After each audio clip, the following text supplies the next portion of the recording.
Preliminary stage and the semi-final stage. We have, starting off with a band from South, the band Conclair. They will be followed by BWI Invaders, and then there's the Petrosian Phase 2 Pan Group, two-time champions, but haven't won a title since the 80s. And no doubt before they go into, as we say, the new millennium, they would want to put a stamp on this Panorama 1999. Also in the lineup is Tropical Angel Harps, a force to be reckoned with. They showed from very early that they're going to be one of the top bands by placing second overall. Despite dropping to 4th or 5th place by the semi-finals, big things can be expected of them. Exodus, the band from the East, that is the East Zone finalists, they are going to be also strong tonight, we expect, and I'm sure New Tones is not going to give up with a fight in position number 7. In position 8, PCS Starlift, back in winners row after a few lean years, and coming into the Savannah now and trying to dethrone New Tones. Amuko Renegades, we know their history, looking for an unprecedented 10 titles. Solo Pan Nights, the fast improving band under the direction of Robbie Greenwich, and he has a statement to make tonight in the Savannah. He Drag Race Skiffle Bunch, controversial in that using the man Andy Narell, and yet giving us sweet music, and no doubt have to be here tonight to make their statement as well. Bringing up the rear in position number 12, you couldn't have written the script better, the big band with Desperados. With me as usual is Flab, as we call him, David Waddle, and of course Jocelyn Seeley, and perhaps we can get a sort of foretaste of what to expect tonight. And we go first with David. Well, I would expect that, good night viewers, and I hope that tonight you're going to be enjoying the show. Take out your books and have your home poll, have your little fun at home. But I think today we will be looking at Desperados, how they will perform, and how the other bands will perform in relation to Desperados and the amount of points they have made in the preliminaries and semi-finals. Now I don't expect a lie down and dead situation. I don't think a band is going to say, well, listen, Desperados is 15 points ahead of us and we can't beat them. Because it happened before in the Panorama that bands have been, way behind and come in and finish successfully. So I expect tonight is going to be a very fiery Panorama, and Desperados is going to have to work hard tonight to keep their semi-final position. Yes, and no doubt you're just seeing the stage, which is very clear. We've already had the national anthem. We had a demonstration earlier of a collapsible Panorac, which is really something to look forward to as we head into the 21st century. It was brought on stage by just a small pickup truck. It's made, from all appearances, of basically PVC pieces with a PVC flat sort of a canopy. But the important thing about it is that it can be easily transported, mounted up. It has wheels, so it can easily be wheeled on and off a stage.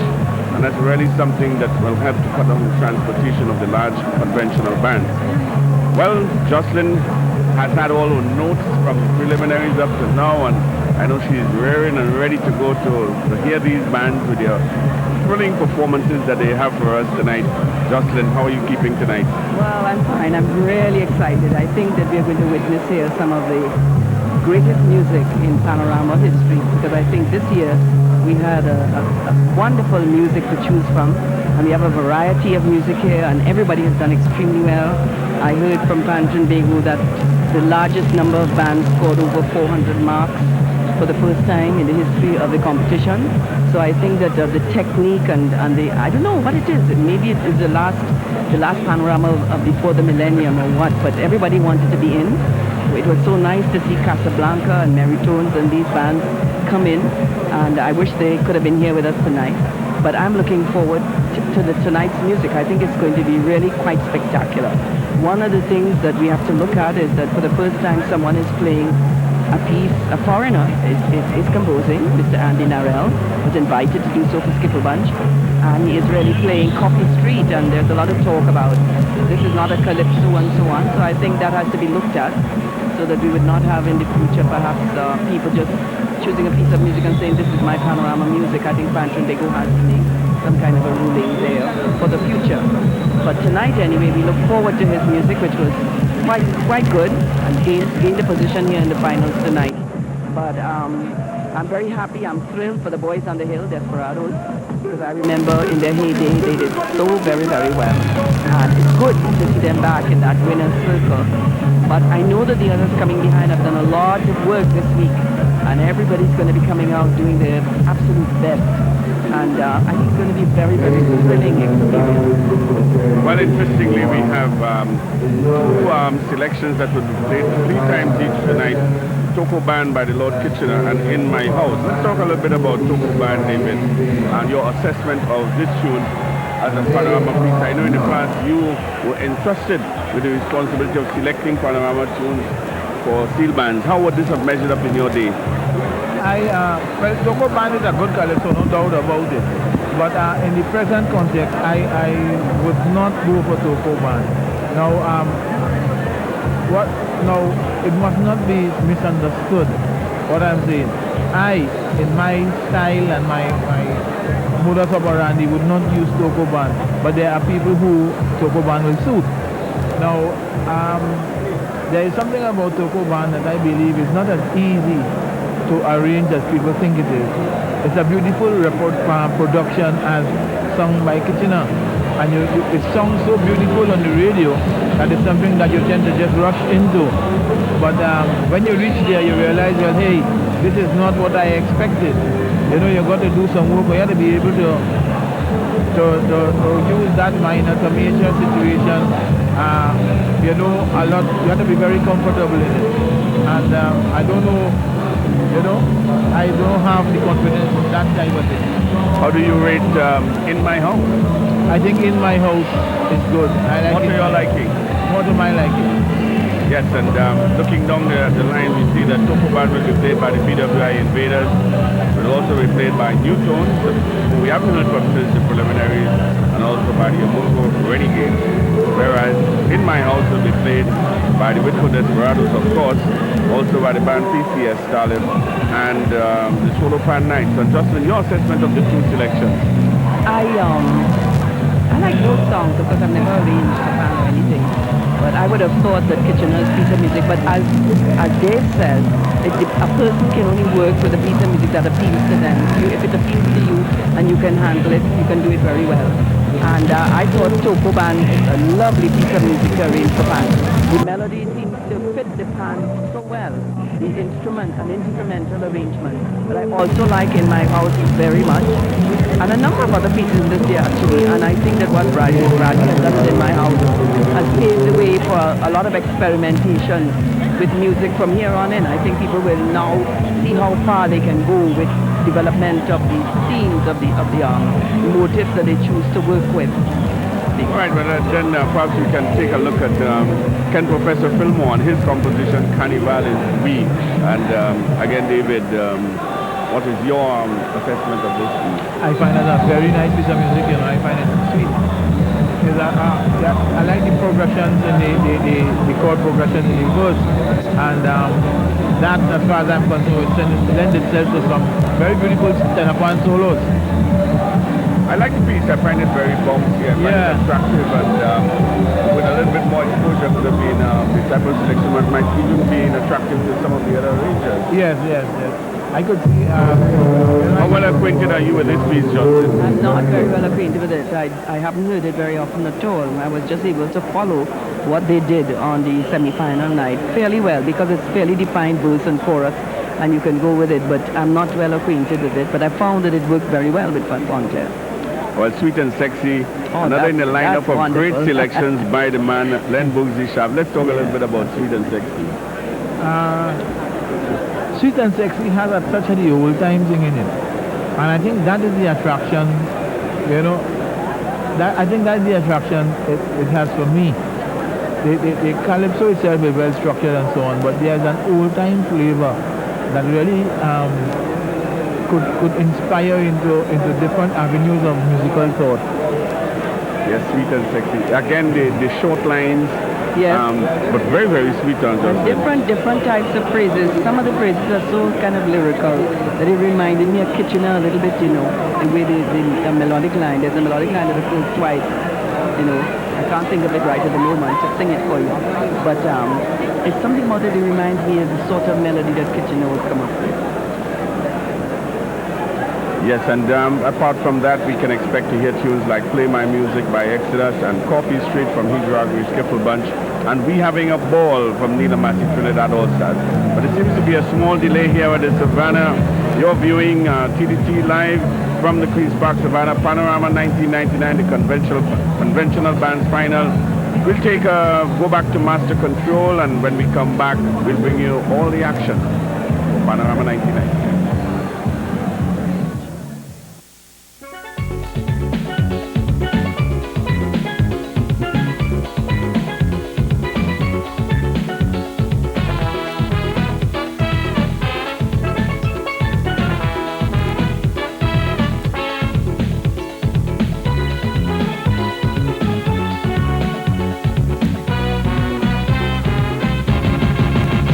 From a country district all the way up north, we hobby is playing music and drinking fish broth. We come from a country district all the way up north. Sometimes we just play music without any broth. We weathered the storm under pressure, then decided to form an orchestra. But the tongue boy said we must try again. We do cream to come for the Spain. The Caribbean, they tell me so. You country dance, go back to go. What they don't know, we pan is sweet, and the crowd just goes for the Toco beat. It is because we from the country, yeah. We have no musical background. If they should just look up their history, they know that we terribly strong. Physically, musically, oh gone, Toco Band, coming down. We have we plan, mash up town, going to shake, Savannah, and even play. We still band from Toco, we gone up tomorrow. We ready for action in all competition. But now they are saying we shouldn't be competing. All kind of excuses, they can't stand the losses.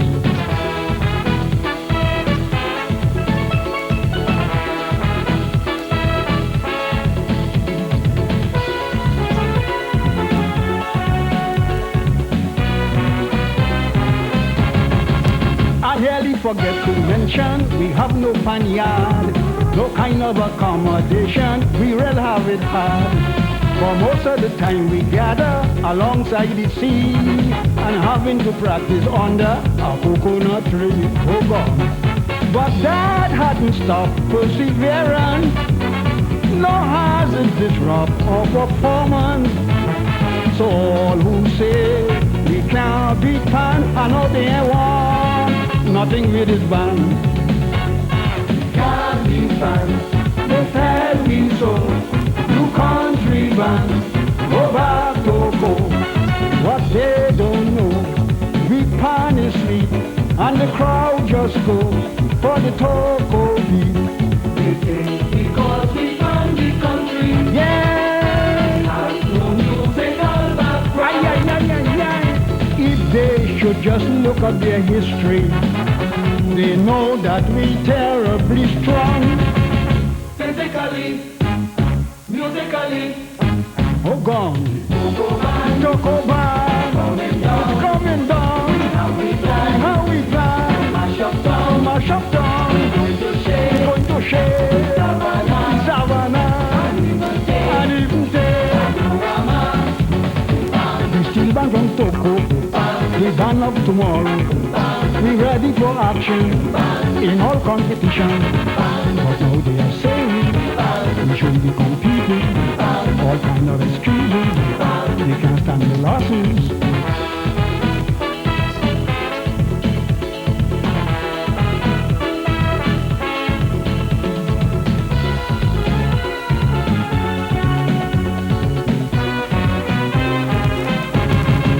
And now all around the island, people want to know how this little country steel band could play music so. Tell them we have an excellent tuner, a tuner of class. and a prolific arranger no one could surpass. Because we possess variation, we always get the best orchestration. So now you know and understand the secret of the Togo band. It can be fast, it can be so. New country band, go back Togo. What they don't know, we plan is sweet, and the crowd just go for the Togo beat. They sing because we from the country. Yes, we have no musical background. If they could just look at their history, they know that we terribly strong.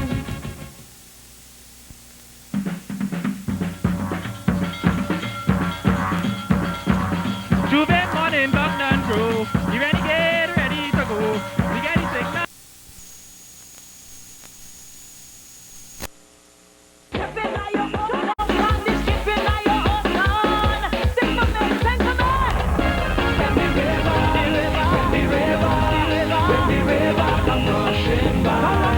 If you want to be in the river, take your hand and put it in the side.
go. Every time that we have a good time, they say something to spoil up in life. Never happening. Look, if I stop back, I can't do that. Wind back, I can't do that. Push my hands in the air. If I just push back my way, if I jump back, I can't do that. Wind back, I can't do that. Jump up in the air. If I jump like I just don't care. They want me dance like a mannequin. Dance like a mannequin. They want me walk up and do the thing. Walk up and do the thing. They want me rock up and do the thing. Walk up and do the thing. They want me dance like a mannequin. Dance like a mannequin. Imagine spoken music playing and I can't walk up. Can't happen. Let me go. So much things wrong in this island. They got man who left more less children. Yes, man. Instead of them talk about that, they will say that we behaving sad. Watch me. If I rock back, I can't do that. Wind back, I can't do that. Push my hands in the air. If I jump, that I just don't care. If I wind back, I can't do that. Stroke back, I can't do that. Push my hands in the air. If the girls stroke back the way they want me, dance like a mannequin. Dance like a mannequin. They want me walk up and do it. Walk up and do it. They want me walk up and do it. Walk up and do it. They want me dance like a mannequin. Dance like a mannequin. Once at the night in the after dark, walking up and I feeling smart. Just in a mark and hold my hand. Telling me he's a walker policeman. And tell the boy look for his place. Give me room, let me wind me waist. Move down and let go my hand. I don't believe that you're a Bajan. Hey man, you don't know if it's rocky walk up. Just touch me and I start to walk. The officer, and who's the crime? Tell me now I stop, waste my time. Dance like a mannequin. Dance like a mannequin. They want me walk up and do the thing. Walk up and do the thing. They want me dance like a mannequin. Dance like a mannequin. They want me jump up and do the thing. Walk up and do the thing. They want me stand up slow. Two hands in the kimbo. They want me dance like a freak. This kind of thing is sweet. They want me just stand up slow. Two hands in the kimbo.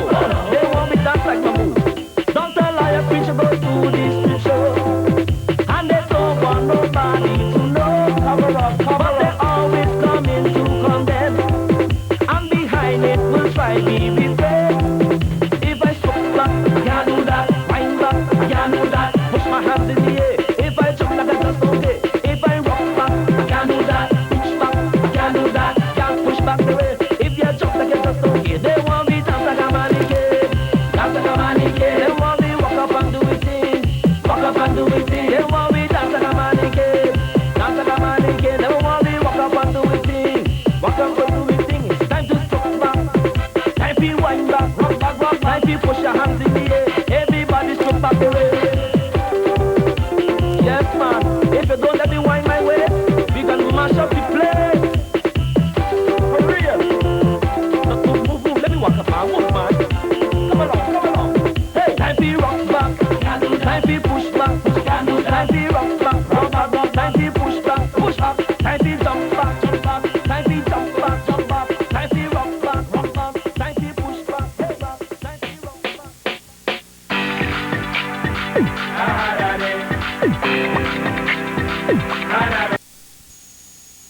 Back to the Queen's Park Panorama Finals 1999. Well, the band on stage is not the Fun Clan WI Invaders, and if you're wondering why that is, well, the big news is that the band Fun Clan has been disqualified. They've been given enough time, in the opinion of fans in Bago, to get on stage and have their band set up. And without a reasonable explanation, they have decided to disqualify the band from playing at tonight's finals. And the reason for the delay is that the fans in Bago had to first assure all the other bands that under no circumstances would the band be allowed to play tonight. So BWI Invaders, in fact, playing in position 1 tonight, and 11 bands playing in the finals. So on stage, already in position, and just a few technical things being sorted out, like the counting of the band and so on, and making sure that all of the supporters are off the stage and only players are in position, and of course the flag women and those that support the banners and so on. So we expect that very shortly the band BWI Invaders will be giving you the first performance tonight. Their selection is of course the Super Band by the Lord Kitchener, and I can tell you the air is charged with excitement. A very packed grandstand, north stand, more than half full, and it's going to be a fantastic night of fun. The DJ has been asked to subside, and the house announcements are going up as we prepare for band number 1 in a lineup of 11.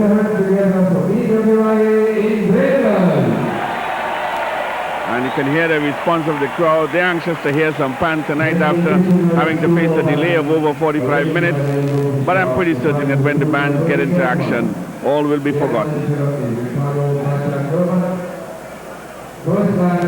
Okay, here we go now with band number 1, the BWI Invaders, playing Lord Kitchener's Toko Band. This band has as an arranger the Len Bugsy Sharp, who will be also arranging tonight for his own band, Phase 2 Pangrove, but here he is concentrating his efforts on BWI Invaders. The band is captained by Nervin Teach Saunders. The pans are tuned by Bertrand Kellman, and the band is managed by Ricardo Bachak Herbert. Here they go. Band number 1, Toko Band.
we are off and running with a fantastic start here by the BWI Invaders of Lord Kitchener's Toko Band, really setting the crowd alive here.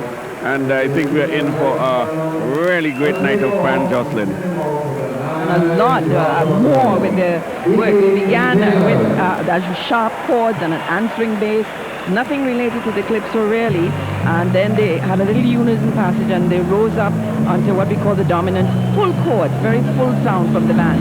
And they began the first playing of the verse and the chorus, very, very well phrased. Most of the time, whenever physically, musically, when that phrase came, it was in unison. After the second version of the verse, the melody came down into the guitars with the tenor improvising above, and we could hear them very, very clearly, very well rehearsed. The middle pans had the melody also in the chorus. The tenors were very active above, doing a lot of improvisation. Dynamics was used. They had a long, slow crescendo on a strum. The jam session material came in that's not related to the melody really, and they did this little section twice. And then the cellos and the guitars had the melody of the verse again. Again, it was very clear. They took care to make sure that when they put the melody in the inner pans, we could hear them very well. There was a lovely strum in the upper pans alone as a short bridge between the verse and the chorus, coming into the third playing of the chorus. The tenors had a sort of a dissonant one note, and they used shouts of hey and so on. And there was a little jam session with syncopations on those short staccato notes and crescendos and so on a rolled note. This was done twice again. And then there seemed to be a change of key, and they came into another playing of the verse that was again in their middle pans. I think the cellos and the guitars carrying it here with the tenors. Very good technique. At the end of the verse, we could hear those cellos and guitars singing very, very clearly. And then the chorus came in with the tenors doing a lovely arpeggiated version of the chorus. There was strong, very full chords, aggressive chords at the end, and a sort of an Eastern scale, not the pentatonic scale, one of those modal scales. And I felt there were wonderful sound at the end, almost like a symphony orchestra, at full chording. I think it was an excellent performance by me. Yes, and I agree with you fully there. The ending, the last third of this piece, I was very, very impressed with the sound of the band, the excitement and the build-up. And no doubt David would have observed his own, let's say, quality of what he heard at the end of that band. I will start by asking Justin if you remember what I was speaking about earlier on when I said that the blend of sweetness and jam would take more of an ordinary person to put down. Well, this is what Bugsy did here. He had it and with a crisp performance throughout. The sweetness and the jam. Bugsy blended in a proper conch. He had the accommodative conch for both sides. And the band performed in this was a much better performance than the semi-final performance, if I may say so. It was much more crisp and very balanced. Not too fast. They took a good tempo. It was very balanced, and the thing that struck me about this performance was the prominence of the guitar and cellos. They came out very clearly, and when they were taking the melody, you didn't have to lean forward to listen. Everything came to you in one package and dropped in your lap.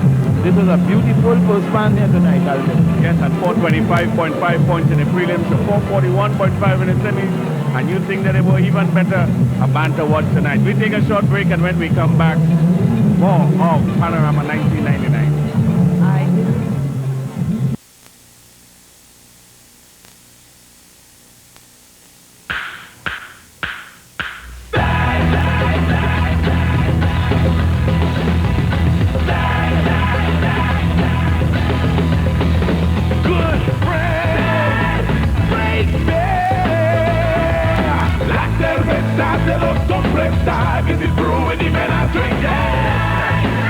Enjoy a beastly cold, consistently great tasting brew. Grab a stag today. It's a man.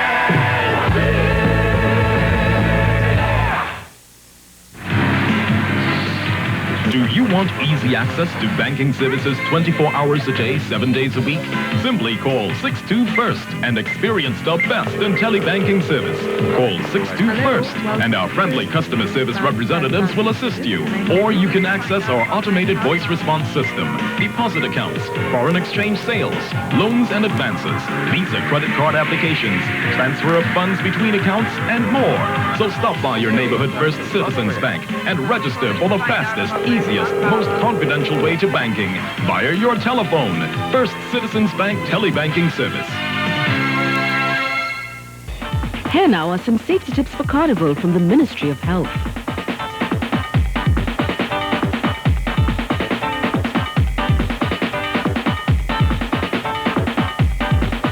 A message from the Health Education Division.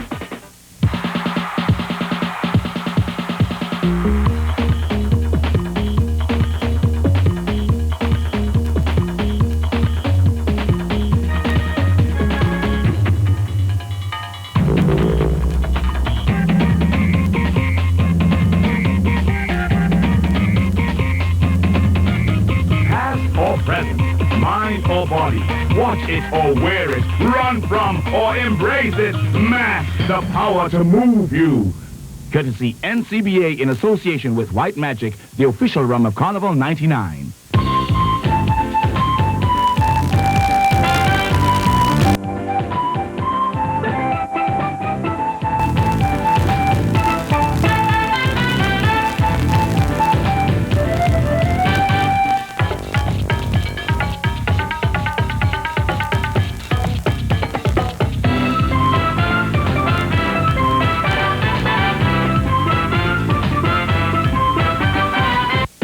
Right out to the farthest corners of TNT like Mayaro, the Blue Machine does it all. Way out in places like Siberia, Hyderabad, Lebre, and cruise in Shagaramas.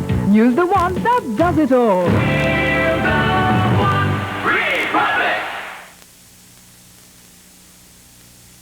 The challenge, the glory, the spectacle, a battle for supremacy, an explosion of creativity. One must reign, one must dance the mask to rule the masquerade. Victory is immortality, secret is profane. Tears, joy, and sorrow. Dance, mighty warriors, dance to rule the masquerade. Queen's Park, Savannah, Dimanche Gras, Sunday, 14th February.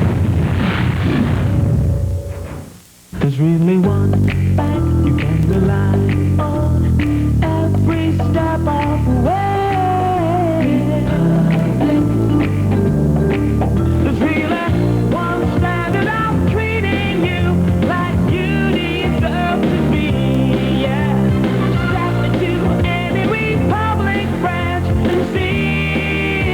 Exceeding expectations of the masquerade.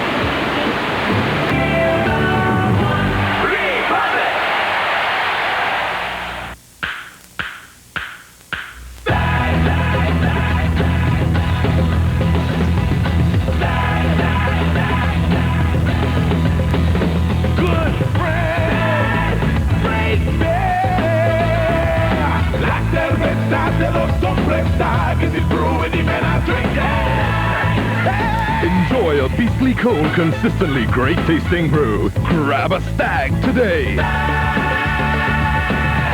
It's a magic. So thank you, Terry, for giving us so many, many ways to grow. Now we are sure of the future, and so many things are in store. We're drinking our number one Terry, so we're going to enjoy it all more. Let's start from scratch. Got a match for the night? Let us drink a match. Let's start from scratch. Let us drink a match. Let's start from scratch.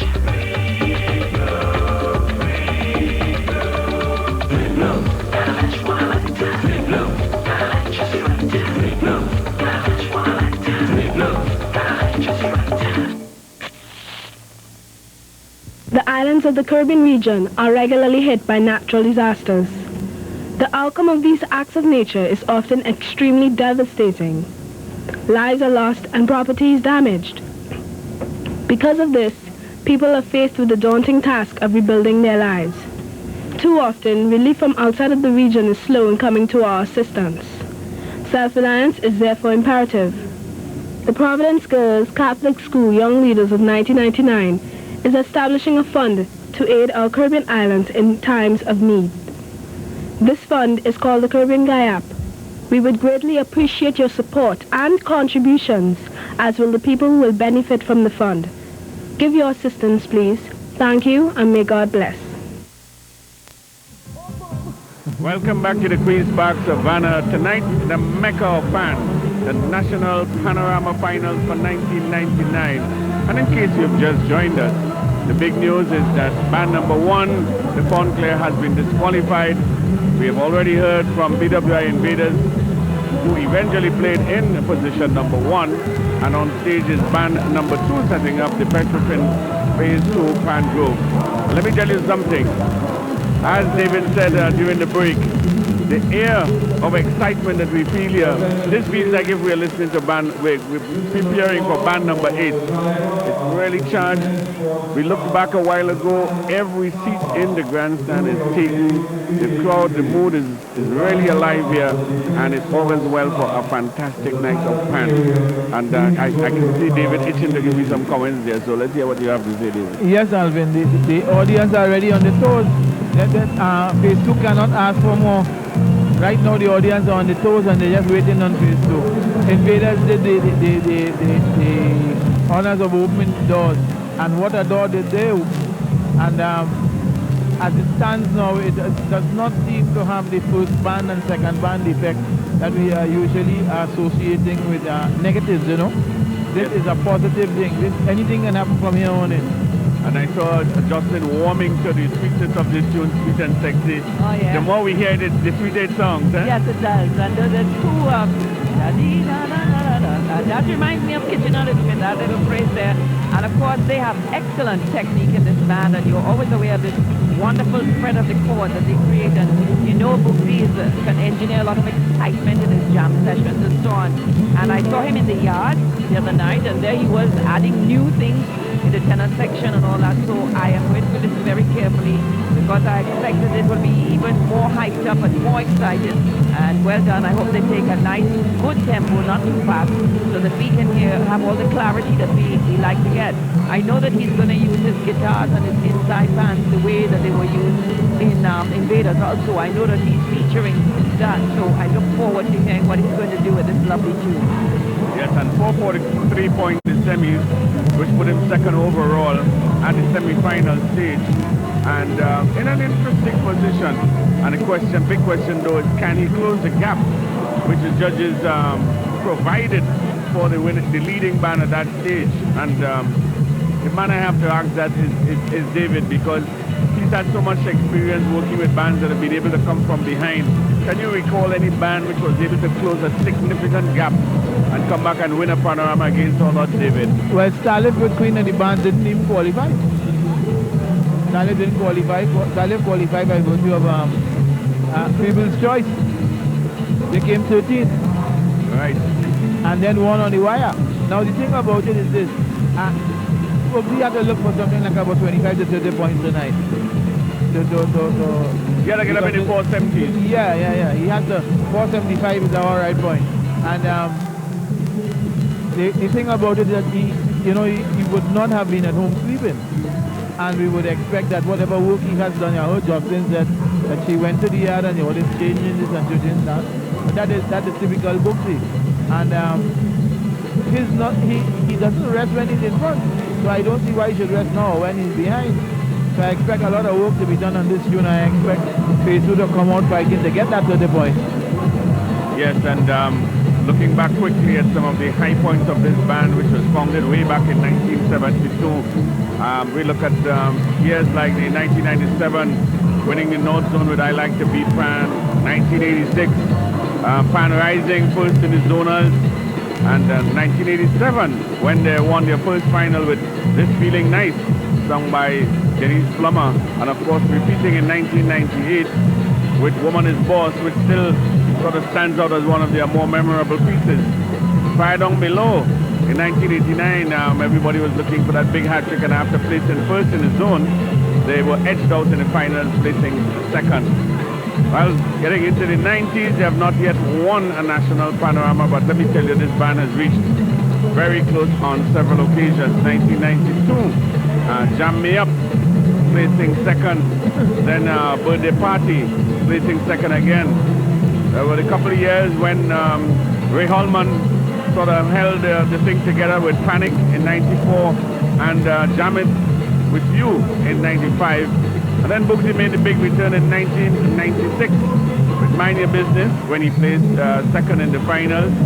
And then the following year in 1997, he gave us Misbehave, which also gave him another second place. But he slipped down last year when he played Clear the Way.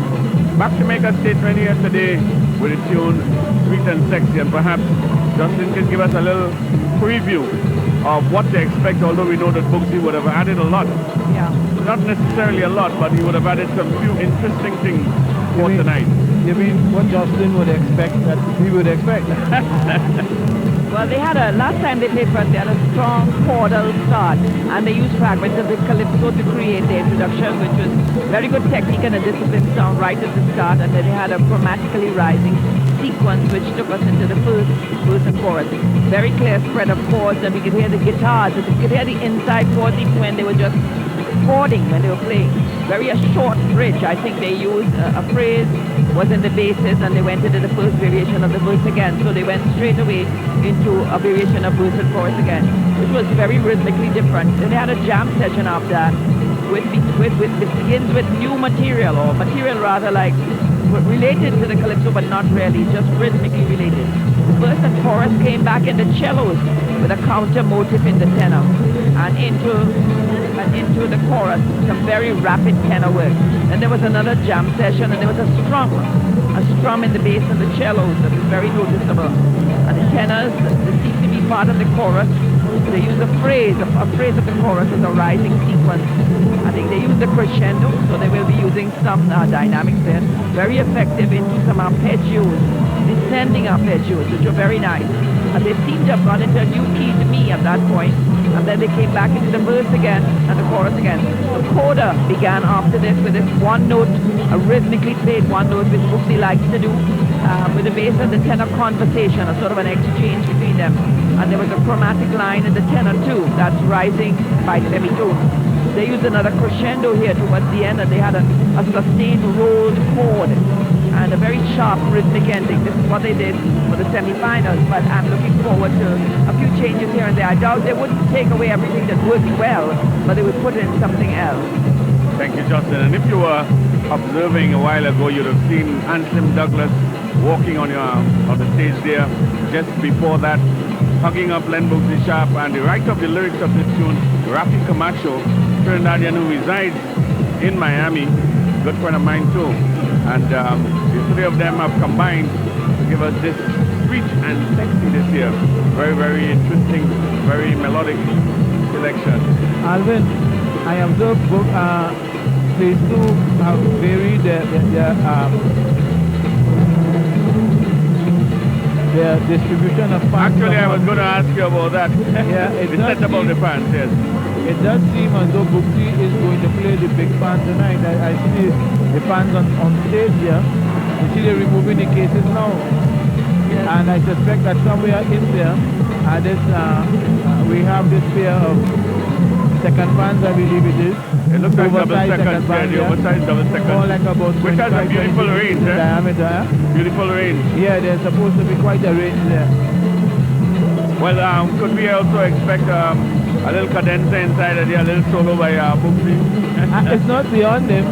It's not beyond him. I can't say for sure, but it's not beyond him. You know, they're looking to pull out every stop tonight, and a little special something by Bugsy might sway the judges in a particular direction. This stand in the front here is definitely a new thing. But it would seem as though they have second fans and guitar fans there. So I don't know if they want to mirror broadside of the middle. But I must confess, when I was in the Panyard, that there were so many nice things. In fact, walking around the band, I always detected that the melodic line was in some instrument. It was not as apparent when we listened at both the preliminaries and the semi-finals, Jocelyn. And I think there's a greater effort to make sure that Using when all the instruments. Yeah. right, and that you can hear I think the inner part. there's an effort to get that middle out. I am seeing more and more of the middle bands coming to the fore. Front. And I think that's the intention here. That would be great because I have found over a period of time that Space Food Middle has always had so much beautiful things, but yet they have not been highlighted. But there's a beautiful, the tone of the cellos is very beautiful, you know. But where are the cello bands? Yeah, I'm not necessarily seeing them. Well, Must be this. These are not full basses here, these are the cellos here. Those are tenor basses. That's bass. Tenor basses. Those are basses. Once you put the hand in position and you're not playing I still think that what he's done is use the guitars up front, and I still think the cellos may be the Cellos second at the end on there. far end on the right. Stand now moving forward to the east of us. Right. I was reading in the newspapers recently too, where Petrofin stated that this is not a sponsorship, but a partnership, and it seems as though a lot of these steel bands are going more towards a relationship with the steel band than a straight sponsorship. When you say a relationship, what do you mean? When you tell me a relationship, I will get the impression that you know the sponsor and steel band going deluxe. Well, I was talking about maybe the sponsor bringing to bear certain skills and working with the management team in the band to prepare themselves in more ways than one. For the overall development of the band and by Correct. extension the movement. Exactly. Right. And I think that this is probably one of the reasons for the success of say certain bands like Renegades and Desperados, where there's been more than a straight, this is the money you need. Yeah. And there's a certain amount of personal involvement at management level in the band. And it is good to see that Phase 2 is getting this kind of support. All right, okay. I think that was done with Exodus way ahead. Exodus was way ahead there, they were small. Well, Exodus has never really had a sponsor. They've always had assistance from American stores who have ended up being, directly involved in the band. And then also Republic Bank. But then Amin himself is a licensed manager? Yes, so he went in there and really helped them with the management of the band. Well, again, for those of you who may have been joining us late and wondering how far we have got in this panorama, once again we want to remind you that Montclair did not play tonight. They have been disqualified. The entire reason behind the disqualification is not clear to us, except to say that they've been given enough time to have got on the stage and presented themselves. Phantom Bago has decided that that time has passed and they were disqualified, and the second band was asked to perform, that band being BWI Invaders. We understand that the band refused to perform until they were given the assurance that Montclair would not be allowed to play in a later position. That assurance was given in writing, and BWI Invaders gave us an excellent performance early on of Topo Band. We are waiting now band number 2, the Petrogen Phase Band Group, in a lineup of 11. And to come later on, in position 3 will be the Nilamasi Trinidad All-Stars. Position 4, the Tropical Angel Harps. Then in 6th, next position will be Exodus. Band number 6, the New Tones, the defending champions. PCS Talib, position number 7. Amoko Renegades, position number 8. Solo Pan Knights at 9. And then 10 and 11, Hydra Skiffle Band from South. And Whitco Desperados, the band leading us into this finals with the highest number of points, 467 at the semi-final level. And David, I have seen times when a band has, I was mentioning to Justin earlier, I've seen it has happened to Phase 2, it has happened to Renegades, it has happened to Despers, it has happened to All Stars, where a band has led at every phase, from the preliminaries to the North Zone in the old days to the semi-finals to be 5th on a final night. What do you think it comes to that? But that's the meaning of the word winning pole. That is where the race is won. It's not 1-2 for longs out. It's almost like a clean slate tonight. It's almost like a clean slate tonight. Yes. And Jocelyn, in your memories, I know that you've been here now so many times. What are some of your memorable moments in terms of, let us say, upset in Panorama? Well, I think just last year, a lot of us were caught off guard when New Toast, I mean, I'm happy for New Toast, so they came and they just took the prize. And I think too when Exodus, you remember when Exodus arrived The on Savannah the scene? party. Savannah party, and David Rudder created the Calypso Dust in the Face. With all the excitement, this band from the East just came down and this was it. And they played extremely well, but they'd been very much in the winner's circle all the time, and then they won. I think that's another memorable occasion for me. Yes, and Phase 2 Pango playing the tune Sweet and Sexy, sung by Ansem Douglas. Ansem Douglas, who's been having quite a nice season and who performed at the Pan Kaito competition as well. And as the rhythm begins to die down, the expectancy of hearing this band at its best, a band which has been gone through a lot of controversial times, always exciting, always encouraging a lot of interest in the band. Staunch followers, they're always glamorous, they're always looking well, sounding well. And tonight we expect big things from the Phase 2 Fan Group, with composed and arranged by Len Booker Sharp, the tune Sweet and Sexy.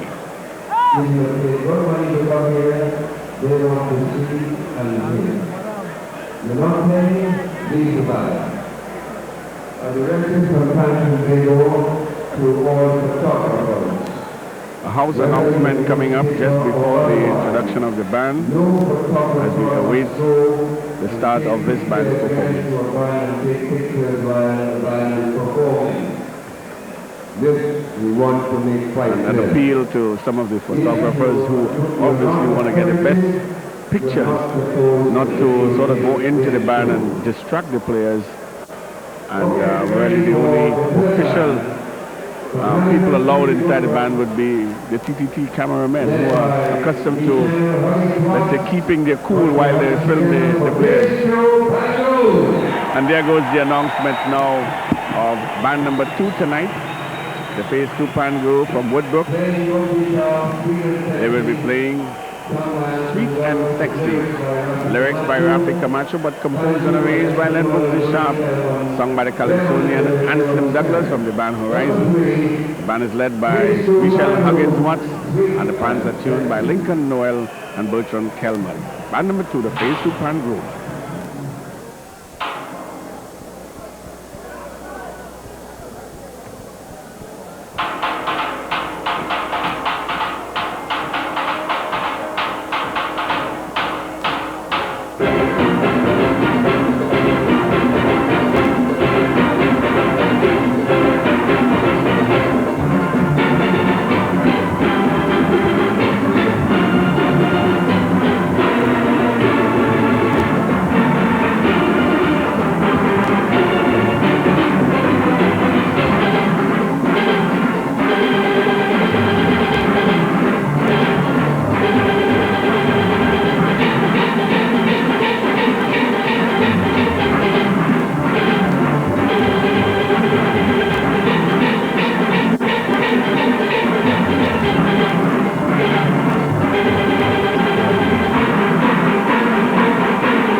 How can one describe the amount of music we have just listened to in the last 10 minutes?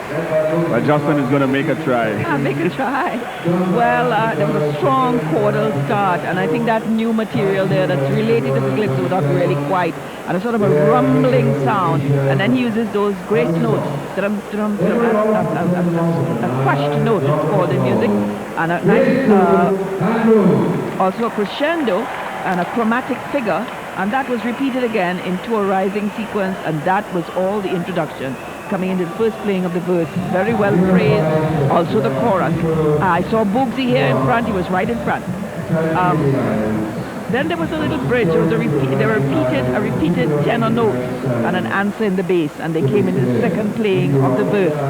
Almost a counter melody, a very jazzy feeling here. The verse was repeated, the basses were highlighted.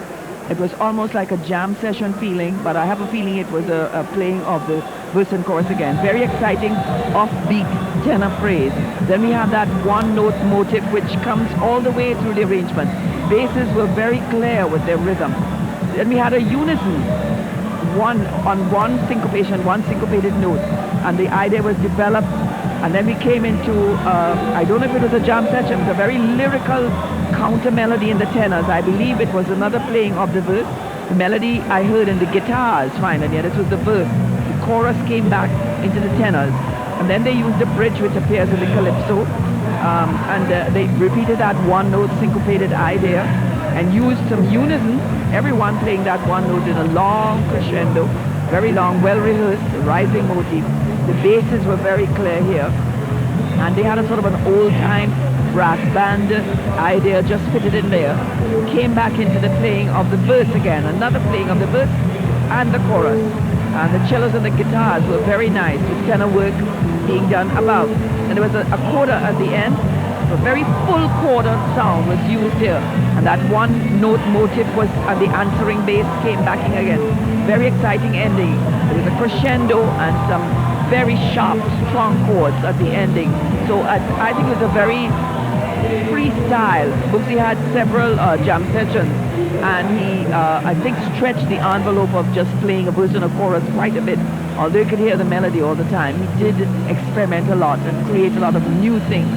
Yes, and Boogsy leading up from the front, and I sort of detected at times that he almost created some related melodies which he used as developmental work throughout, and I think this created quite an interesting from a listening point of view, David.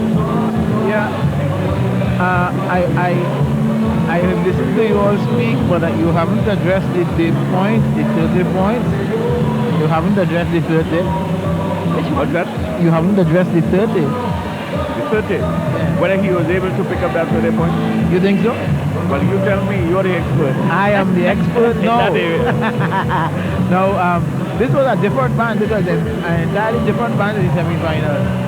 We had different setting up of the band, giving a little more leeway to the middle bands, and they had a full broadside of bass to music here tonight. The music, as explained to you by Jocelyn, was delivered to us almost what we could call in stereo. The fans were right in front, that were hidden all the time, you know, the middle band, and they all were delivered unto us without we having to move a muscle. The band was a very exciting song. The rhythm was there, the fans were there, the arrangement was there. Now what I perceive happened though was that there was some changes in this band, and as you were listening to the band, you were listening to changes, so you could not enjoy the music first time out with the changes. Now the changes were very beautiful things, and the entire thing was really a nice performance. But you know, when you're hearing something for the first time, there's always that interest in understanding what is being done, so you can't really appreciate. But now this was a very good performance by Phase 2. And I think they covered some points. Thank you very much, David. National Panorama Finals 99, 1999. We'll be back. Experience the power of First Citizens Bank cards. The power to pay for goods and services throughout the globe. The power to earn free points with every purchase made anywhere in the world, which can be redeemed for travel, entertainment, and merchandise at specified merchants. The power to receive special discounts at selected hotels and car rental agencies. Have a true encounter with real power. The First Citizens Bank Visa credit cards. The power cards. Here now are some safety tips for Carnival from the Ministry of Health.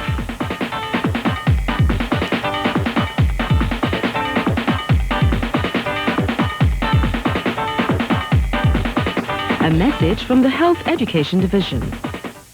Erase all the borders and start in your head. Open your mind to thoughts seldom said. Open your eyes and open your mind. Open your thoughts and don't stay behind. Nescafe, open up, open up. Nescafe. Right where you shop in malls like West Mall, the Blue Machine does it all. In your favorite malls like Non Circular, LSD Plaza, Grand Bazaar, Val Park, Cantac Plaza, Trin City and Gulf City. Use the one that does it all. Lord, I'm feeling something, feeling like a healing. Hooray for Carnival, a perfect time for healing. Exceed your power. Explode with energy. Exceed your potential.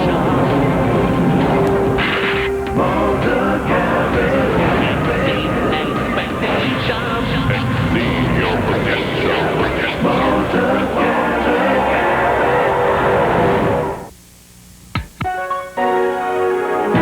A banquet vision will nourish the sources of the nation's identity.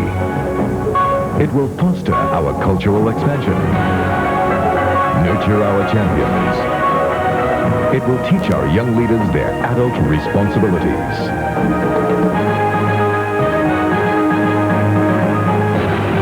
The Royal Bank. Your way ahead.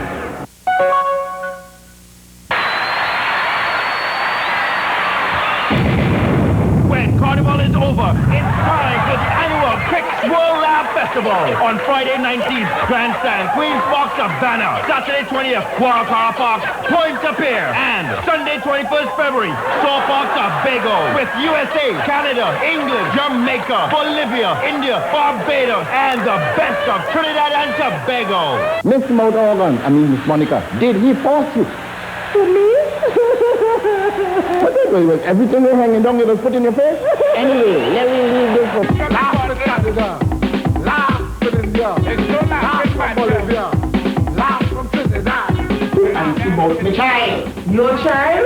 You sure that is your child? Okay. On Friday 19th, Grandstand, Queen's Park, Savannah. Saturday 20th, Car Park, Pointe-à-Pierre. And Sunday 21st February, Saw Park, Tobago. When you're on the trail this carnival, remember, AIDS is preventable. Protect yourself. A message from the National AIDS Program.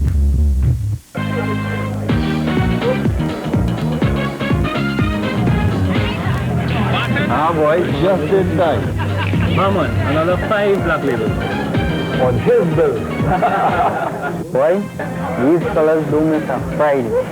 And the last one that reaches buys rum for everybody. And it's one thing you're drinking. Fernandez Black Label.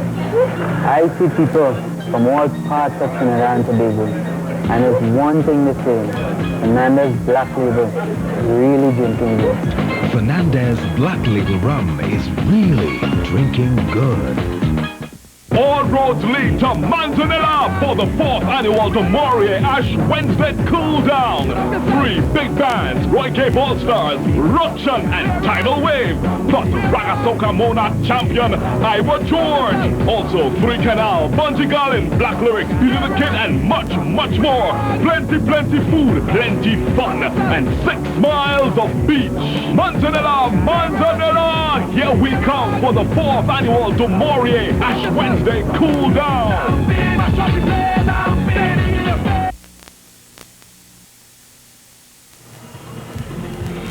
Okay, and welcome back to the Queen's Park Savannah, where already we are seeing most of the racks from the Trinidad All-Stars on stage, and the DJ is playing their beautiful music in the back. Unknown to many, but gradually getting into our minds. We having a ball composed and sung by a Calypsonian, relatively unknown, called Disciple. And during the break, you know, we had a long discussion about Phase 2's past performance, and perhaps we can add a couple of things to what was said before. And Jocelyn, any further thoughts on the band's performance? Well, I felt that Boogsy expanded on the one-note ideal tremendously. And there were some lovely variations. I realized they must have been variations, lyrical sounding things, but what happened is I couldn't always hear the melody, didn't stand out as prominently as it could have, and then eventually I would hear it in the lower pans and the guitars and the I believe he doubled the guitars and cellos quite a bit when he was using the inside pans to bring that, but it wasn't always as clear as I would have hoped. And I was wondering, you know, how the judges would. I feel this is more like vintage Boogsy. This is how Boogsy used to play long ago, and the judges would say, oh, we can't understand what you're doing. And I hope for his sake that this is an improved mark for him. You know, I was worried that he may not have followed all these twists and turns, because there was a lot of experimentation, a lot of thought gone into it. It's not always so clearly, easily discernible. That's what I was thinking. And perhaps you can also condense your thoughts that we had during the break, David. Yes, Alvin, the main thing is that Boogsy opted to play each part once. Now that's a terrible statement he's making there, because if you play each part once, it means that you have to put out a lot of music, because you're talking about at 10 minutes usually talking about 5 minutes of extra music. Whereas 5 minutes of music, you know, played doubles all the time with possibly a change key or 2 or so on. But about 6 minutes of music stretch will give you 10 minutes. But what Boogsy did, he played each part once. Now, that has its advantages because he would have expressed all the music that he had in him to express. But then the relaxation that the public would need to absorb the music, you know, we have to consider that. I don't know how you know, that would work. And I think Justin made a very valid point too, that sometimes the judges lose their way in trying to follow what the musical trends that he has taken in the tune. Yeah, there was an incident with Boogsy once with one of the judges when he said Boogsy, I can't remember what he actually I think he said he took him somewhere, but he never brought him back home. Something like that, you know, but... oh, is that cute? I never heard that. The thing was that the melody was always there. Yes. But the judge didn't pick it up. Yes. You see, sometimes they assume that it is assumed that you will hear the melody in that counter melody or whatever it is. But he really did many versions of the verse and chorus, but you had to, as in jazz, you had to have the melody in the back of your head. Yeah, well, Boogsy would expect that somebody who is sitting down the judge would be able to follow what he's doing. But you see, after you begin a counter melody after a jam session, it takes you a while to realize that you've begun the melody, you know, because he didn't begin it as the melody, he began it as counter melody. Yeah. So it catches you off guard. Not a clear beginning, but then I heard the phrases coming in and I said, oh, that's the verse, that's the verse. Yeah. I mean, you realize, you can hear it when you realize it is a verse, but not easily discernible. You see, when Boogsy did what he did here, it would appear as though the music never settled. But what has happened is that it is not repeating. Right? So it's the audience that does not settle, not the music. You know? So it's time to come when you hear the music over and over. You're going to settle with it. And then you're going to appreciate what really happened here tonight. We will let you start to play. Will you please cooperate? If you're not playing the band, please. Okay, and as we continue Panorama 1999, it's time for the big lotto draw, and we know a lot of people are interested in that. So we go back to Master Control. We'll be back in time for band number 3.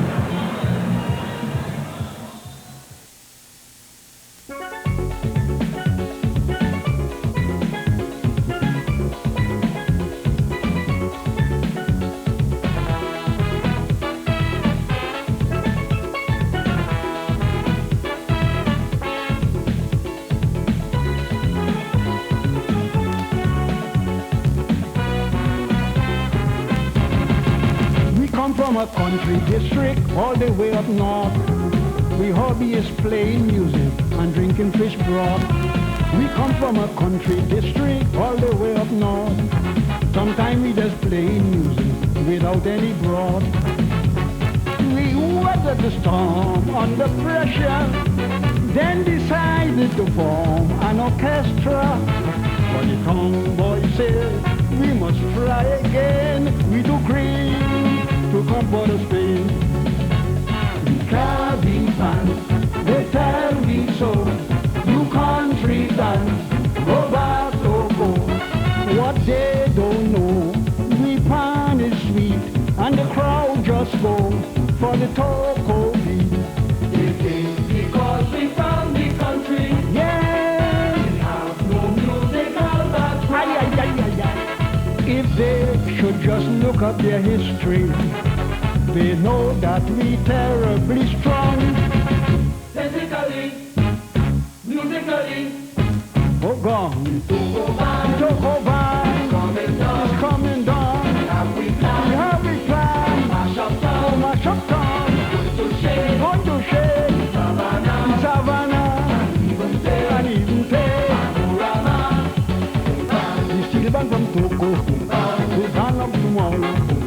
Be ready for action in all competition. But now they are saying we shouldn't be competing. All kind of excuses. They can't stand the losses.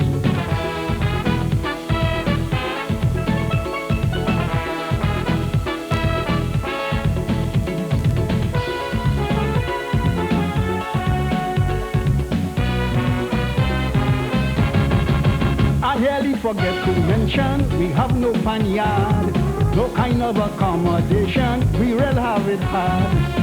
For most of the time we gather alongside the sea and having to practice under a coconut tree. Oh God.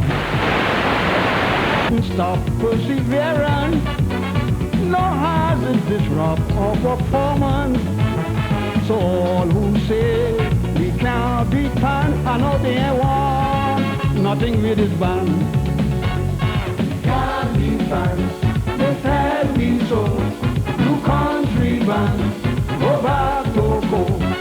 What they don't know, we pan is sleep, and the crowd just go for the Toko beat. Because we pan be.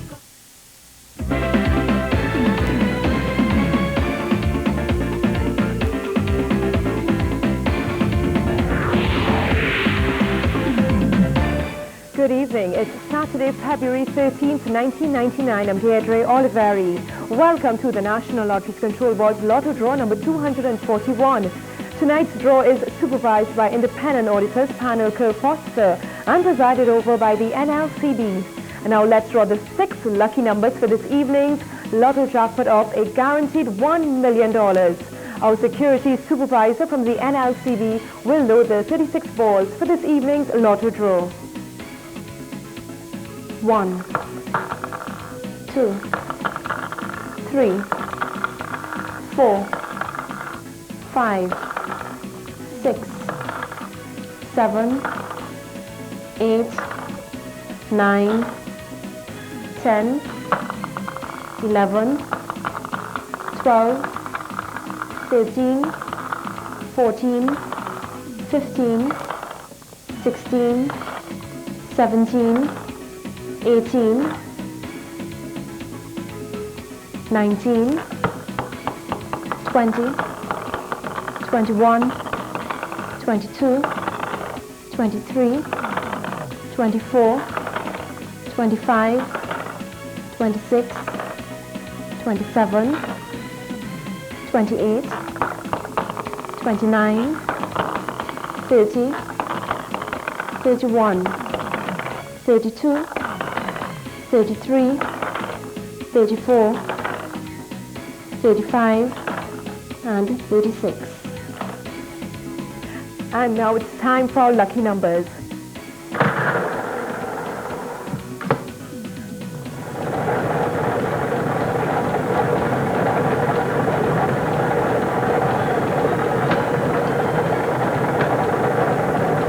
And the first number is 20. The second is 35. The third is 11. The fourth number is 21. The fifth is 27. And the sixth and final number is the number 23. There you have it. The winning numbers in any order are 20, 35, 11, 21, 27, and 23. Congratulations. Good evening, enjoy your weekend, and see you next Saturday at 10 p.m. for another lotto draw.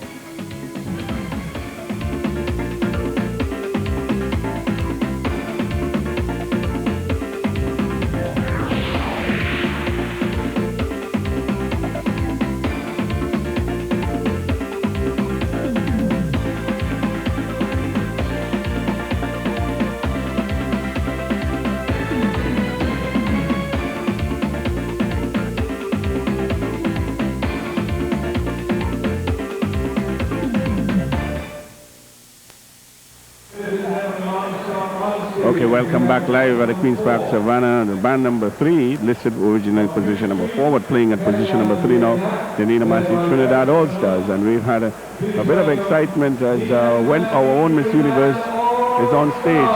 But we'll talk more about that a little bit later as we prepare for this band with a great tradition behind them. And here you can see between there a while ago, Wendy Fitzwilliams and the captain of the band doing some interviews, Wendy in a red top. Well, band number 3, Trinidad All-Stars, will play the tune We Having a Ball, as composed by Umar Disciple Mohammed, arranged by Leon Smooth Edwards. The captain of the band is Beres Hunt. The bands are tuned by Leo Coker, and the musical director of this band is Nelson Villafana. Here is band number 3, the Trinidad All-Stars.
Band number 3, the Nilamasi Trinidad All-Stars with their usual flair, giving us a resounding performance of Disciples. We having a ball. Very good tempo, not too fast, and that bouncing of a ball, feeling right there in the introduction at the start. We're having a ball motif was used too, and other related phrases like 1, 2, 3, 1, 2, 3, they use that a lot. And the rising motif, all put together, very strong chordal feeling just the same, and that was their introduction. And they came into the verse, which was very well phrased, the chorus, very nice tempo, I thought. Then there was a bridge, a little bridge before going in, very jazzy chord, extended into a cadence, and then we got a version of the verse, which I think is so innovative. They used the cellos and the guitars here, and they clearly had a motive which came out very, very clearly. And then the chorus melody came back in the tenors. The basses with a repeated figure, guitars and the cellos were featured again. That phrase really stands out, and then they used that 1, 2, 3 again, and came into a third version of the verse again, I believe. The basses had a figure here which was clearly heard again.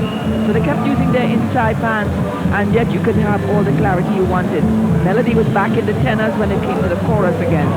And then there was a repeated ostinato in the bass, which they somehow managed to fit into under that chorus, so it fitted very well. A jam session came here, and the frontline tenors were really brilliant, using that 1, 2, 3 motive.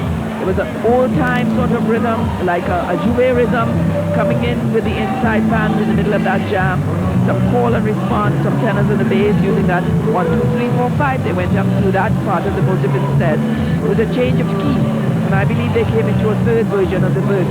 Very good use of the bass tenor call and response idea. Brilliant tenor work. Guitars were featured again in that same motive that we heard in the second playing, and they had a long crescendo roll that was very controlled. This was repeated, and then there seemed to be some material which is not directly related to the melody, but very syncopated, that perhaps it was the coda that was coming in here, and a chordal version of a crescendo. Very soft chord, right, growing. The basses were solo just towards the end.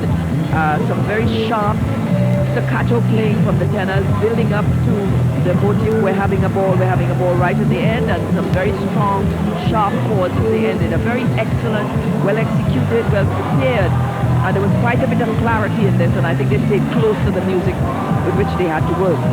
Yes, thank you, Justin. A well executed rendition of a tune which is not well known, and full marks to them for bringing it all the way to the finals and actually bringing alive this new Calypsonian disciple. David? Yeah, I wonder what Panorama will do without All-Stars. A final without All-Stars will really be an empty final. We can depend on All-Stars for everything, from choosing a tune that is practically unknown, going back to that type of show business that they have become famous for over the years. When you watch the players in All-Stars perform their music, you know, it's infectious. They just get into it and they perform, and it's done naturally. It comes naturally to the All-Stars player to perform that way when he is playing. And this goes right back to the days of Sherland and all those brothers in the 50s and 60s when All-Stars always had that show business. A very good performance of a tune, and I thought they did well to bring this far. Yes, and we'll take a short break, and when we come back, more of Panorama 1999.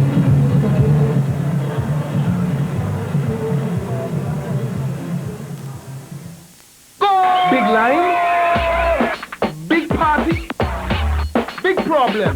There's a big answer. New Holiday Supersize Snack. These packs are larger than life. New Holiday Supersize. Big enough for any line. Let's start from scratch. Got a match for the night? Light it up, string the match. Let's start from scratch. Light it up, string the match. Let's start from scratch. Got a match for the night. Got a match just right. Got a match for the night. Got a match just right.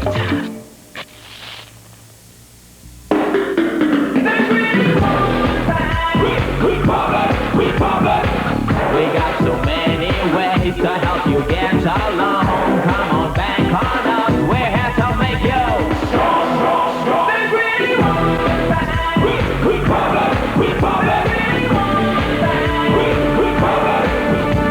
To make the music education, the right to education. We're the one republic. The islands of the Caribbean region are regularly hit by natural disasters. The outcome of these acts of nature is often extremely devastating. Lives are lost and property is damaged. Because of this, people are faced with the daunting task of rebuilding their lives. Too often, relief from outside of the region is slow in coming to our assistance. Self-reliance is therefore imperative. The Providence Girls Catholic School Young Leaders of 1999 is establishing a fund to aid our Caribbean islands in times of need. This fund is called the Caribbean GAIAP. We would greatly appreciate your support and contributions, as will the people who will benefit from the fund. Give your assistance, please. Thank you, and may God bless. Lord, I'm feeling something, feeling like a healing. Hooray for Carnival, a perfect time for healing. Let's start from scratch. Got a match for the light? Light it up, strike a match. Let's start from scratch. Light it up, strike a match. Let's start from scratch.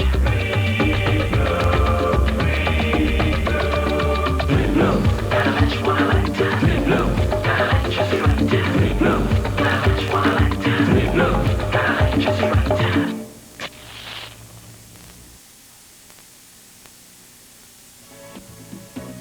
The winning numbers in the National Lottery's online lotto draw for Saturday, February 13th, 1999 are 20, 35, 11, 21, 27, 23 in any order.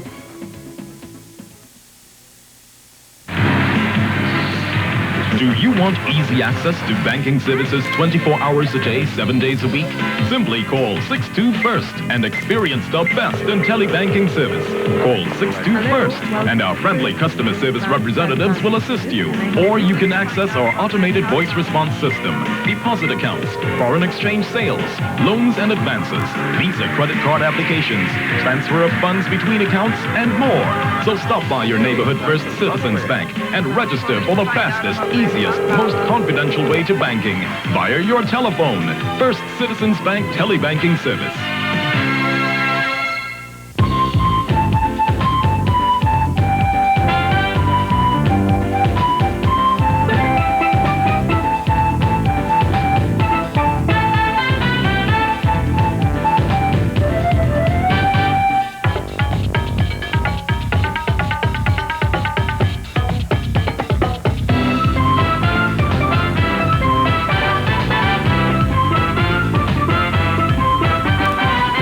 You can be mother when you are a man. Open up, you know that you can. Open your eyes and open your mind. Open your thoughts, your heart can't be blind. Open up, faith. Open up, open up. Nescafe.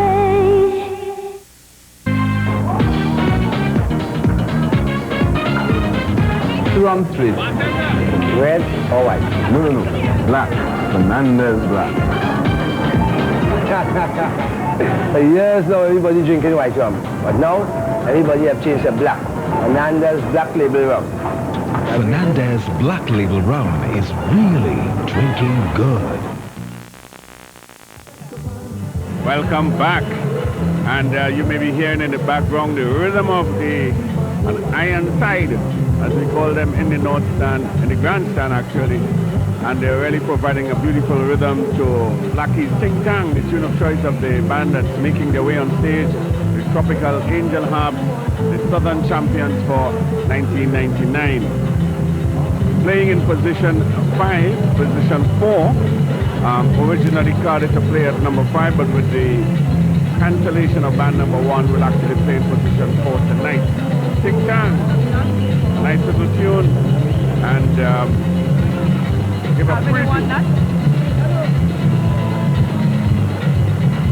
And to give a little idea and insight into their performance, Let's talk a little bit to Jocelyn about what she remembers about this band's performance at the semi-final level. I think they used shouts of hey and a phrase from the calypso and so on, which nobody had used up until that point in their introduction, which is fairly short. But it worked very well, and then they went straight into a verse and a chorus. Very accurate phrasing and balance of the chording and so on. And then they went straight into the second playing of the verse and chorus. Very different, improvisational in style. The ending was somewhat changed. I believe what you call reharmonization, that substituting other chords from the very first chords used. It all passed so quickly, but I believe that is what happened there at the ending of that. And they went into a rising sequence and into a third playing of the verse. So right away, we get the three versions. Again, rhythmically very different. And then the chorus. Excellent tempo and rhythm. There was some arpeggios in the cellos, which could be so clearly heard. And answered by another instrument. I didn't know which instrument it was in the band. And this was repeated. Then the music went into a crescendo, that is a rising in volume for the whole band.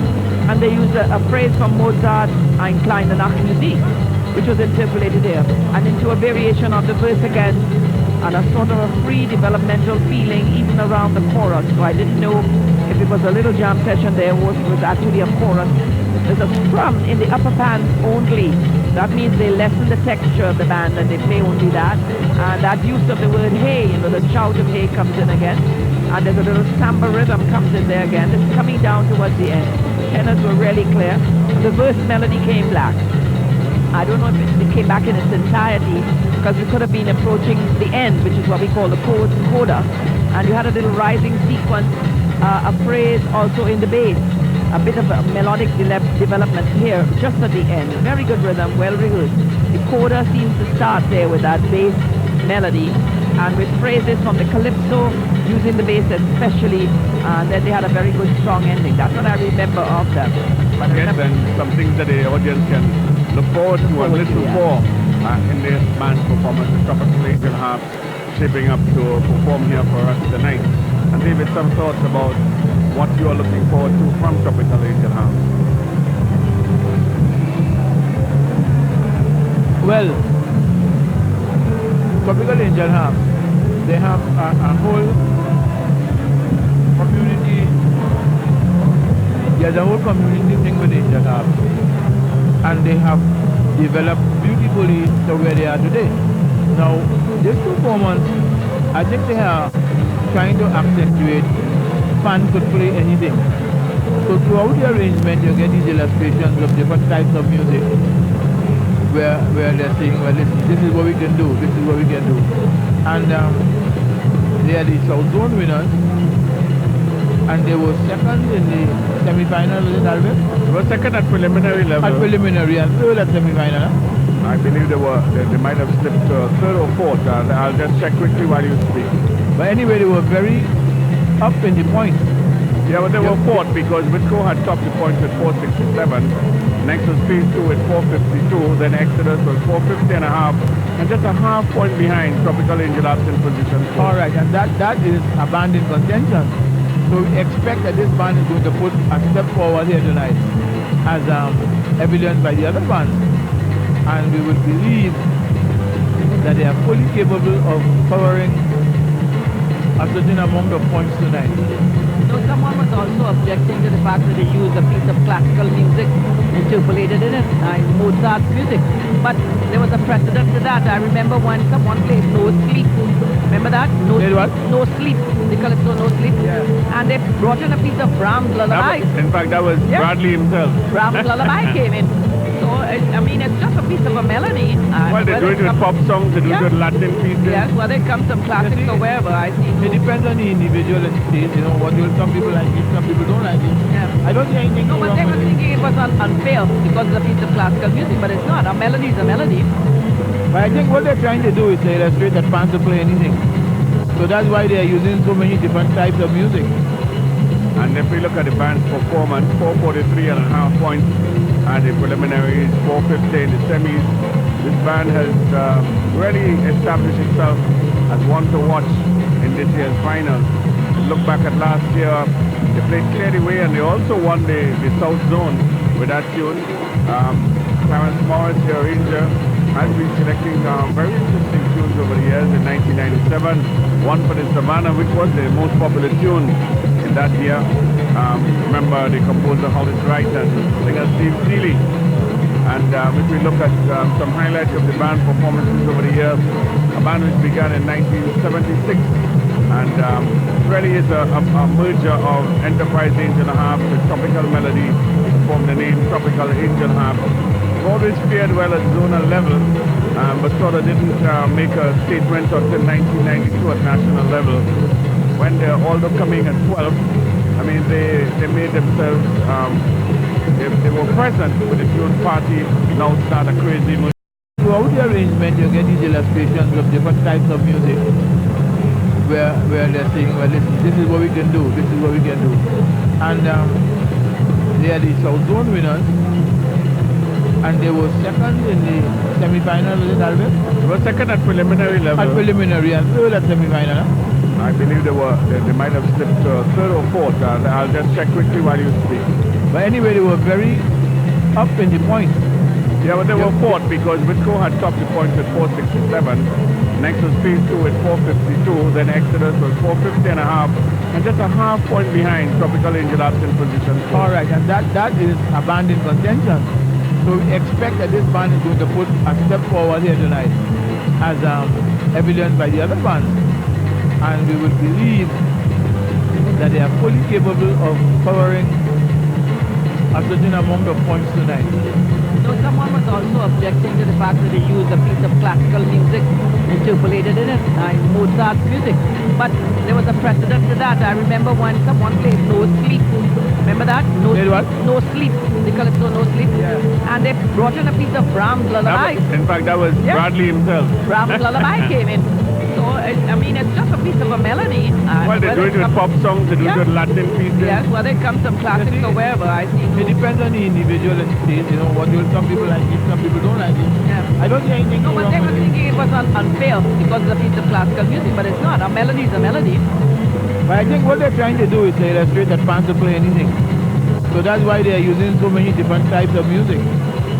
And if we look at the band's performance, 443.5 points at the preliminaries, 450 in the semis. This band has really established itself as one to watch in this year's final. Look back at last year, they played Clear the Way and they also won the South Zone with that tune.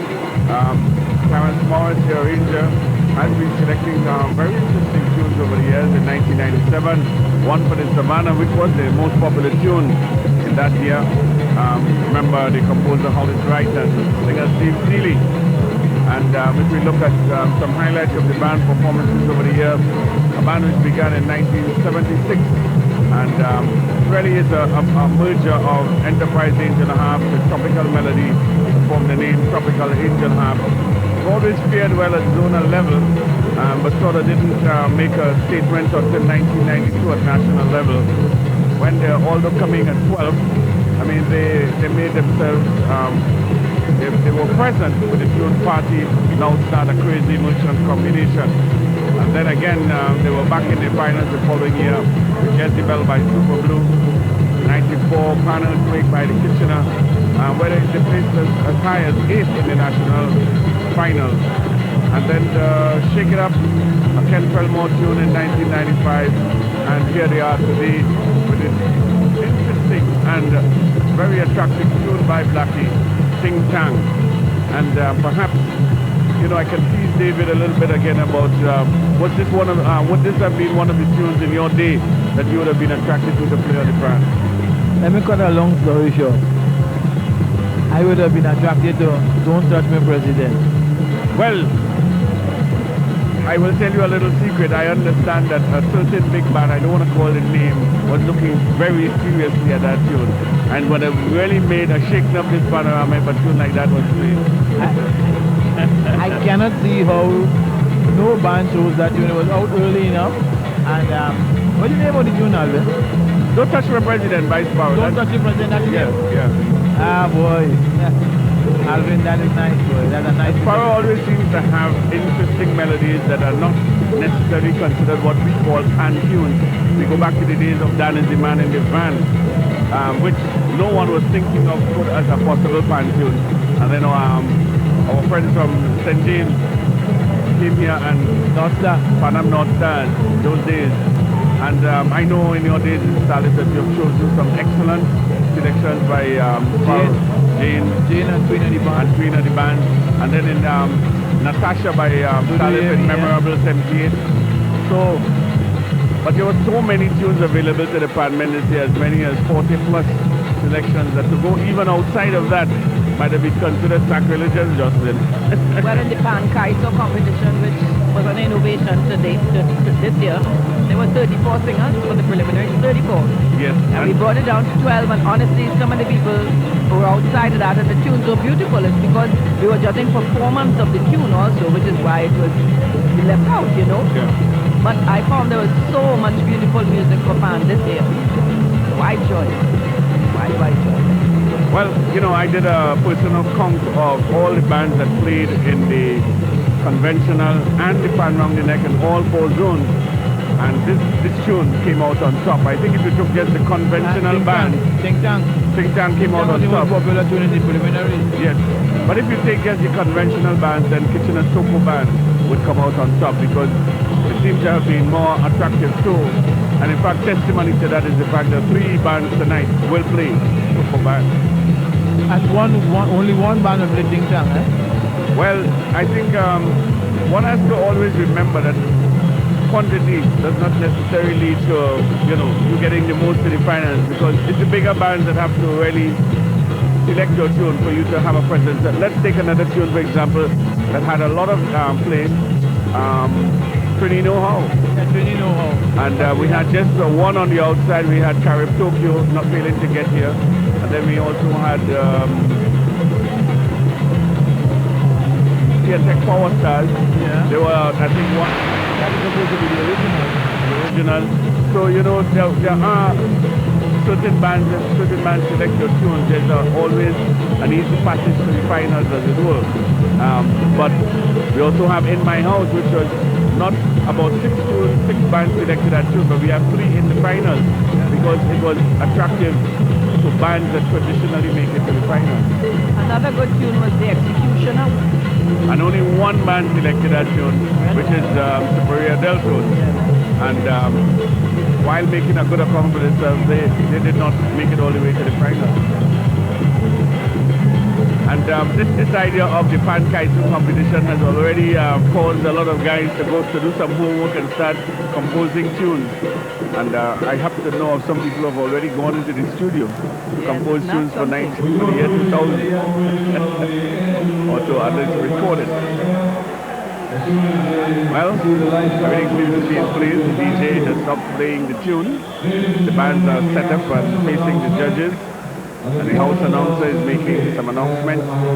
So the time has come for us to welcome on stage and to prepare for the performance of band number 4, the Tropical Angel Harps. When they are playing, this rule will be strictly enforced from here on in. Well, I think they've done an excellent job in clearing the stage, as we were getting quite a few people on the stage. As usual, people come in with the bands and then they linger and then they walk across to greet the next band and come on. But we've got the stage cleared and the band is in position, and very soon we'll hear the performance.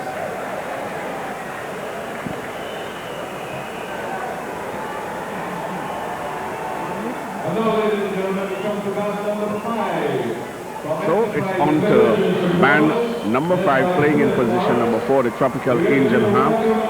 They will play a tune, King Town, which is composed by Ivan Blackie Blackman and Andrew Ferreira. The singer of the song, popularly known as Blackie, and the tune is arranged by Clarence Morris. Captain of the band is Philip Morris. The fans are tuned by Herman Guppy Brown. And the manager of this band is our Super Philip. Enjoy, listen to the band Tropical Angel Harps with King Town.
tropical Angel Harps Steel Orchestra with a Clarence Morris arrangement of Blackie's Ching Chang, and well received by this audience here tonight.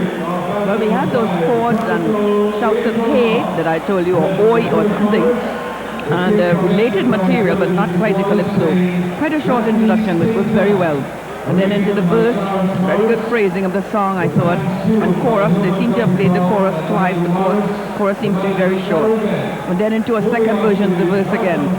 Very good tenor work. The rhythm was very tight, well rehearsed. And into the chorus also. The basses were very steady. I can hear that bouncing rhythm in the bass.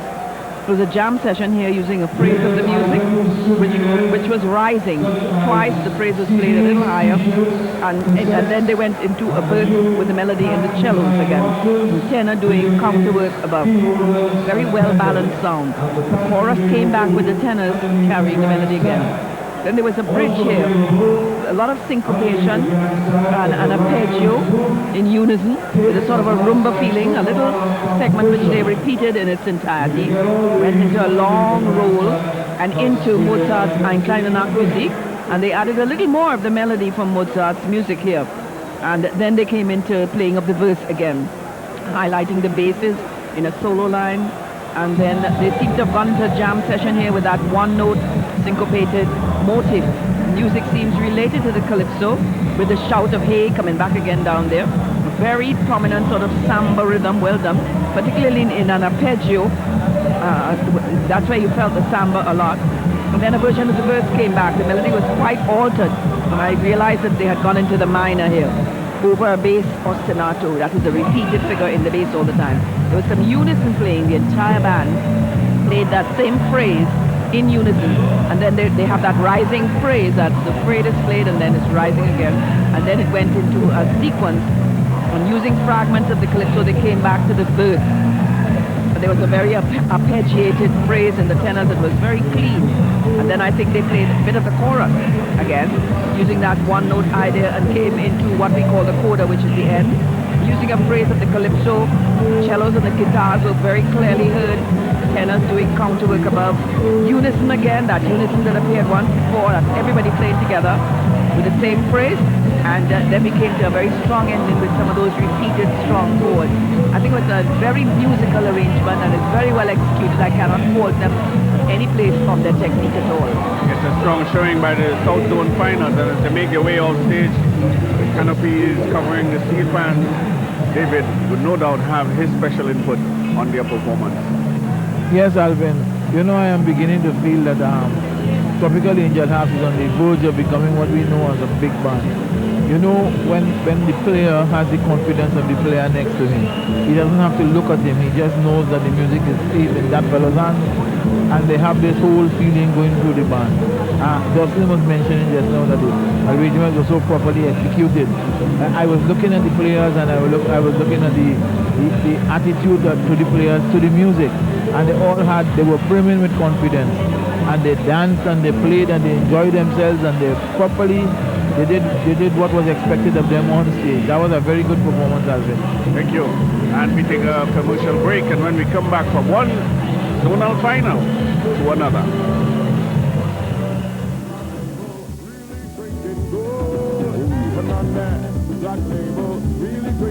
Really drinking good. So come in the air.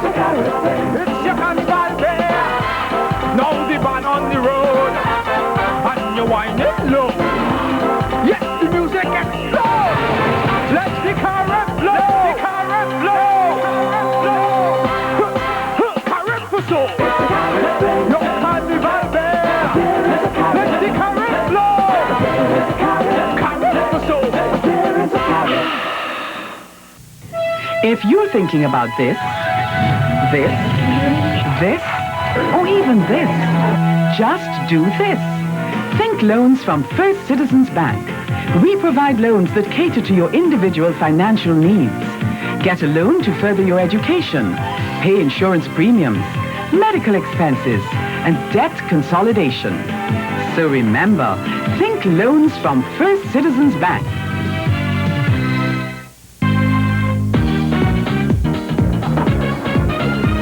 Ah, this song's on you.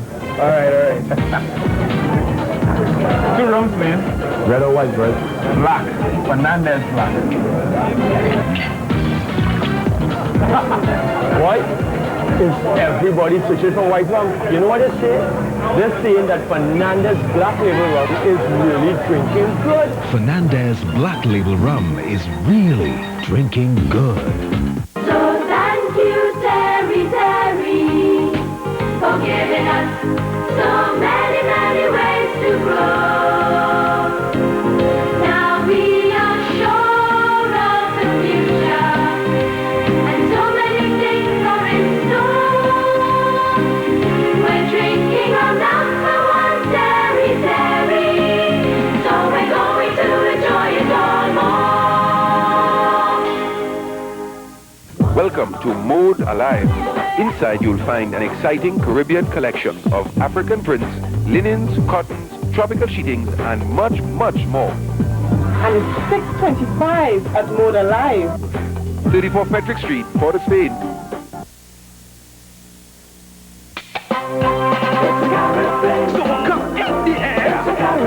It's your carnival day. Now the band on the road, and you're winding low. Yes, the music explodes. Let the current flow.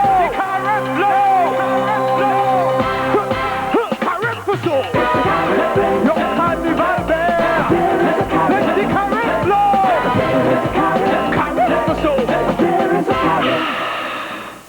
In Trinidad and Tobago, only one bank can give you fast service here, fast service here, fast service here. Royal Bank gives you fast service 24 where you shop, fast service here, fast service here, fast service 24 where you work, fast service here, fast service here, fast service 24 you can drive through, fast service here, even fast service 24 for US dollars. With the largest network in the nation, Royal Bank puts technological leadership to work right where you need it. Fast service here. Royal Bank, your way ahead.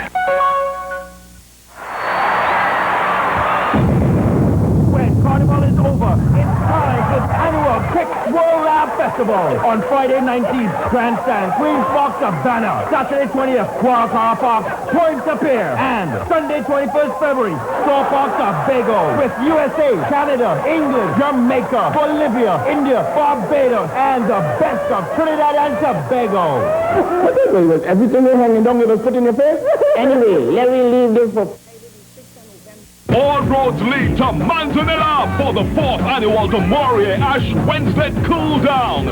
3 big bands, Roy K. All-Stars, Ruction, and Tidal Wave. Plus Raga Soca Monarch champion Ivor George. Also 3 Canal, Bungie Garland, Black Lyric, Billy the Kid, and much, much more. Plenty food, plenty fun, and 6 miles of beach.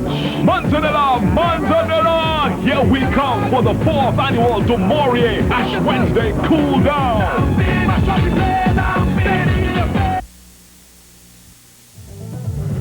We're back live, and those Moko Jumbies that you see at the front, and if you look at the predominant colors in front of this band, black and white, you should be able to guess that this is the band Exodus, and they're really making a picturesque sight as they make their way on stage with the large motifs of a facial expression atop the panorama. At the mood and exciting moods in the background of Play My Music, sung by the Mighty Sparrow for them got a composition. And good mood in the Savannah here, really packed house, and everything's moving smoothly tonight. For a preview and some of the things to listen for in this band's performance, we go over to Jocelyn Haley. Yes, as I was saying, Alvin, this tune grows on you. I find myself singing pieces of it. They begin very aggressively with strong repeated chords. Rhythm is very good. They use part of the calypso fragment of the calypso material for their introduction. There's a rising line that I mean rising in pitch, not in volume, in pitch, and they go up to so, what we call the dominant in music, and they move straight into verse and chorus. Some unison playing is used, that's everyone playing together, and then back to the full chordal playing again. The tempo of the semi-finals was very fast and some clarity was lost. I hope tonight that they adjust that variation of the verse and chorus comes again right after. Very good rhythm, precision, particularly in the bass cellos. They go into a jam session afterwards, using rhythmic phrases not really related but sustaining the general mood of the calypso, also using motifs of the calypso, which was interesting. So another variation of the verse. Probably the chorus also, but I did not note whether they went directly from verse to chorus. Then they had another jam session, staccato notes and the unison section into a sort of a strum, which was in the minor. And I think I heard part of Three Canals music there interpolated. And then they came back to the calypso with a little chutney rhythm and a bridge using parts of the UFO and calypso, and then they started the last playing of the verse. Unison section again, and into the chorus. Developing the coda with fragments from the calypso, coming back to the end of the chorus. And the I Love Music theme, if you listen to that will come in there towards the end. Ask for anything more, right? Yeah, could ask for anything more. And phrases of the verse used at the very end again, keep developing their coda. Strong repeated chords, and they are on a 7th chord. That's a kind of a jazzy chord. It's a nice sound, and it's a full chord. Yes, and you talked about the speed, Jocelyn, and I had a chance to discuss this with Phelan. And Phelan does not think that he went too fast on that night. And when we look at the points, you know, he moved from 439 in the prelims to 450 and a half. The judges didn't necessarily seem to think so, although maybe the points could have been higher if it was just that a tad slower. But we'll see what tempo he chooses tonight. One of the features of this arrangement is the reference to certain types of music, and obviously in reference to the lyrics. I want to ask David a question. How important was the lyrics of the calypso to the arrangers in, say, the 60s? Very important. The lyrics, you see, calypso would have 4 verses, and the lyrics in the verses would direct the type of music. The lyrics would direct the arranger in a particular vein. You would find, like, let me see, Mass in South. Okay? Yes. Mass in South. And they would, Ray would have tried to do a little Guinness thing, because Guinness was the South band at the time, you know? Correct, right. So you can get a bass section similar to that giving you Guinness, a reference to this. but something that Ray would ordinarily not use. Right. You understand me? So he took an extract from the lyrical content of the tune Yeah. and brought it out in the music. Yes. Because this is evident in this arrangement, particularly where obviously you get a little bit of the chutney, you get a little bit of the pop music, which is, you know, brought out in the lyrical context to play all of the types of music that are indigenous to Trinidad and Tobago. Something similar to the previous band, eh? Well, the previous band, I think, did that very well with Ting Tang, where the lyrics in Ting Tang actually says that Steel Band can play anything from classic to whatever. And that just justifies why the band plays that classical reference in the developmental work. One wonders sometimes to whether the judges are conscious of the lyrical content of the calypsos, and therefore what the arranger is doing to try to refer to these things. It may very well be that they're focusing on the melody alone and not thinking of what the lyric says in whatever verse it is. So there may not be an appreciation. Well, they would appreciate the fact that they switched to a new rhythm and they brought it in, but they wouldn't know that it's so closely tied because it was mentioned in the lyrics. They may not know that, or may not realize it. I remember some time ago in Third World, Pelham, we were doing Fiery. And Pelham had a lot of problems because he was trying to figure out what was the temperature in a storm. Now the temperature in a storm when you file the place getting warm. Dynamic musical haze, everybody shaking their waist off, it's fiery. Right? That was the lyric, and he wanted to get a temperature in a storm. Interesting. And that was one of our best pieces, incidentally. A band which can boast of having at least a single panorama, the band Excerpts. Way back in 1992 it was when they played Savannah Party. Really upsetting the field that year with Palam Goddard, David Rudder composition, Savannah Party placing first. And in those days, 462 points was able to do it. Well, let me tell you, 467 already at the semis, you're going to need more than that tonight. And this band has consistently been in the top 5, having given us dust in the face the following year where they tied for third with Trinidad All-Stars, 1994. When they played Soca Jamboree, they played fifth. And we've had tunes like Simple Thing, which I don't think made a strong an impression, but a band which has shown much improvement in the last couple of years. If we go back to 1998, when they played Parade, the band placed the second and was just one shy of the top Panorama position. Get a band in 1997, and Exodus, I think a band which is very disciplined, band which puts in a lot of work, and when you go up to the Panyard, you're always very impressed with the way things are done there. Recently held a tribute to all of the pan composers. It was a very emotional evening. Justin, I'm sorry you were not there. It was really a very emotional evening to see people like the Lord Kitchener sitting next to Mighty Sparrow, Boogsy, Andy Narell, Earl Brooks. I was here in the Savannah until 7 o'clock. That was the day of the children's panorama. Right. And we were very, very late. Yeah. But it was a very great evening. It was especially good to see people being honored among their peers. Yes, it must have been wonderful. And I think when you're recognized by your fellow composers or your fellow arrangers, it means more to you than even, let's say, a large audience. Of course, Pelham has been in the pan business for some time, and perhaps, David, you can give us a sort of synopsis of Pelham's association with pan. Well, Pelham actually started off in pan. You will have to say in Invaders.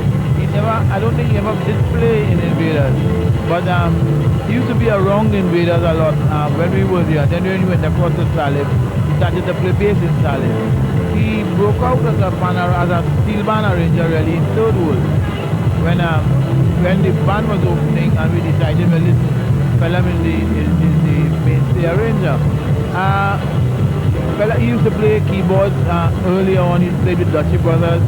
He played with, what's the band name? It was Bradley's band, Esquire's now with Brad.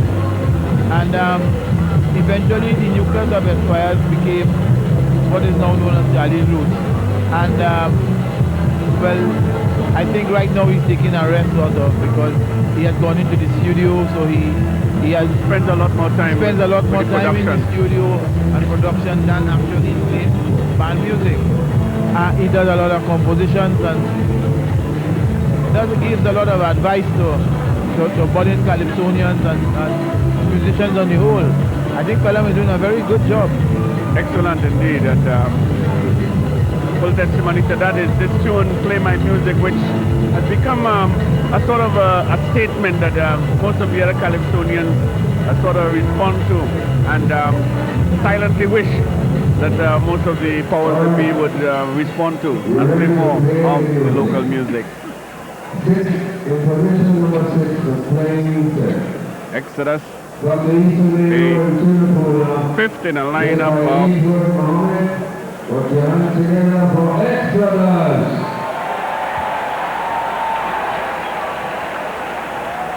Play My Music by Panorama, who is also the arranger. Lyrics by Alvin Daniel and sung by the Mighty Sparrow. French tune by Leo Coca. Okay, on stage the band Exodus with Play My Music, the tune they have chosen, composed by Pelham Goddard, the melody that is, lyrics by Alvin Daniel and Sparrow, would you believe, sung by the Mighty Sparrow, on Pan's tune by Leo Coca and Herman Guppy. Here is band number 5, listed as band number 6, but played in position number 5 in a lineup of 11 tonight. On stage, the band Exodus.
The band Exodus, the man Pelham got at the tune, Play My Music.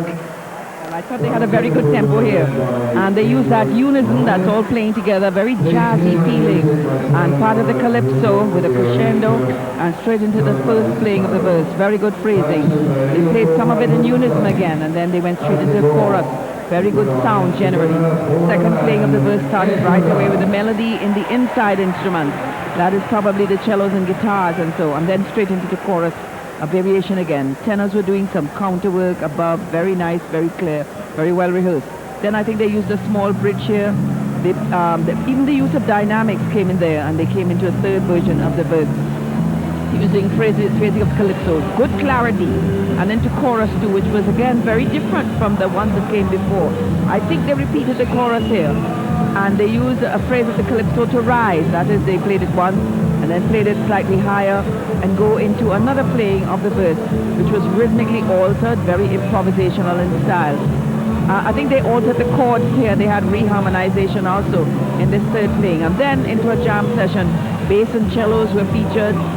The tenors were doing some brilliant work above. Play My Music theme came in a lot. They used unison again. They went into a minor strum and into a verse. Well, this is where I thought I heard a little Tricanas music, which is a little Spanish element. They were trying to show all our music in Trinidad and Tobago. They played a little chutney, a phrase from probably a chutney song. They came back to the Play My Music motive, which was altered again, but recognizable. The bass tenors had a sort of a call and response, and they had that rise into a further version of the verse. Bass and tenor conversation a lot. They tended to come back to unison to a change of texture and the chorus. And then there was a long roll in the tenors. Rhythm was very tight and very clean. The coda, I think, began by using new material that is from the calypso, but it related very well. They had some dynamics there, a long crescendo, building in the excitement to the phrase, Play My Music. The motive was used a lot. And that's where they put in this I love music, who could ask for anything more, was interpreted there. A lovely tenor passage where there was a little crescendo and diminuendo right within the tenor phrase. It occurred once earlier, it was very well executed. And they had that seventh chord, but they changed it and ended with a final tonic chord that is using do right at the top and at the bottom. So it was a very, very well executed and a lot of clarity in this arrangement. Well done, Jocelyn. And I noticed a lot of melodic development too, Jocelyn, where they bend the melody into different turns, and you talked about the harmonic reharmonization, and I think here too, they seem to satisfy all the requirements that the judges look for. But I know that David always looks at these, listens from a different perspective, so let's take in what David has to say. No, I thoroughly agree with you there, Alvin. What Pelham has done here, he has satisfied the judges as far as their books are concerned. Their accounts, the musical accounts where Pelham is concerned are squared. Now, Justin, you were worried about the conch earlier on. But this was now, Pelham dropped the conch somewhat from the semi-final. It was not as quick as it was. Yes. But what I noticed is that the band opened with drops. And when you're opening with drops, you have to be very careful how your conch is. What you do, you take your cue from one of the flowing parts in the middle of the music, and you ignore the conch, and you conch from that flowing part that you have in your mind. You get that in your mind, and you conch on that, and then the drops come into place. That could have been the problem in the semi-finals, what you were speaking of. But anyhow, that is behind us, and it's behind Exodus at this point in time, and I think Exodus is definitely one of the big ones tonight. Thank you, David. We'll be back for more from Panorama 1999 at the Queen's Park, Savannah.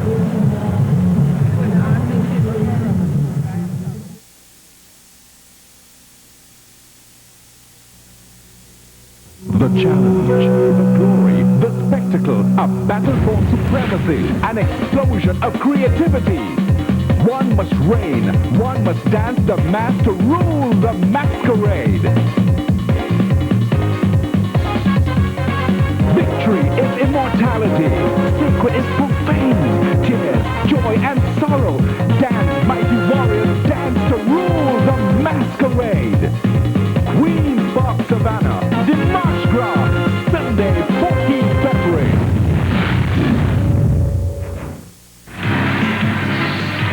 Do you want easy access to banking services 24 hours a day, 7 days a week?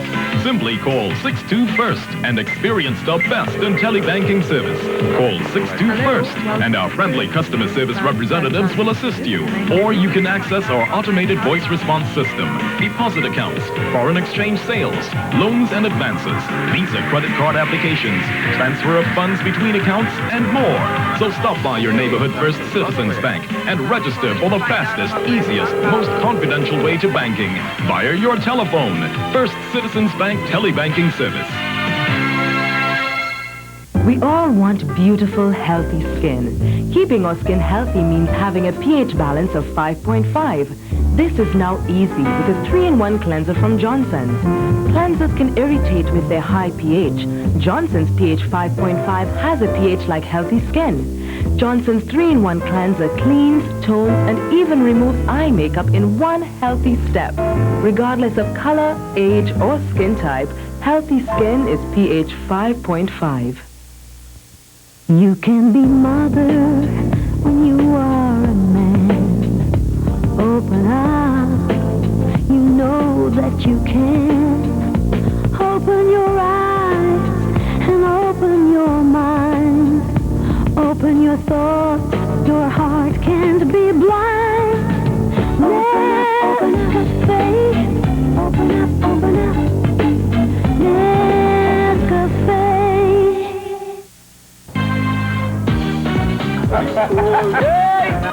Hey, don't make joke now, man. Come meet some good people, man. Look for fun. So you see all the big boys is live on Friday? Right, yeah. Well, let me go and get some for you to drink now. Give me a bottle of... Black. Them fellas only drink black label outside. Anything you guys drinking? Them fellas drinking that long time. So now the young people really realize that Fernandez Black Label really drinking good. Fernandez Black Label Rum is really drinking good.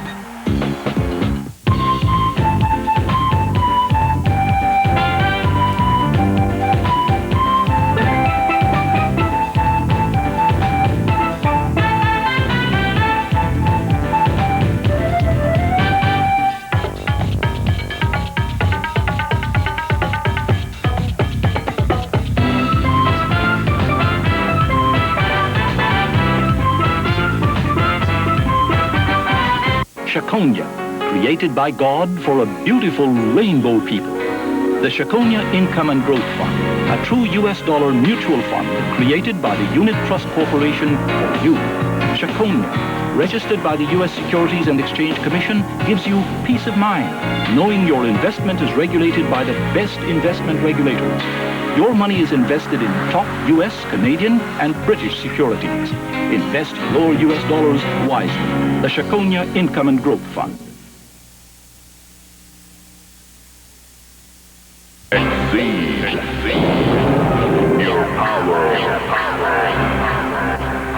Explode with energy.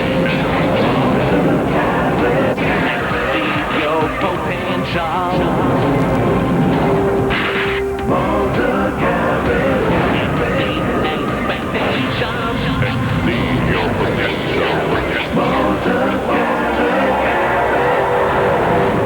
So thank you, Terry, for giving us so many, many ways to grow. Now we are sure of the future, and so many things are in store. We're drinking our number one Terry, so we're going to enjoy it all more. Let's start from scratch. Got a match for the night? Let it up, strike a match. Let's start from scratch. Let it up, strike a match. Let's start from scratch.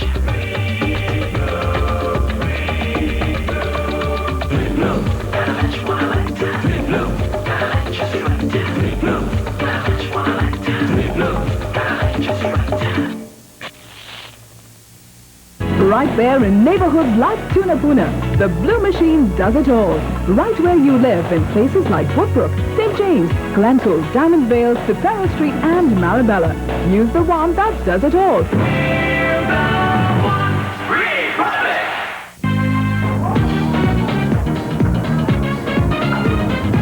rum twist? Red or white? No. Black. Fernandez Black. Yes, now everybody drinking white rum. But now, everybody have changed to black. Fernandez Black Label Rum. Fernandez Black Label Rum is really drinking good.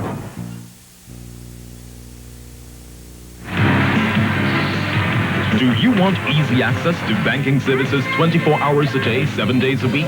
Simply call 62-FIRST and experience the best in telebanking service. Call 62-FIRST and our friendly customer service representatives will assist you. Or you can access our automated voice response system, deposit accounts, foreign exchange sales, loans and advances, Visa credit card applications, transfer of funds between accounts, and more. So stop by your neighborhood First Citizens Bank and register for the fastest, easiest, most confidential way to banking via your telephone. First Citizens Bank Telebanking Service. Welcome back, and we hope you at home are really enjoying this fantastic panorama that we're having here with a high brand of music being played by all of the bands. And as we prepare for the next band, the defending champions from 1998 in New Tune, all we can say is it's almost like an unknown quantity this year. All we heard is that in the prelims, in their zone, they scored 438 points and played second to Exodus, the band that just played. But we know that Clive Bradley has been able to take this band and make it a champion band in just a few years. We know also that he has arranged for the band with the most points coming into this final, Desperados, and therefore we cannot treat this band idly at all. And the tune Choco Band, which has really turned out to be a gem composed by the Grandmaster, is a beautiful choice for this band. So let's talk a little bit about the band and what we can expect. I know that Justin has not heard the band play before, but perhaps we can talk a little bit about the approach to the Choco Band, how Clive is likely to approach it from what we have heard in the past, Justin. Well, I think that, as I said before, it's a lovely piece of music. Nice rhythm and everything is very attractive. And I think we can expect to see him do some altered melodic phrases, which he seems to like to do when he gets into the developmental section, the jam session, where he's going to pull it slightly, extend the intervals of the melody. So he'll still be able to realize it's related to the melody, but it will be altered in his development. That has been a hallmark with his arrangement with Desperados. And he also does a very good reharmonization. And I think he loves to use all the instrumentals so we can expect to hear the melody pass into the lower bands and all sorts of creative things done. I think he'll pull out all the stops because I'm sure he wants New Tunes to do extremely well here tonight again. Any special thoughts, David, about this band's performance tonight? Well, the first thing about it is that you have to consider this band in context of the previous band, Exodus, because Exodus beat this band by just 1 point in the East preliminary. Now this band has not appeared since. And you see, the non-appearance of the semi-final can work both ways. It can work to your advantage or to your disadvantage. In the case of New Tunes, I think it could work to their advantage because when they were 1 point behind the Exodus in the East, there was no introduction and no ending. So if we had to go by the judges' verdict, it would mean that New Tunes are in with a very good chance here tonight of making a double. Yes, you're quite right. They in that Exodus scored 439 points and beat New Tunes for the East Zone, who scored 438 points. So there's not much to choose from, between the two bands in terms of their performance on that day. When one can just beat a band by 1 point over 5 judges, really 7 when you throw the high and low, Justin. That's as close as you can get. Yes. I was thinking too that the long staying away from competition, not appearing in the semis and so on, could work against them too, because of not having to compete before this, They may not be aware of how much. Well, I'm sure they have had people listening to the semis and everything, but still, there's something when you're in each section of the competition that drives you to come to this point. So they're going to have to really put out, I think, here tonight to stay on top. I'm looking at of the players. I'm trying to assess the players' condition, their mental condition on stage. And they look like they are highly psyched for this occasion. They seem to be quite confident of what they are about to do. I see they're posing for pictures and all that sort of thing. And you know, this is a guide as to what they think of the music that they have the package they have to put out here tonight. Yes, and looking back over the years that even from when it was sponsored by Arcadian, you remember that up to the year, I think it was 1994, they used the services of Beverly Griffith assisted by Dave Marcellus, so that Clive would have taken over this band in 1995. So you have to appreciate that this band was virtually not even making it to the finals in that kind of an era.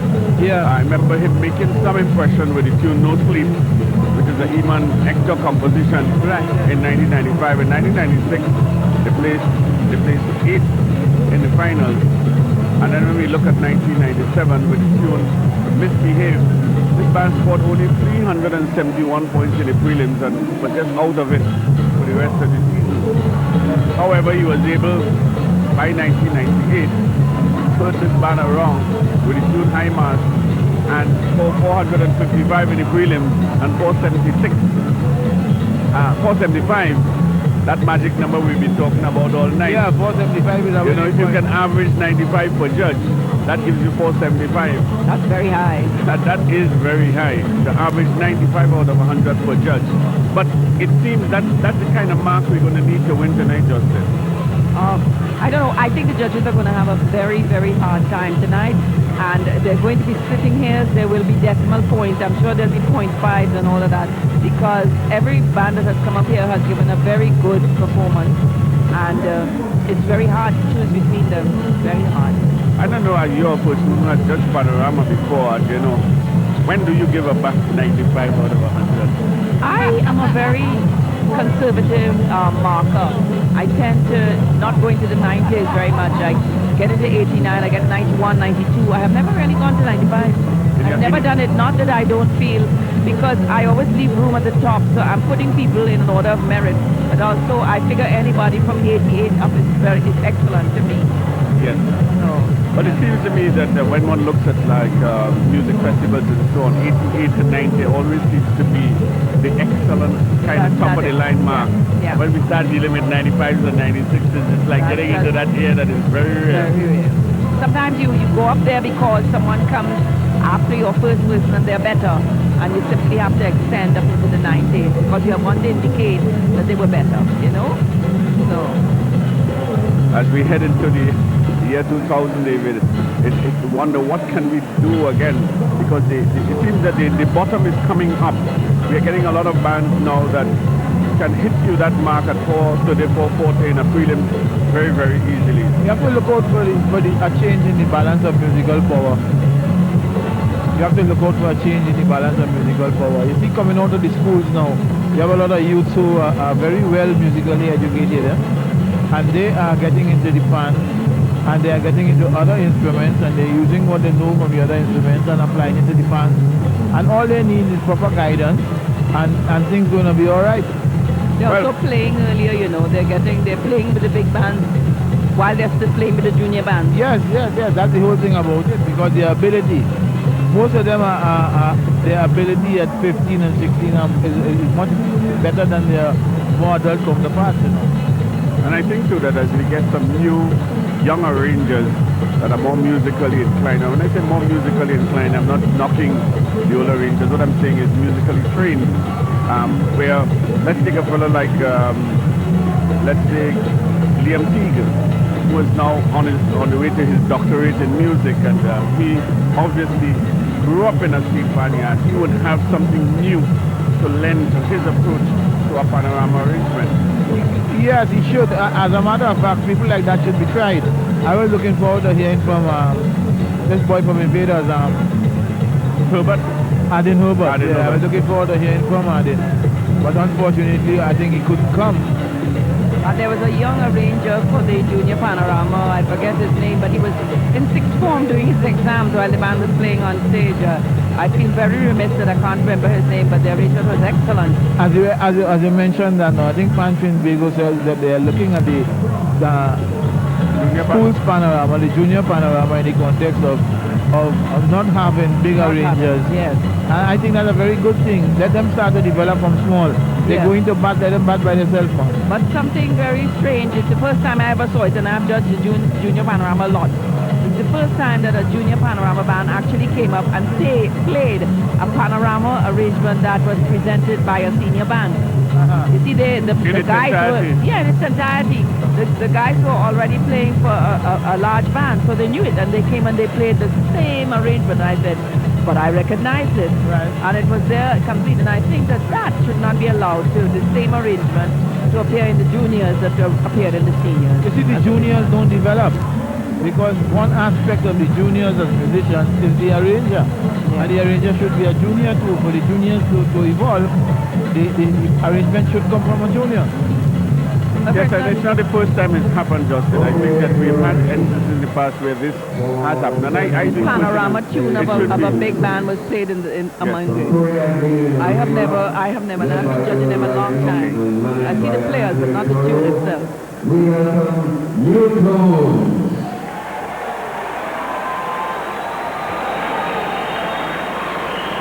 The Kitchener's Stroker Band, arranged by Clyde Bradley, bands tuned by Roland Harrigan and Norman James. Number 7, playing Stroker Band, new tones. Listed at number 7 and playing at position number 6 is the band New Tunes with a Clive Bradley arrangement of Kitchener's Toko Band.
what a surprise ending to a fabulous performance indeed by the defending champions, New Tunes of the Lord Kitchener's Tuco Band.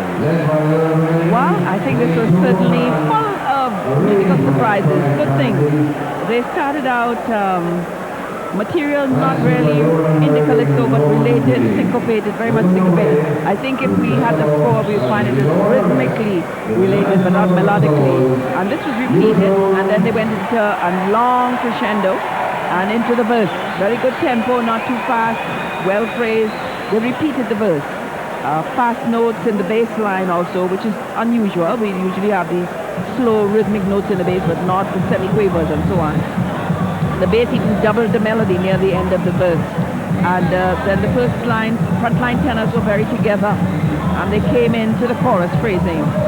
And then we had another version of the verse again, with tenor improvisation, very different again, of the verse melody. The bass was very steady and very clear all through this. The melody was back in the tenors on the second part of the verse, with the musically coming in unison, that little phrase in the calypso. And then they came into a chorus playing again. Melody was in the inside pans here. And then they had a change of key, which seemed to go into a jam with an altered melodic line of the verse, as I was explaining before, where the intervals of the melody are pulled a little larger than they really are, and it relates to the melody, but it's altered. It was tenor dominated in the sense that the tenors carried most of that. They were beginning the verse again, altered, so they did that twice. And the rhythm section stood alone for a while, and then there was a crescendo on some arpeggios from the tenors, and into a version of the verse. Almost a counter melody, very lyrical, still the tenors carrying most of it. And here the chorus was kind of altered again. The music line is altered. And then he did something very unusual. There was a little jam session with new material as he began. Very simple. Into the verse, the last thing of the verse, what he did, he began the verse rhythmically altered, but still very clear.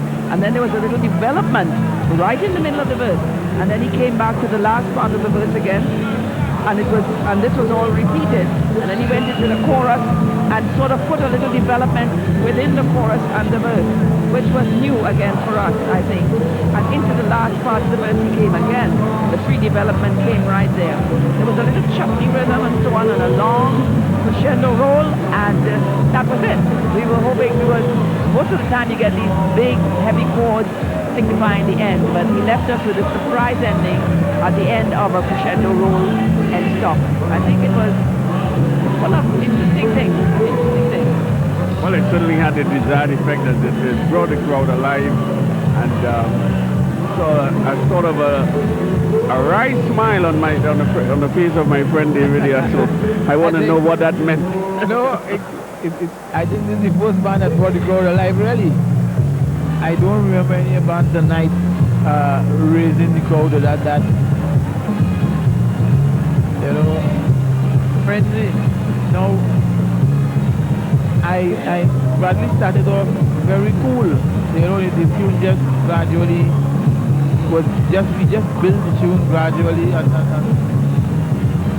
then suddenly you found that there was a big jam out there, and you were part of it, and you know that it just dawned upon well, hey, Newton's defending himself, you know, they're defending the title, and at the end of it all, as Jocelyn said, at the end of it all, I was quite surprised at the ending, and surprised and pleased, because I had never heard an ending like that before.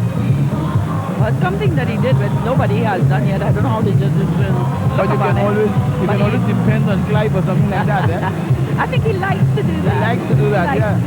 But I think this is what Panorama needs, because you don't want the predictable things to become part and parcel of every Panorama. Certainly we'll talk more about that, and we'll talk about the band that's coming up next, the PCS Talib, when we return.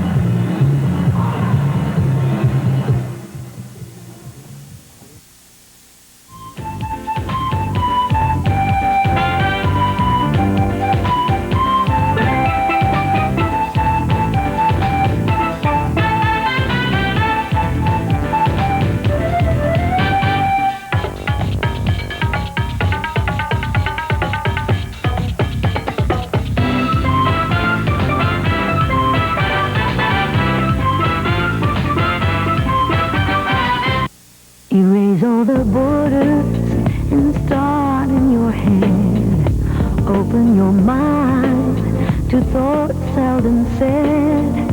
Open your eyes and open your mind. Open your thoughts and don't stay behind. Nescafe, open up, open up. Nescafe. The boss is back. Martial arts master Jet Li, the lethal weapon, is back in Hitman.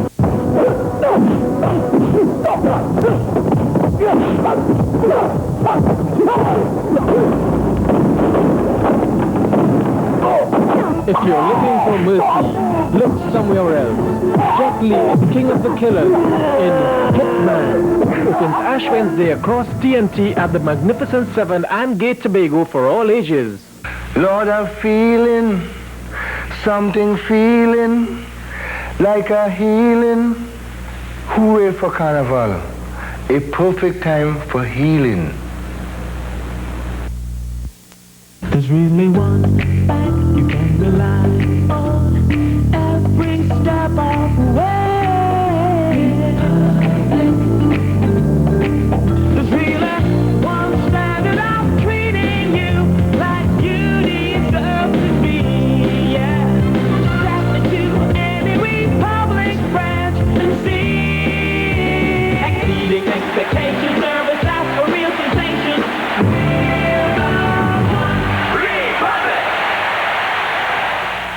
Welcome to Mode Alive. Inside you'll find an exciting Caribbean collection of African prints, linens, cottons, tropical sheetings, and much, much more. And it's 6:25 at Mode Alive. 34 Frederick Street, Port of Spain. When Carnival is over, it's time for the annual Quick Swirl Lab Festival. On Friday 19th, Grandstand, Queen's Park, Savannah. Saturday 20th, Car Park, Point to Pier. And Sunday 21st February, Store Park, Tobago. With USA, Canada, England, Jamaica, Bolivia, India, Barbados, and the best of Trinidad and Tobago. Was everything you're hanging down with a foot in your face? Anyway, let me leave this for...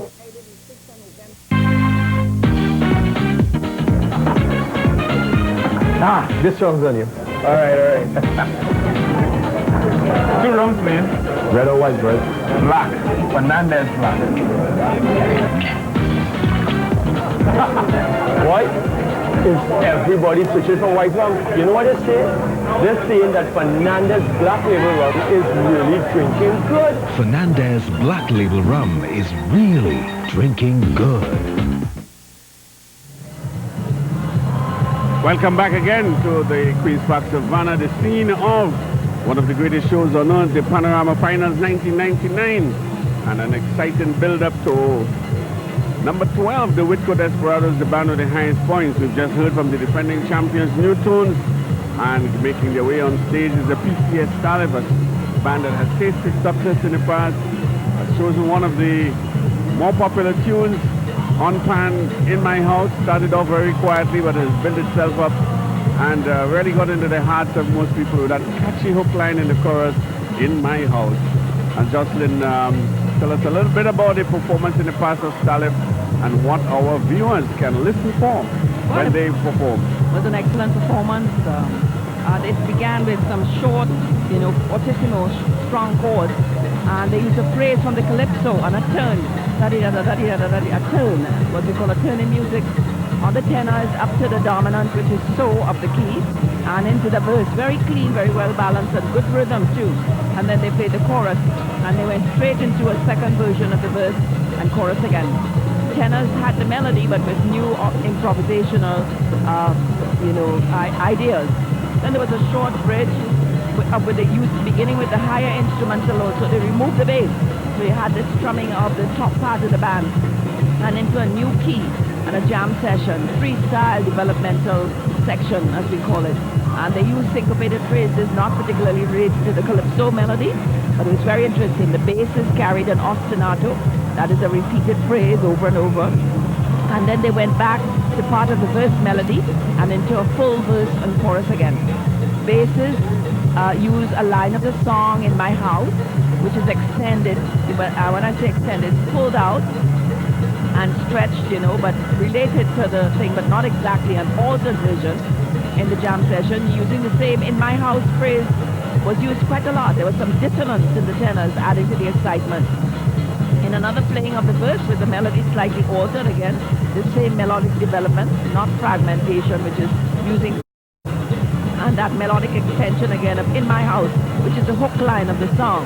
And they came to the end. I thought it was a very exciting performance from Starlet. Yes, Starlet, a tune, a band that we say has tasted success, knows what it is to come from behind, and they'll certainly have to do it tonight, having scored just 422 points in the prelims and 435 in the semis. A long way off from that magic 475, David.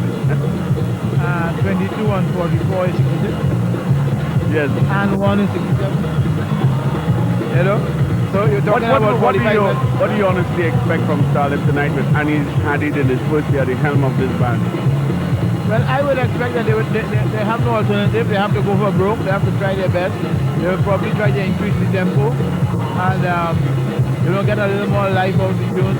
I don't know if they might re-examine their setup or try to highlight other bands, you know, after having done some self-analysis, you know.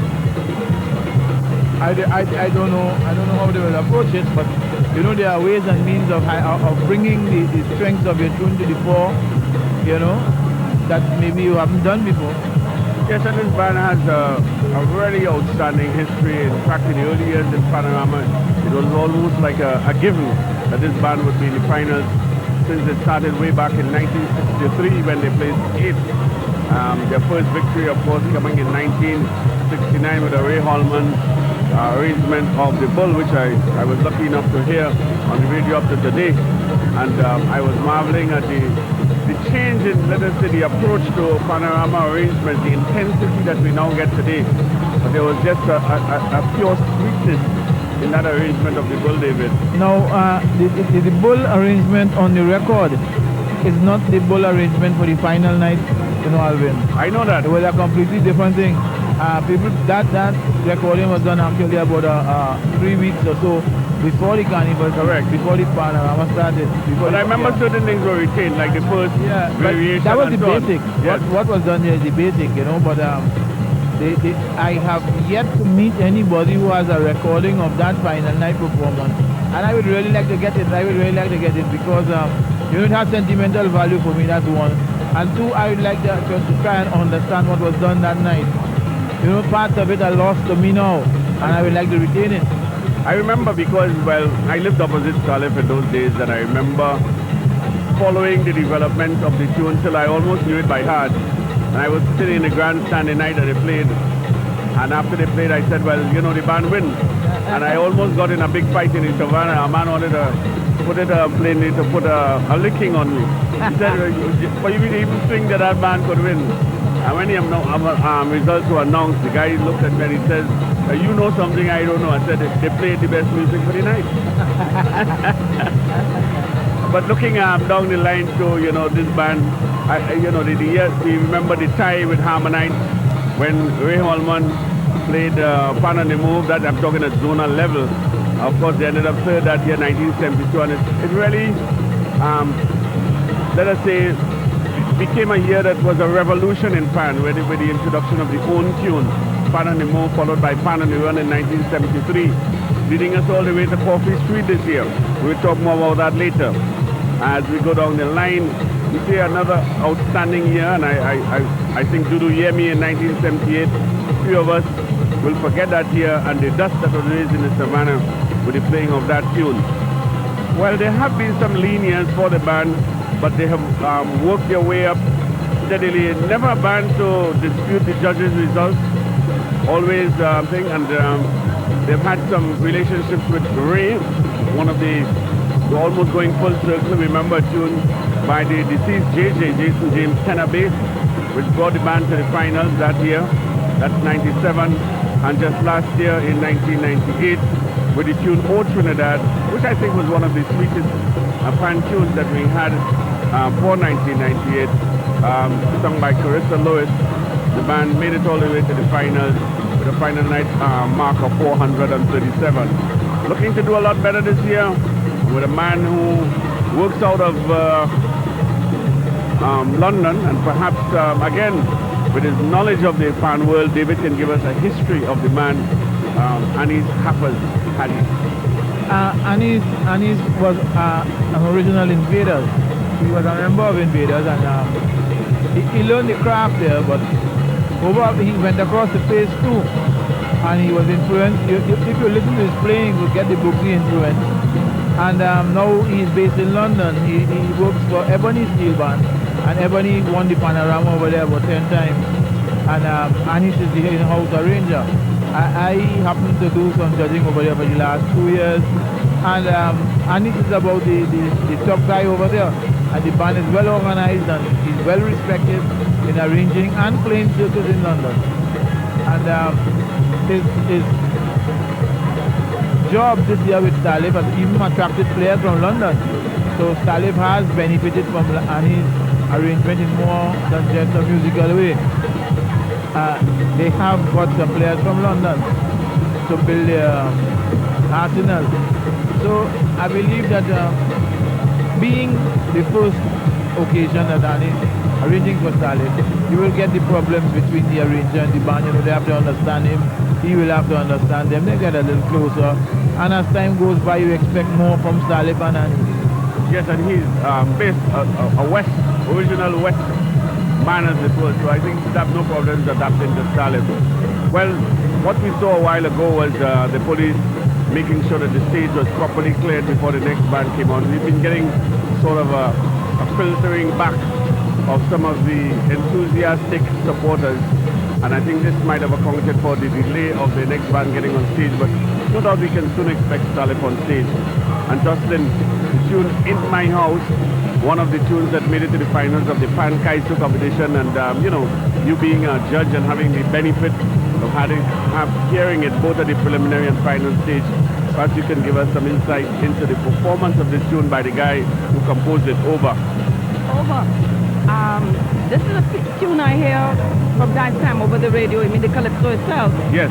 I love the chorus. The chorus is really, a lot of music is in the chorus. I like that, especially that falling chromatic like In My Heart, you know. And the band seem to use that line a lot and develop it, you know, when they have the jam session and all that. It's the most interesting line in the calypso, I think. I like the verse also. I find generally it's a nice calypso, and it's the tempo of it suggests the pantomime right away, you know, when you hear it. It's a little faster tempo than some of the calypsos we heard tonight. Probably one of the fastest ones you're hearing, actually, in the back there. I like it very much. Interestingly, David, I don't want to call the name, but a particular calypsonian who was trying to compose a tune for Pan that didn't seem to find favor. He said, why it is Pan tunes have the song a certain way? And I was trying to find what he meant by a certain way. Perhaps he was one of those who... Well, I don't know what he means by a certain way. But what I know is that the instrument lends itself to a certain type of music. It does. Especially pan music. The instrument is a very sweet instrument, and it lends itself to the more melodious songs around. It wouldn't go for like the bees. Or the Soca Monarch. The Soca Monarch bees, you know. I was trying to think of what makes a good pan tune, and I think it has to do something with the phrasing. The phrasing has to have a certain amount of syncopation in it. And maybe you have two kinds of phrases, a rhythmic phrase and a lyrical one, you know, like In My House, I have a pan in my bedroom, you know, that is very syncopated. But then the In My House is opposite. It's more lyrical and smooth, you know. So it affords you two kinds of phrases. I think too, in a pan tune, the phrases aren't very long. So you have to be able to hear it in an instrumental play more than in a vocal play. And that is what makes it a good pan melody. You see, you must understand that the pan developed with the classical music as a base, because what we did, we took the classical music and we broke it into calypso, and in that context is where the pan started to develop, and we started to change the tones and, you know, make different approaches, arranging approaches and so on. It all came from the classics and then the jazz. Yes, a lot of jazz influence. Somebody asked me if I didn't think that Andy Narell sings was too jazzy, and I said, but jazzy improvisations is part of fan history. It is. All the way down, I hear it all the time from since I was a child. You always get a kind of a jazzy intonation in the phrasing. David, I want to disagree with you slightly with something you said a while back about maybe fan not wanting to play a tune like, say, maybe what we call Dust Them. Last year I was very surprised Juve morning when I heard so many bands playing Footsteps. Yeah, I heard a lot of bands playing Footsteps, yes. And I wouldn't be surprised if the River and Stampede, as we call it, ends up being played Juve morning. Yeah. No, I'm not saying that they cannot be played, you know. They can be played. But when you want to get the glory of the band, you have to go to the more complete melodies and that kind of thing. But it's a good Juve jam. Yeah, you could take a course. I mean, like everything else, you could enjoy yourself. So I heard Justin saying something about the lyrical content of this music. I found in my bedroom. Yeah. Yes. You almost said it as if you wanted to say, well, listen, he had a pan in the bedroom, but he had no bed. When I used the lyrical there, I meant it was a singable, a smooth line. Lyrical, but not the words per se, you know. Not the reference. Yes, yes. I thought he was sleeping in the floor and a pan in the bedroom. The other thing that it makes a good fan tune is when the composer has put in some very lovely chord progressions. That makes it really nice for the harmonization. No, you now bring up something there that could cause some trouble. Okay, a guitar, you take your fingers and you make a chord. A piano, you take your fingers and you make a chord. Bram, in the fan, you distribute the chord. That's right. Now this is trouble because you have one second fan with one tone, playing two notes. Guitar fan with another tone, playing two notes. Cellos with another tone, playing two notes on the bass. You know. So you're talking about you can get a spread of a chord in a band, a steel band. Could sometimes be stronger than what you could get say on a guitar. Now, it will be, but you have to know which notes you could double and which notes you can't. That's experience. That's harmony. I think we had to put Justin That's what we call it, harmony.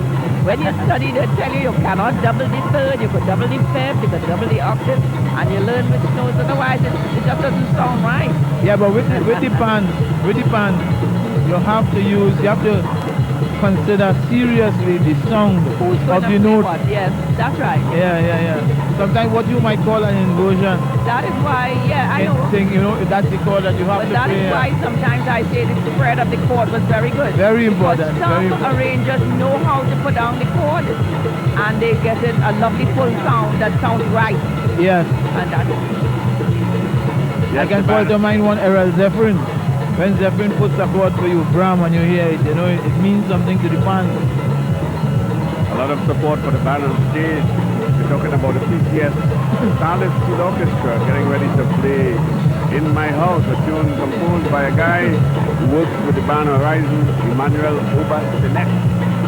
And sound in the background, a lot of good mood in here as you see people around the band enjoying themselves. There's a guy with two national flags really having a ball adjacent to the fans, responding to the music.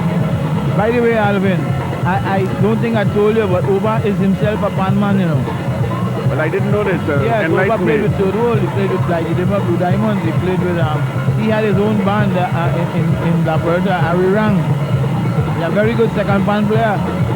So he didn't just jump into this thing that he knows about it. No, he paid his dues. He's a very good, as a matter of fact, in Toro, we used to call him Africa. Yeah, and then he got him with Colin Lucas, and they went into Song Revolution. And from there, he just went. Well, I know him from his days with Song Revolution. That's why I always associate Oba. And now he's with Steve Seeley and... Yeah, but he's a very talented musician and a very good band player. Well, I feel we have not heard the last of him. No, definitely not. Because now that he is fully into this, there's a magic about composing a tune for the fan and hearing it interpreted that keeps you in that vein. And I remember Blackie telling me, he says, Alvin, when I heard Ting Tang on Panzo, I realized this is the way I have to go. He said, more people know me in the street now because of this tune than any other tune. So, more people know him in the street? Yes. All right, okay. I love the idea that he had a pan in his bedroom. Huh? I say I love the idea that he had a pan in his bedroom. Yeah, it's a That's great what you call idea. a lover of pan. But the bedroom must also be very well furnished. You know? If you don't have a bed, yeah, you must have a bed. You can't sleep on the fan. Yes, and in case some of you have just been taking maybe an early nod and got up in the middle of Panorama, maybe more interested in the second half than the first half, I want to remind you that we're only going to be hearing from 11 bands tonight. Band number 1, Fontclair, was disqualified. The entire surroundings of it, we're not entirely clear except to say that they haven't made a showing, and we are sure that they will not play tonight, so that every band that has been listed has been virtually moved down one position. We first heard from BWI Invaders, then the Petrochin Phase 2 Pangrove, both bands having had the arrangement done by Len Bootsy Sharp. The Nilamasi Trinidad All-Stars was next, and then the Tropical Angel Harps, the South Zone champions. And they were followed by the East Zone champions, and then followed by Newtones, the defending champions of 1998. On stage, listed at position 8, going to be playing in position 7, PCS Salif. Yet to come, we have the Amuko Renegades, Solo Pan Night, Ijaragwe Skiffle Bunch, and of course the Whitco Desperados bringing up the rear. Alvin, interesting night of fun. More London support for Annie. I just saw Rudy Two Left Smith in the band there. Throwing in his lot with him. Yeah. You know, Two Left didn't qualify, so. And he did a nice arrangement for good song of Trinidad Know How, you know. Yeah. Some reason his voice is not yet being heard or listened to in the Panorama. It takes some time sometimes. But quietly, these guys are prepared to pay the dues, and that's what... Yeah, but Rudy has been paying his dues. You must remember, he's an original Red Army. Eh? Yes. He is not from a modern band, he's from Red Army. He was a little boy in Red Army, you know. Very old band, eh? Yeah. I was a child. Yes, he was a little boy in Red Army, but he is Red Army. So I think it's, you know, it's strange that Rudy should still be paying his dues. Well, maybe you pay the dues is the wrong thing, but somehow along the line, his voice is not being heard. Absolutely, I agree with you. Maybe he needs some larynx exercises. To clear up the throat. Don't look at me. Okay, I think that we're getting close to that point, and the rhythm of the iron in the grandstand almost more noisy than the north stand for a change, and a really packed house here of interested pan enthusiasts.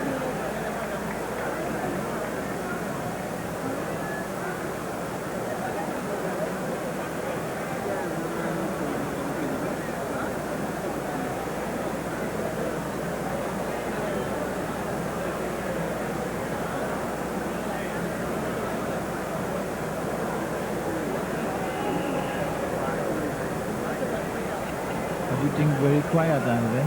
Yes, there's a marked hush around the entire venue. A kind of hush.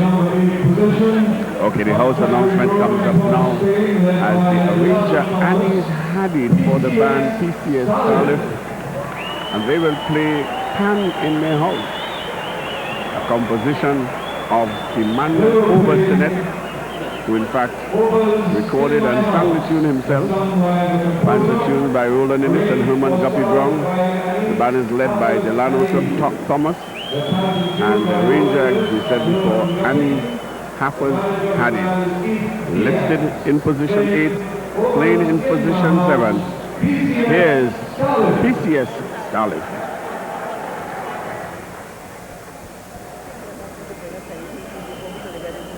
I'm gonna have to.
in my house, and Salif sounded really good this time around with a beautiful composition in my house and a nice arrangement by Angel Harps.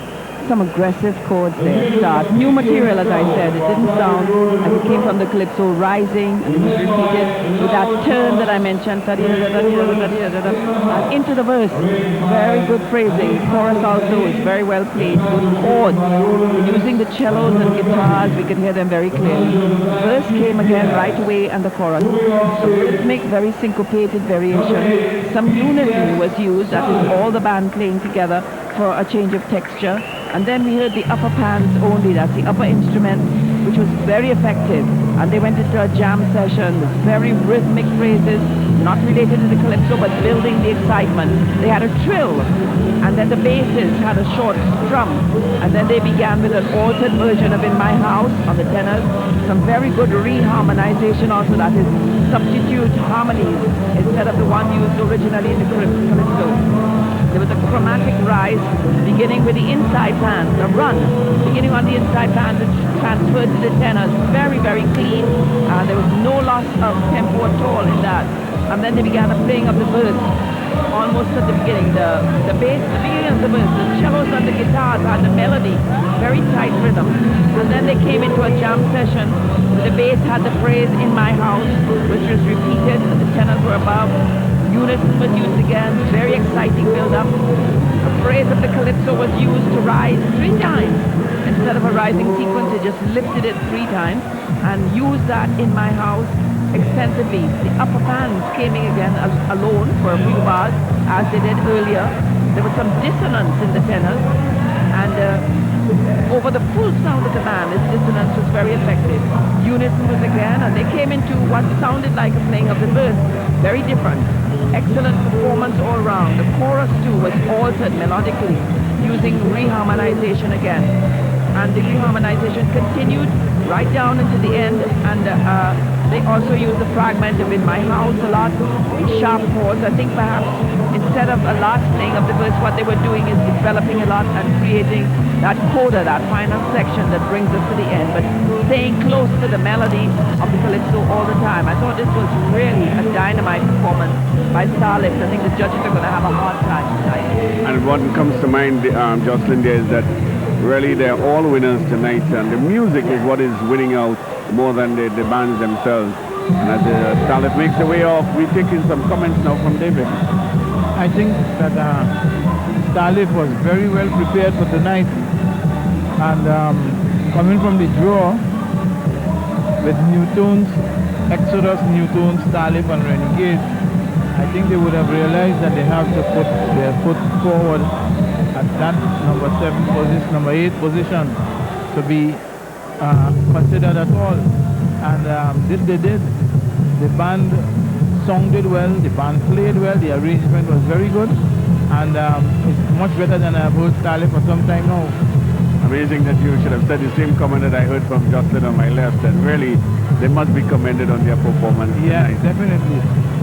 We take a break, and when we come back, Amoko Renegades makes their statement in the big yard.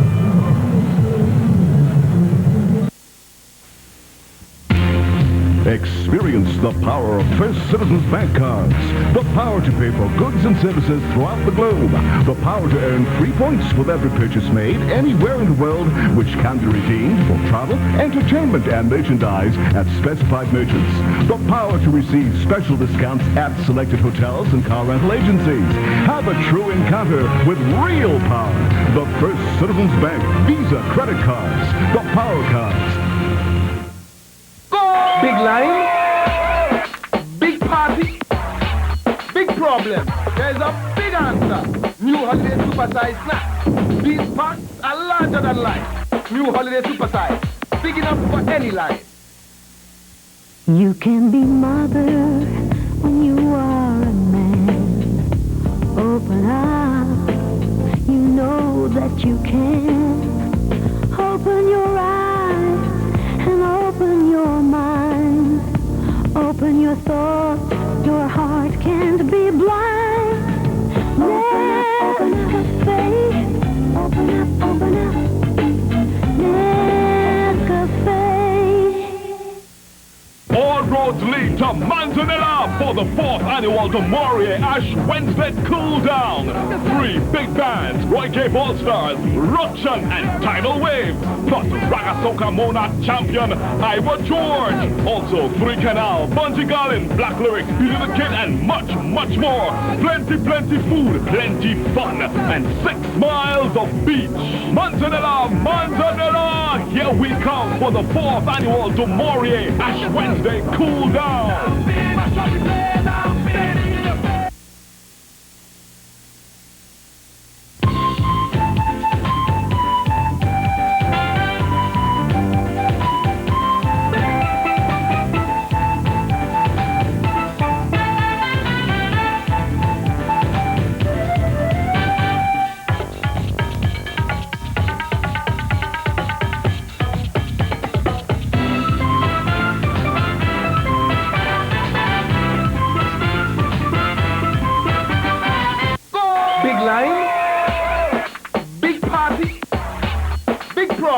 There's a big answer. New Holiday Supersize snacks. These packs are larger than life. New Holiday Supersize. Big enough for any life. Thinking about how to make your money work for you? Then invest in Reutrin Mutual Fund units. Why Reutrin units? They have a great track record, so they're the units I choose. Is it growth you're after? Of course. And these units give me great returns. What about convenience? Reutrin's got that too. You can invest at any branch of the Royal. Why should you invest in Reutrin Mutual Fund units? Superior investments, no charges, excellent return. And it's from Royal Bank. What more can I ask? Reutrin Mutual Fund units from the Royal. Your way ahead. Lord, I'm feeling something, feeling like a healing. Hooray for Carnival. A perfect time for healing. The winning numbers, International Lottery's online lotto draw for Saturday, February 13th, 1999 are 20, 35, 11, 21, 27, 23 in any order.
Welcome back.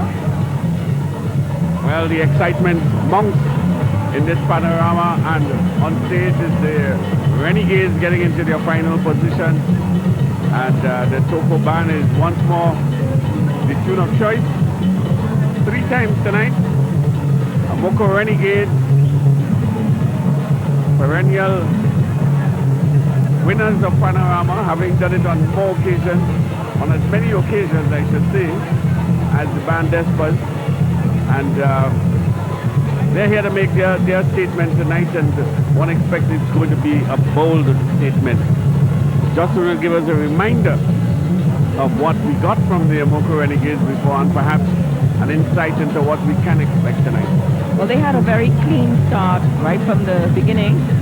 We felt that they used some new material, not really the calypso, to create a short but very good introduction. And there was a crescendo roll, a sustained note, and then into the verse, first thing of the verse. Very good phrasing of the calypso. The chords were very well balanced also. That physically, musically motive that it always seemed to come in unison. The chorus, we could hear the deep band music very clearly. variation of the verse followed immediately, and the chorus also, with a lot of rhythmic improvisational style in the tenors. The melody seemed to be in the guitars and the seconds. Seconds carried the last phrase, and then there was a crescendo. Jam session began after that, with that rhythmically related material, but not really the calypso, by using the T-band motif and sharp chords all the time. I recognized the second half of the verse, which was very different, but you could hear the melody. Chorus came in, tenors with rhythmic variation above them. Jam session, freestyle development. They had an old-time rhythm, old-time kind of two-way rhythm, also a touch of zouk, that rhythm from Sid Fisher, and back to the calypso rhythm again. Excellent syncopation, staying close to the melody of the verse always. The basses had a phrase. There was also kind of a devil mask rhythm, or a ring band rhythm if you want, before they got back into the verse again. That physically, musically motive was again in unity. Chorus had a nice bounce.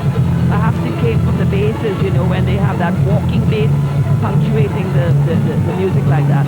Very accurate playing also. The coda began in the rhythm section alone, and then it spread out into the rest of the band. Very good chordal playing from the tenors, and there was a chromatic rising sequence near the end, which brought us to the end of the arrangement. It was well stated, very clean. You could follow everything, if I remember, of their performance.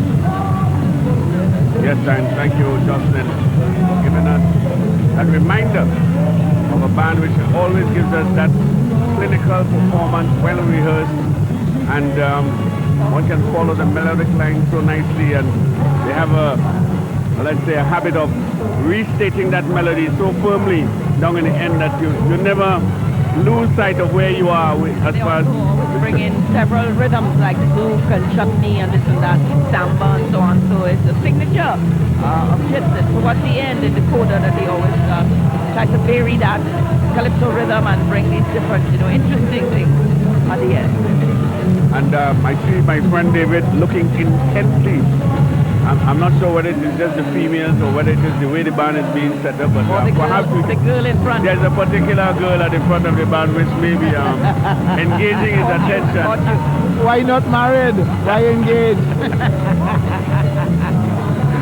Your impressions and your thoughts might put you in trouble, but you can share them with us. No, I was looking at the setup of the band to see if there were any differences from the semi-finals. Because, you know, at the semi-finals, what they had was, they had a prominent tenor presence in front, and that they augmented that with some board second bands. And the tenors and the second band, where we were on the other side, they seem to have a little resonance,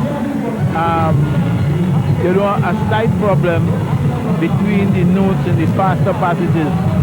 I don't know if they have addressed that or if they were aware of it at all. I don't know. But I'm looking to see how they're going to tackle this performance tonight, because I know that they're going for broke. They're going to be the best. They're going to do the best that they can. Yes, and all the traditional frontline men are already in position. So we have to pay attention to the slightest details. As the usual problem, of course, as the Panorama builds up with the number of followers and those that really want the band to do well. And there you can see on your screen the mass of people already on the west side of the band, and the vain attempt almost by the police to get them to move back. But let me tell you, from our vantage point too, there are so many people in between the bands that have to also get out of it before this band could even think of performing.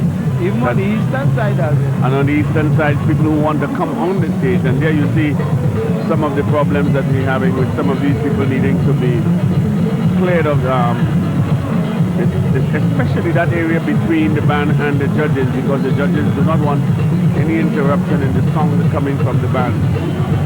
But I'm certain they will get it all sorted out very soon, and we'll be able to hear from this band. A band, again, when you're talking about history, and we just recently, their entire performances or their placings were placed on the internet. They now have their own website. It was recently launched at the Amoko building. And they also started way back in 1963 And some of the highlights, their first victory in 1982 at Pan Explosion. Second victory, again with a Kitchener tune in 1984, Sweet Pan. Following their time with Desperados, Pan Night and Day, 3 Kitchens tune. And then back again in the finals of 1989 with the tune Somebody, a Baron Devine's combination, Baron singing the tune and Devine doing the composition. Iron Man, a memorable year, 1990, where they placed first again.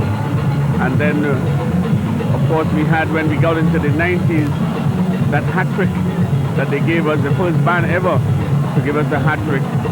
And just missing out last year on giving us the 4 straight. And I'm sure they would like to enter the millennium with a victory here tonight. So, band, last year, we remember they played Pan for Carnival, tune sung by Shanakwa, and the year 97 before, when they completed the hat trick with Kitchener's Guitar Pan. And some thoughts again about the song, the tonal quality of this band, Renegades, and what we will be hearing in a short while about Jocelyn. Well, they were very good. They sounded very well rehearsed and very disciplined. They will have that section towards the end where you get the old-time rhythm, zouk. They use their inside bands a lot, cellos, basses, they highlight them. That physically, musically motive tends to come in unison all the time. There's a lovely bounce, and I think it comes from the basses. Boom, boom, boom. You know, they give you that walking bass sort of feeling. Very accurate playing. The coda will begin with that rhythm section alone, which is unusual, and then they all come in together and build up to the end. The introduction is pretty short, and they use sort of rhythmically related material, but not really the calypso melody as such. There's a sustained roll, and they will go into the verse. The verse will come 2 or 3 or 4 times before the arrangement comes to an end. But they had an excellent performance. So if the judges didn't give them a lot of marks, it's because maybe they found that they didn't do enough, because they couldn't fault them on execution of what they had set out to do. Yes, 436 points in the prelims, 443.5 points in the semis. David, by their standards, that's low. Yes, it is.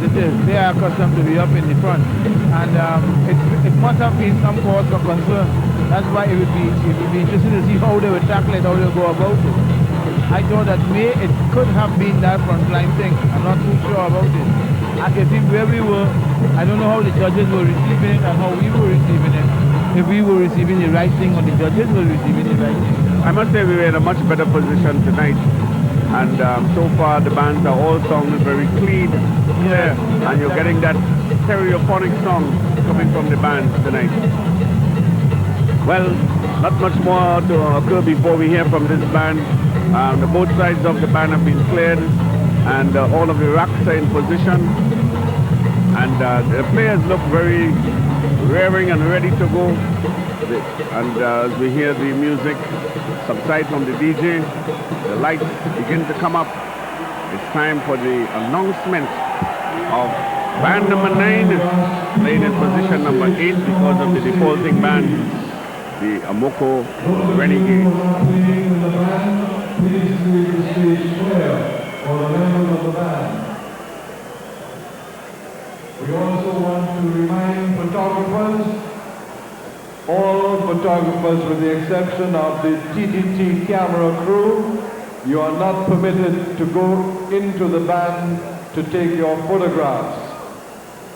Once again, a reminder to the photographers about going inside of the band to take any pictures. And the security people have found or returned into them a Royal Bank card.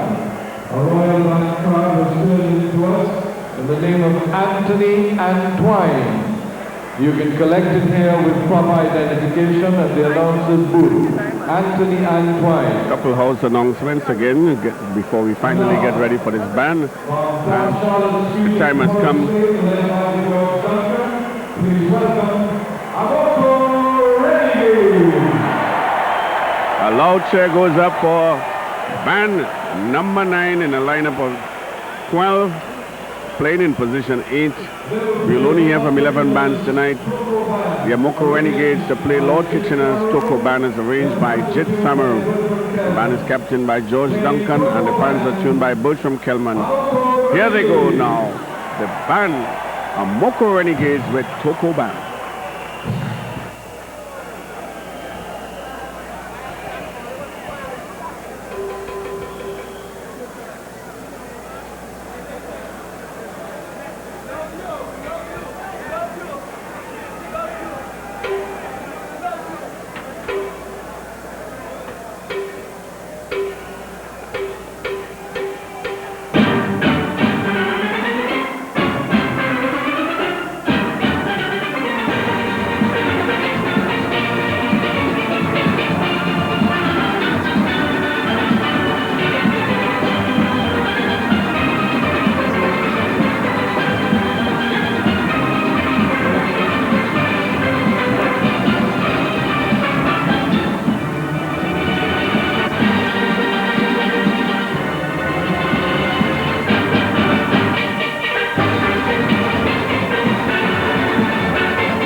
Well, as I said before, there are going to be no losers tonight. Certainly the music is winning out tonight, and Amoko Renegades putting down one of those rare performances that you get on a final night that really lifts your spirit. Amoko Renegades, a beautiful rendition of Coco Band by Jitsa Merodia. Well, they began with those sharp, fortissimo, very loud chords, and that new melodic material, not too very long, and there was that crescendo roll and straight into playing of the verse.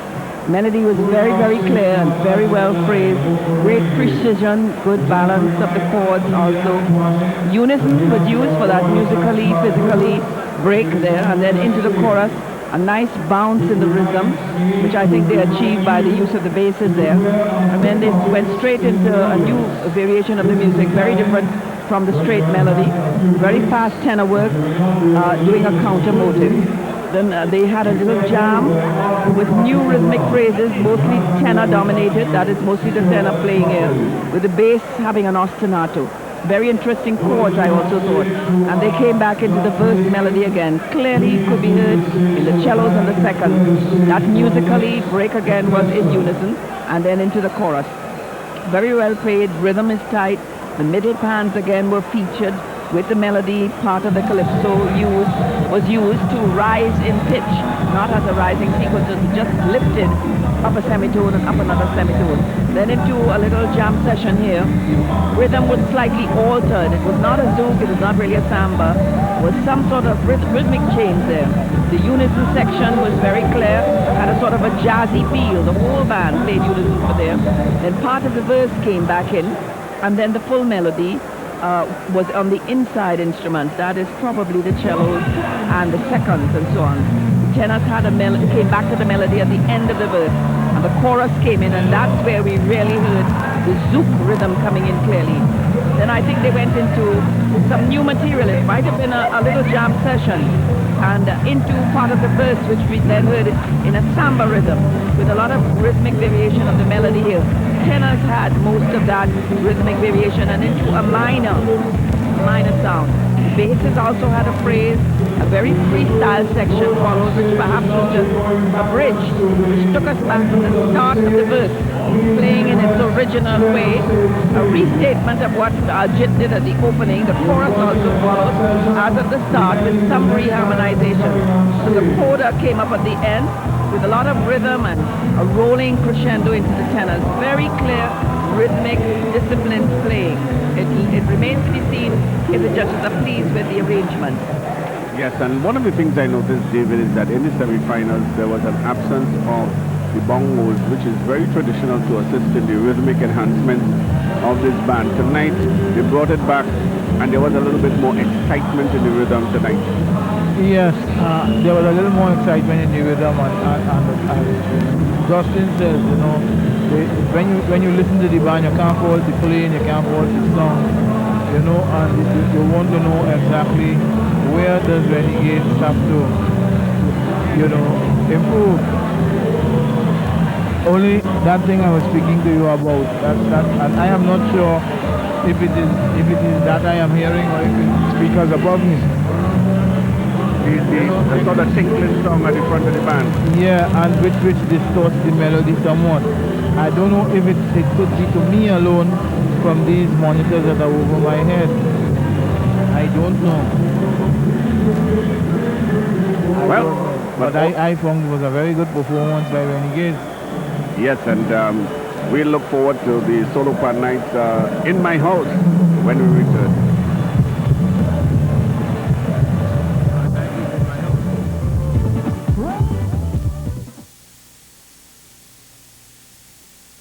The challenge, the glory, the spectacle, a battle for supremacy, an explosion of creativity. One must reign, one must dance the mask to rule the masquerade. Victory is immortality, sacred is profane, tears, joy and sorrow. Dance, mighty warriors, dance to rule the masquerade. Queen's Park, Savannah, the March Ground, Sunday, 14th February. So thank you, Terry, for giving us so many, many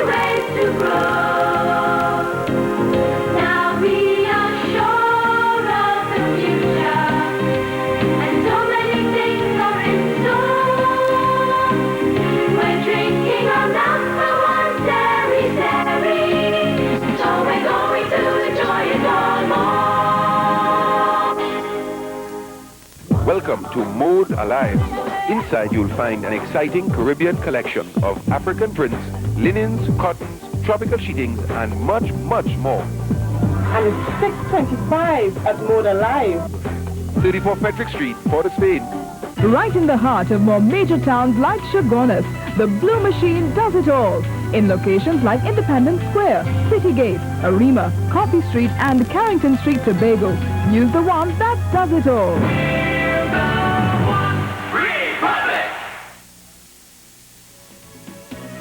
The winning numbers in the National Lottery's online lotto draw for Saturday, February 13th, 1999 are 20, 35, 11, 21, 27, 23 in any order. Trinidad and Tobago, only one bank can give you fast service here, fast service here, fast service here. Royal Bank gives you fast service 24 where you shop, fast service here, fast service here, fast service 24 where you work, fast service here, fast service here, fast service 24 you can drive through, fast service here, even fast service 24 for US dollars. With the largest network in the nation, Royal Bank puts technological leadership to work right where you need it. Fast service here. Royal Bank, your way ahead. The boss is back. Martial arts master Jet Li. The lethal weapon is back in Hitman.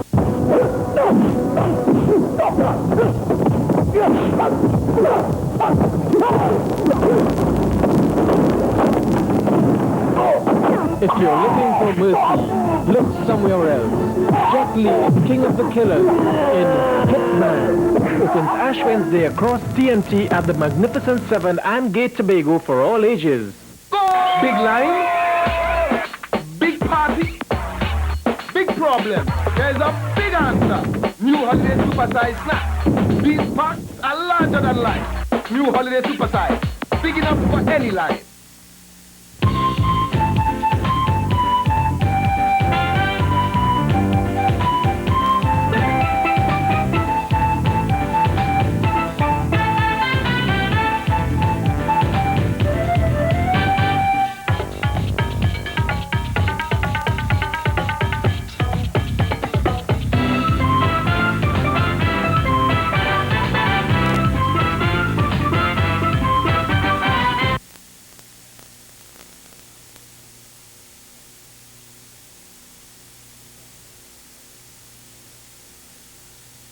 As the music for Solo Pan Nights, which in fact is the tune Countdown by the Super Blue. I made a mistake when I said in my house. Had been started up by the DJ, and then we saw the racks relating to the Fonclair Steel Band, whose music of choice is Carnival is We, being set up on stage. Now, we had been advised by the house announcer earlier that this band had defaulted by not appearing at position number 1, and that would not be allowed to play tonight. Also, we heard that the other bands had refused to play until they had got a signed statement from Trinidad that the band would not be allowed to play. What we are seeing in effect is the band setting up on stage, and we are yet to hear what has been decided, whether the band is just adopting an attitude that they have come and they are setting up and they are going to play, or whether they have been allowed to formally return to the competition. We'll keep you posted as that crops up. But in the meantime, let's talk a little bit about the band Fonclair and its tune Carnival is We. Jocelyn. Well, the introduction starts as a roll in one section, accompanied by some very short staccato chords, fairly short introduction this is, and they go straight into the verse. The melody in the tenors and then straight into the chorus. They were well rehearsed. The second playing of the variation and verse followed right away and into the chorus also. And then they had a jam session.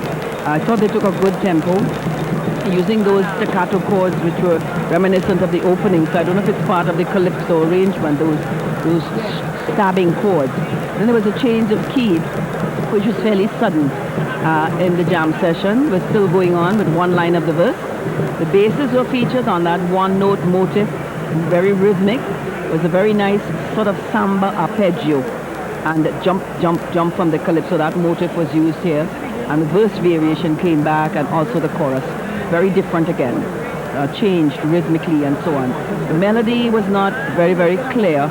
The staccato chords seem to be part of the arrangement because they keep coming back all the time. The basses and cellos then had some very fast-moving semiquavers, which is unusual. Usually you don't let the bass move so fast because the notes are so deep, there's a lot of overtones. But here we had a section which was quite clear. And then there was a choral section which came off the beat, which was well done. And a new key, and the verse came again with another version of the chorus also.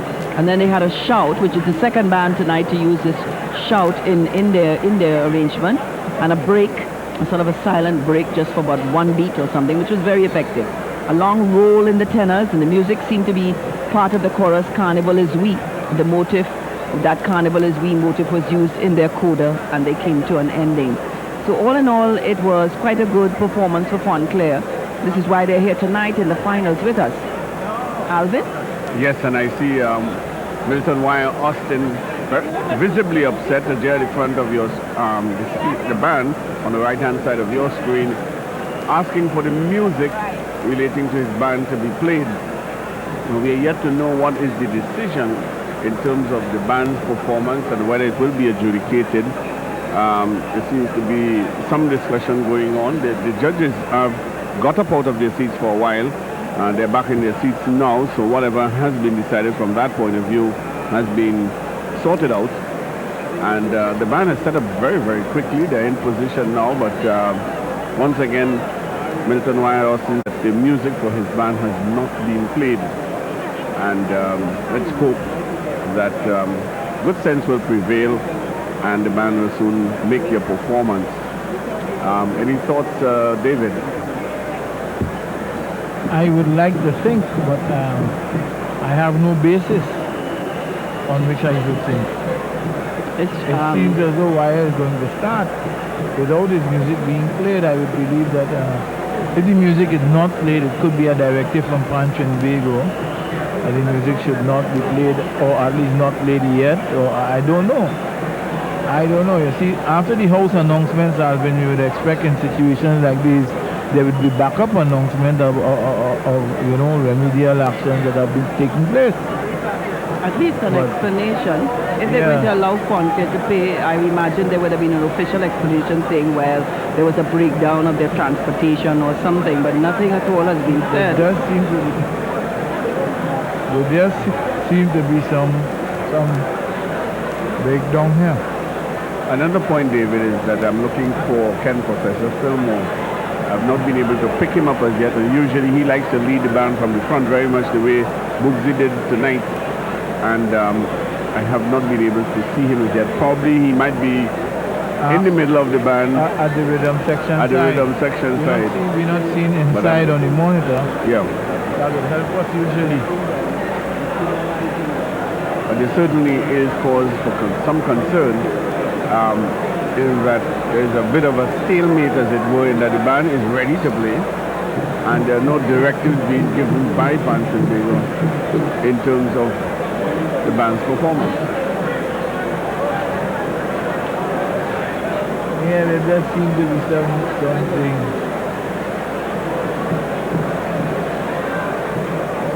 I think maybe we have to be very careful about just have the audience reacting soon.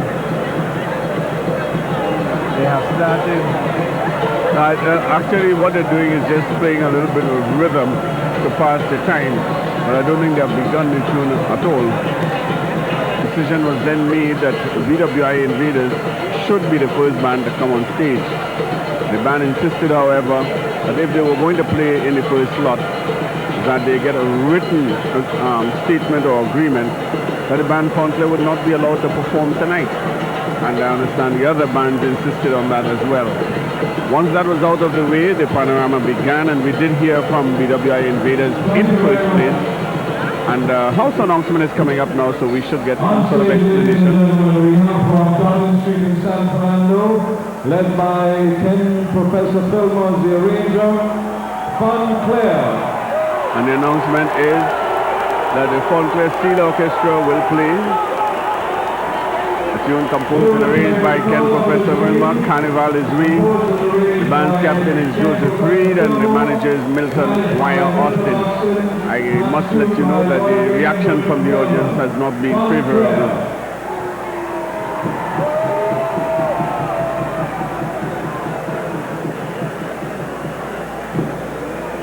Nevertheless, here they go.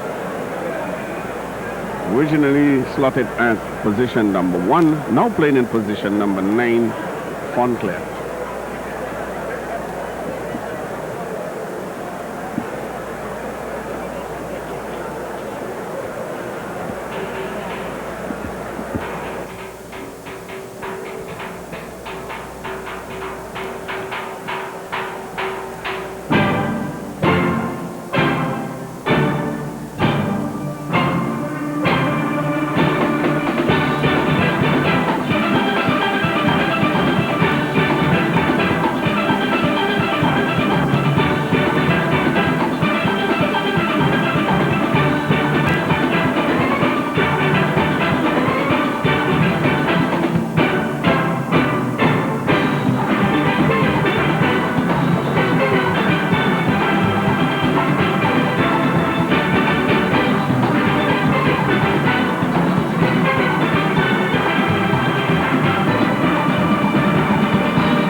mixed reaction from the crowd, but a nice performance indeed by the band Fontclair.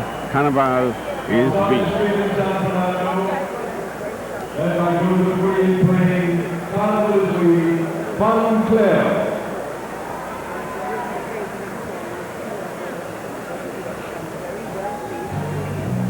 Came into the first playing of the verse with the melody in the tenors. There was a unison used in one phrase, and then they came into playing the chorus. The basses seemed to have had a phrase in the chorus because it came quite often.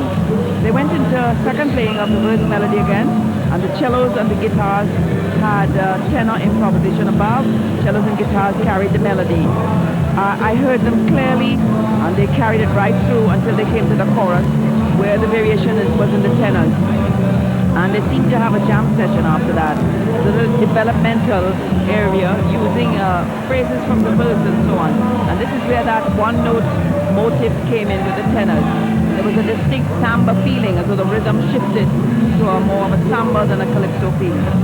Very steady rhythm. Bass and cellos had that same phrase again, which they had above. And the verse melody came back along in the chorus. So very good chording there was at that point.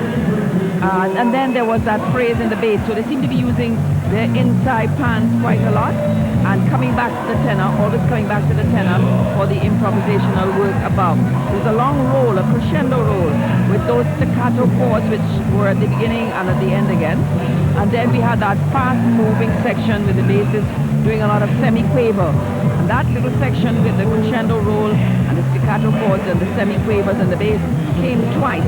And then we had that section with the offbeat chords of the upper pans, right, always off the beat. And also a return of that one note motive, which they jammed for a little while. And then there was a shift to a new key, and the verse and chorus came back again. Towards the end, for their coda, they had a long rolled note in the tenors. The music seemed to be coming from part of the chorus. And then they had a crescendo again with a chord and then some sharp chords towards the end. They seemed to have stayed close to their melody, albeit it's not so well known by people in the stands and by myself. They seem to have stayed close to the music that they worked with. Yes, Carnival is composition of Ken Professor Fillmore. In fact, the recording, the song version, was done by Ken Professor Fillmore. Of major concern, though, is whether this performance was adjudicated or not, David. I see a crowd on stage there, and Wire, the tall figure of Wire Austin in the center, and there seems to be some sort of explanation or what have you. There is an interview at any rate. If you're on the stage, would you be kind enough to move? You have no business there. There are bands to come on. We want to get on with the show. We want to leave here before Tuesday morning. I thought maybe the house announcement might be relevant to our problem here, but it doesn't seem so. Well, I don't think Trinidad had any alternative but to allow them to play. But whether they were adjudicated or not, we don't know. But once they set up on stage, you had to let them play. Otherwise, they would not move off. So I don't think they had any choice. Well, waiting in the wings is the Pan Nights. We take a break, and when we come back, we'll count down. Let's start from scratch. Got a match for the night? Light it up, string the match. Let's start from scratch. Light it up, string the match. Let's start from scratch.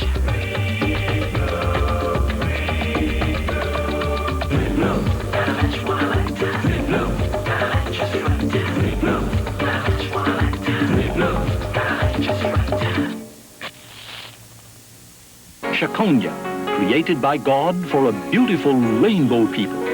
The Shakonia Income and Growth Fund, a true US dollar mutual fund created by the Unit Trust Corporation for you. Shakonia, registered by the US Securities and Exchange Commission, gives you peace of mind, knowing your investment is regulated by the best investment regulators. Your money is invested in top US, Canadian, and British securities. Invest your US dollars wisely. The Shakonia Income and Growth Fund. If you're thinking about this, or even this, just do this. Think loans from First Citizens Bank. We provide loans that cater to your individual financial needs. Get a loan to further your education, pay insurance premiums, medical expenses, and debt consolidation. So remember, think loans from First Citizens Bank. Lord, I'm feeling something, feeling like a healing. Hooray for Carnival, a perfect time for healing.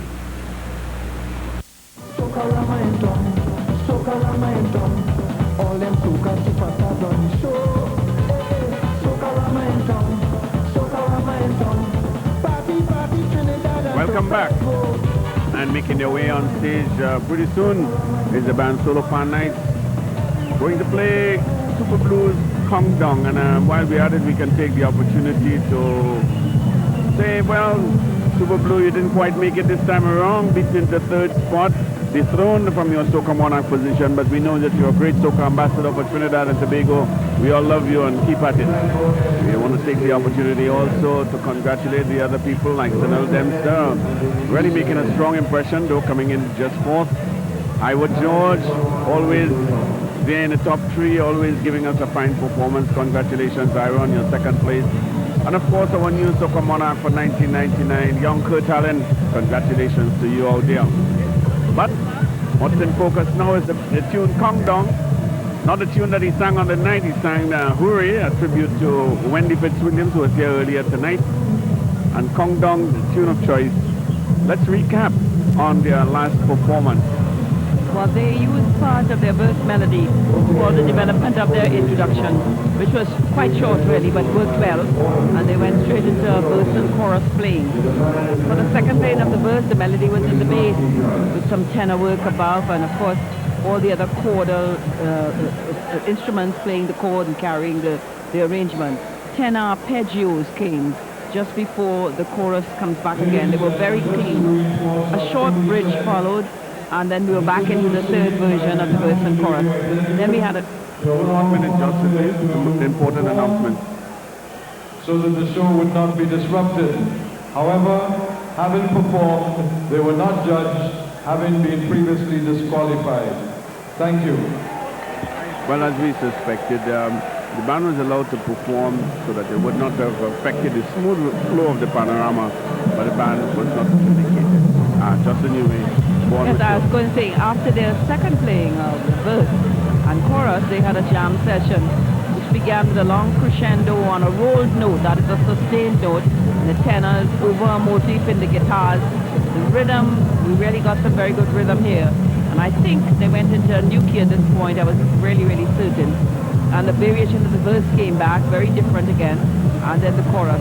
And another jam session began with the bass and the guitars in a sort of a Latin rhythm, with the music rather like the three-canal music, a sort of Spanish feel.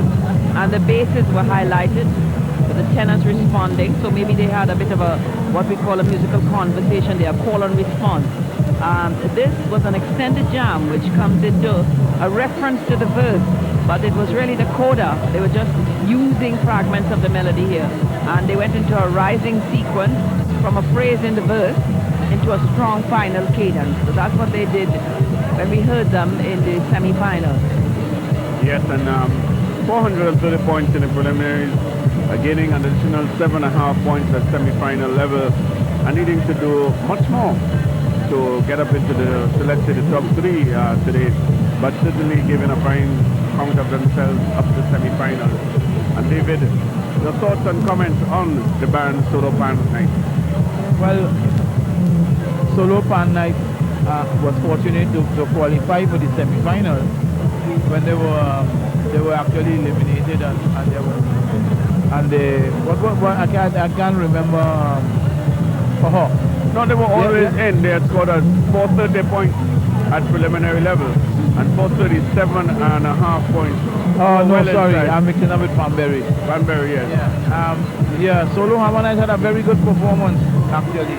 And I was, you know how I think about the Blue Boy kind of Soca Monarch Calypsos, and you know, people like Buxy and Robbie, using these type of calypsos, you expect that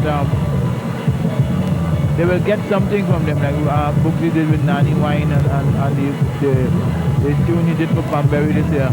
And it's surprising that they get so much out of these tunes. But this is not as let's say, as bad as its song. Solo Pan Night is in a very good form, and I expect them to perform very well tonight.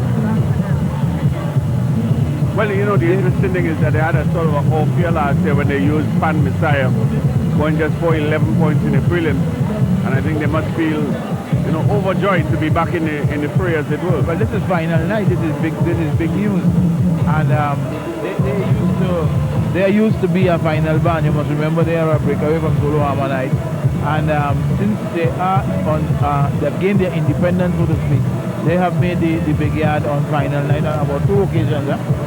Yes, and if we go over 2 years back when they played Misbehave, they didn't make it in the finals. They were 4-18 and they made as far as the semi-finals. But if we go before that, then we can remember certain years like in 1995, for example, they played Hurricane and went all the way to the finals and did quite well with that too. And they were also in the finals in 1996. So, you know, they're not unaccustomed to the final night, although they've had a short history just starting in 1995. But as you say, the history of the solo band is behind them from Owen Surrett. And a lot of the people who came from Solo Hammer Night are with this band, so they don't feel like if they're a new band as such.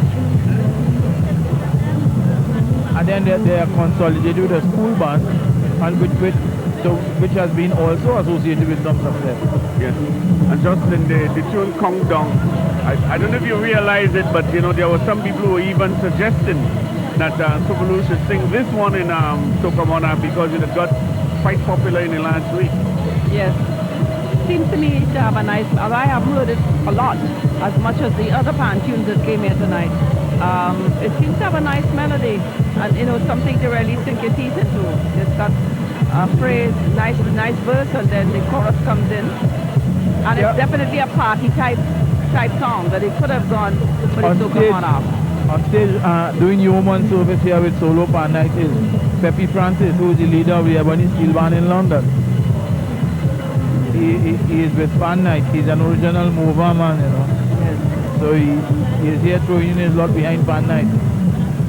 Good to see that we have an international flavor here. Yes, and the international interest has always been there in Pan. There's so many people that come down to do their theses.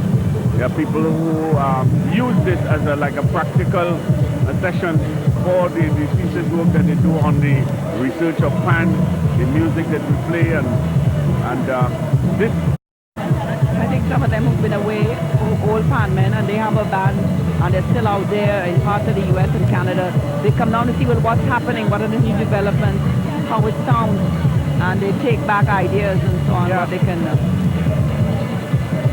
I think they are concentrating too on the World Steel Band Festival that takes place in the year 2000. The World Steel Band Festival, and you know, thinking about that, France and Tobago needs to put in place certain things to ensure that when we say international or World Steel Band Music Festival, that it is truly representative of some of the people outside who are doing a lot of work but throughout the United States, in England itself, and other European countries that have a lot of interest in the Pan.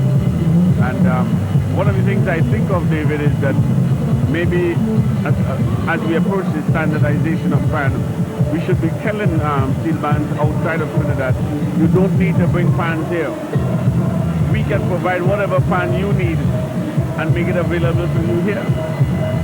Well, that is an idea, but you know, everybody wants to have their own tones, you know, already. Yes, I agree with you, but just as we complain about the transportation problem in Trinidad, think how much worse it is to get down.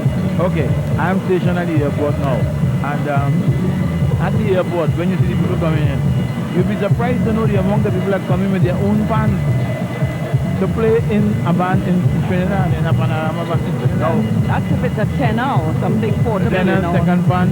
Yeah. What about triple cellos and basses? What about triple cellos and basses? No. That's what I mean, you know. That will be a bit cumbersome, but we have drum sets too. Right. Drum sets, percussion. And they come with their own instrument. One can appreciate, but I think that if we want to really call ourselves the mecca of fans, we should be able to say, we can provide you with a paniard, we can provide you with instruments, give us your specification, and it will be a bit. I think if we do that, there's a greater likelihood that more fans will come to participate. I think there are eliminations will go on out there, you know. Well, there will have to be some sort of zonal competitions in different parts of the world. Maybe Miami for the United States based band, and then London for those in Europe or something like that.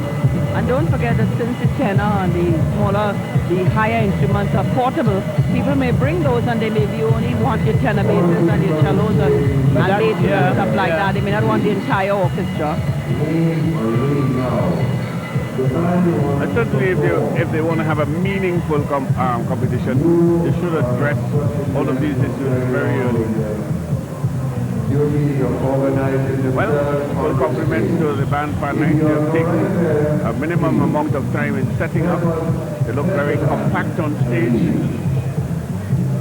And they seem to be ready to go. So as soon as they're almost ready, Albert. The DJ stops playing and the lights come up, we will introduce the band which is playing in its originally listed position of position number 10. There's 3 more bands to go tonight. Solo Pan 9, Heathrow Agri Skiffle Bunch, and the lights. And this is the first one playing in the correct position. From Eastern Road Barataria, led by Lloyd Manswell and managed by Owen Surrett. Put your hands together for Solo Pan Nights.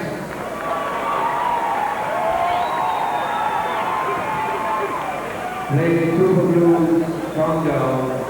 Managed by Owen Surrett, led by Lloyd Manswell. Here's the band Solo Pan Nights playing Come Down, composed and sung by Super Blue, arranged by Robert Gunnage.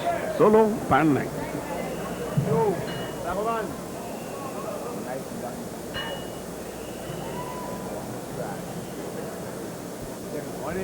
Hey, dance rap tag here.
Solo Pan Night with a Robbie Greenwich arrangement of Super Blues Countdown.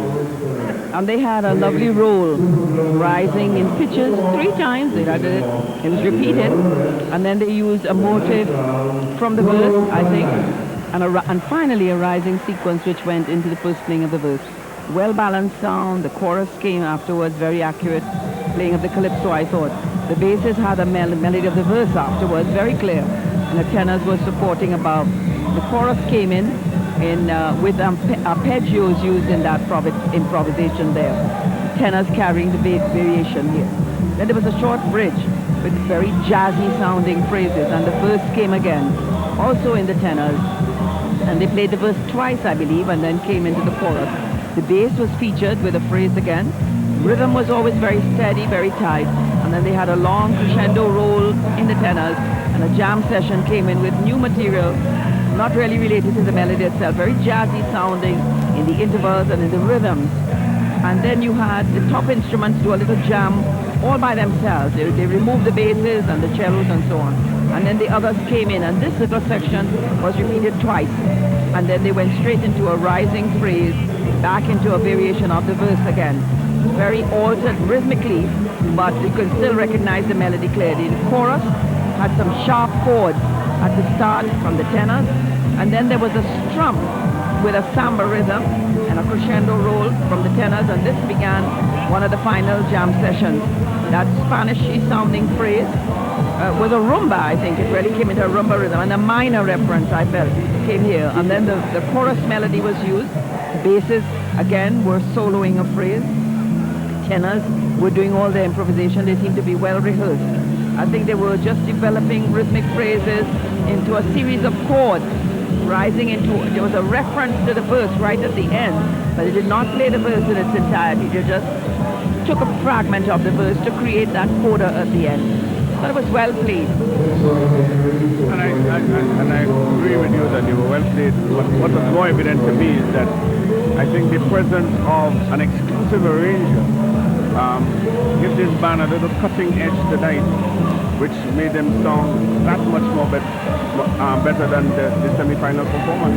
Alvin, the first thing I must do is apologize, because I was thinking about the wrong tune when I made my earlier comment.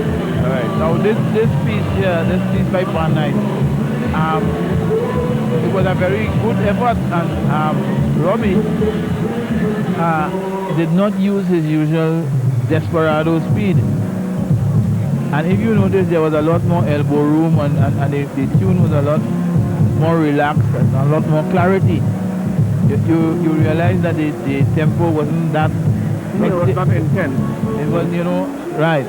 And they went for clarity, and they did get clarity, and the performance was very good. I think that they can be justly proud of their performance. Very much so. And as I say, they can only go from strength to strength as a band, as an organization, and with a lot of young players, noticeably, especially in the front line there, David. The point you made about Robbie as an exclusive arranger is a very important point. Now with Bradley back with Desperados, and Robbie may just decide to handle Pan Night alone. That might be, what is a very good thing for Pan Night. Well, it could be what's necessary for the further ascendancy of this band. And we begin to hear we notice the canopies going off stage with the instruments belonging to the solo Pan Night. You must be hearing this in the sort of strains of a jazzy piece of melody in the background. It's the tune of choice of Hydro Agri Skiffle, simply called Coffee Street, composed by Andy Narell and arranged for the next band that will be coming on stage. Jocelyn has some comments on the past performance of this band, Hydro Agri Skiffle. Yeah, well, when we heard them, I thought they took a very good tempo. It was well managed. The introduction was very short, and I had the good clarity. I could hear the melody at the start, which was very lyrical in style. And then there was another section with a more rhythmic melody. And the melody seemed to have passed to the guitars the second time in the play, with a sort of answering phrases in the tenors. And this section was repeated. Then there was a very jazzy style sounding variation which followed. It might have been a short bit because the improvisation of the first melody came back in again. And then they were going into the second melody. Rather than a verse and a chorus, I have to call it melody 1 and melody 2. It was well-balanced, clean sound. And then there was a jam session on one phrase, and there seemed to be a change of key here, ushered in by a jam on the tenors. There was a lovely answering, rumbling sound in the basses coming down to the end of the arrangement. Quite exciting. The rhythm section was always very good. And then they were probably back into a variation of that first melody again, that lyrical one, which was used at the start. I think they ended with that also. The name of the piece is Coffee Street. It's not really a calypso, but it does have these sort of two sections, one very slow moving and lyrical, and the other more rhythmic. And this is what I think Andy Narell used these two against each other all the time. Yes, and the band he dragged his Skiffle Bunch were able to cop 428 points at preliminary level and 433 in the semi-finals, just 5 points more. And maybe a bit concerned about not being able to gain that much more points after having a second seat better the judges. I think they will. But you know, new things are not very easy to get people accustomed to. And Skiffle Bunch putting forward this piece of music and making 428 and coming into the semi-finals where you're coming to the big yard for the first time, and in the big yard, you know, it's a different atmosphere. And then Skiffle Bunch is definitely a soft band now because Andy has insisted that the band plays the band and not like the Panorama jam session music. And the effect of this band is something completely different. So you might find that the judges are, you know, treading cautiously as far as points are concerned. Yes, and there might even have been a certain amount of controversy over the acceptance of the piece itself. But all of that, yeah. And then, you know, the question of a piece of music without lyrics. The fact that Andy Narell is a foreigner has been even a source of controversy. And we're breaking new ground. And I think this is all for the good of the competition, for the country, and for where the music has to go. That new things have to happen every day, and how we deal with it is going to, let's say, be recorded in our history. I would think that the fact that Andy and Skiffle Bunch are here would be evidence that Punch and Big was gone through all these things and have made decisions. Yes. I think they're going to have to make a ruling about that. They may have to make a ruling about whether they could use a piece of music that is not a calypso, not indigenous music, because you may find people beginning to want to choose some song or something, some ballad or something, and arrange it for Panorama. Well, I could be the advocate. Calypso before, always. Well, I expect that Punch and Big may have gone through all of that already. I don't think so. I don't think so. I think they just allow him to do Coffee Street, and now these issues are coming out. Yeah, but if you allow somebody to do something, that becomes precedent. Yeah, but you can always make your ruling and say, well, having had this experience, we have decided that we wanted to be indigenous music, or we decided we were going to leave it totally open. It's to make a decision on it, because other people will follow and do something similar. And that will change the whole tone of the Panorama. Not to mention all these Calypsonians who are hoping to write tunes and all of that, you know. People will go off in other directions and stuff. So you think that it could raise the standard of Calypso? The standard of Calypso? Do you think that it could raise the standard of Calypso? Calypso, it wouldn't affect the Calypso. It would just leave the Calypso out in the cold. You think so? What about if people decide to choose whatever they want, they may just turn away from it. What about if Calypsonians start to carry their music in that direction? In one direction? The rhythms and carry the music in that No, Calypso, let's face it, Calypso has verse, chorus, format. This piece of music does not have that format. Does not have that format. I should mention that it's very fortunate that Justin was able to acquire a musical score of the piece so that she can look at it and follow what the band is playing. Yeah. And one, we noticed that the music is written in 4/4 time, While we recognize that the early calypsos were written in 4/4 time, more lately it is customary to write calypso in cut time, which is 2/2. And, distinctive markings between a verse and a chorus establishes it as the structure of a calypso. And I think the point that Justin is making is that if one accepts that a piece of music, whether it be a ballad, pop tune, samba, can be played in a panorama, it now opens up a whole new world, whether for the good or bad, but that Trinidad must make a ruling. Whether it is to say that any piece of music is acceptable for panorama, or strictly a tune that is classified as a calypso must be played in panorama, then it would make life a lot easier. What is to stop someone from, say, choosing a tune by, say, Stevie Wonder next year and playing in panorama? Would this be acceptable, David?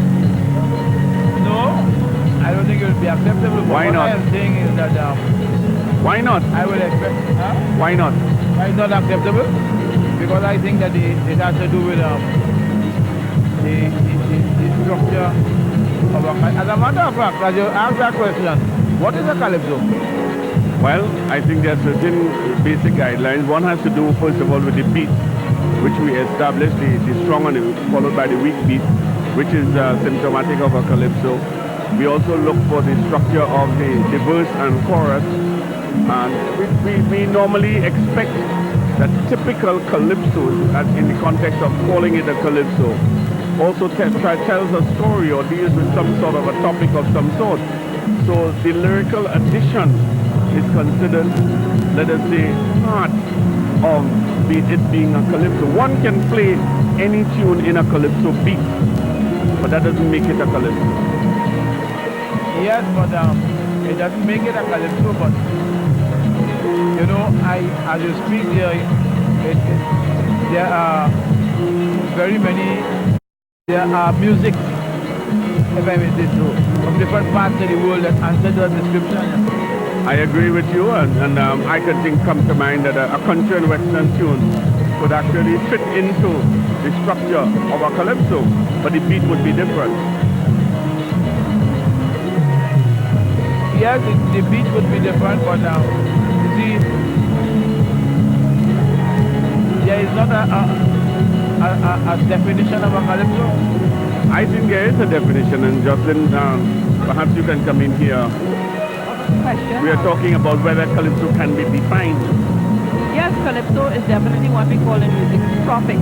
It has verses, and the verse tends to be the same melody, comes back, and you have a chorus. So the structure of it is verse, chorus, verse, chorus. Some of the early calypsos were a verse alone, they didn't have chorus, but it's definitely a repeated melody, and it's a vocal piece of music. So what makes it interesting really is the change of the lyrics and the verse and the message that you're giving.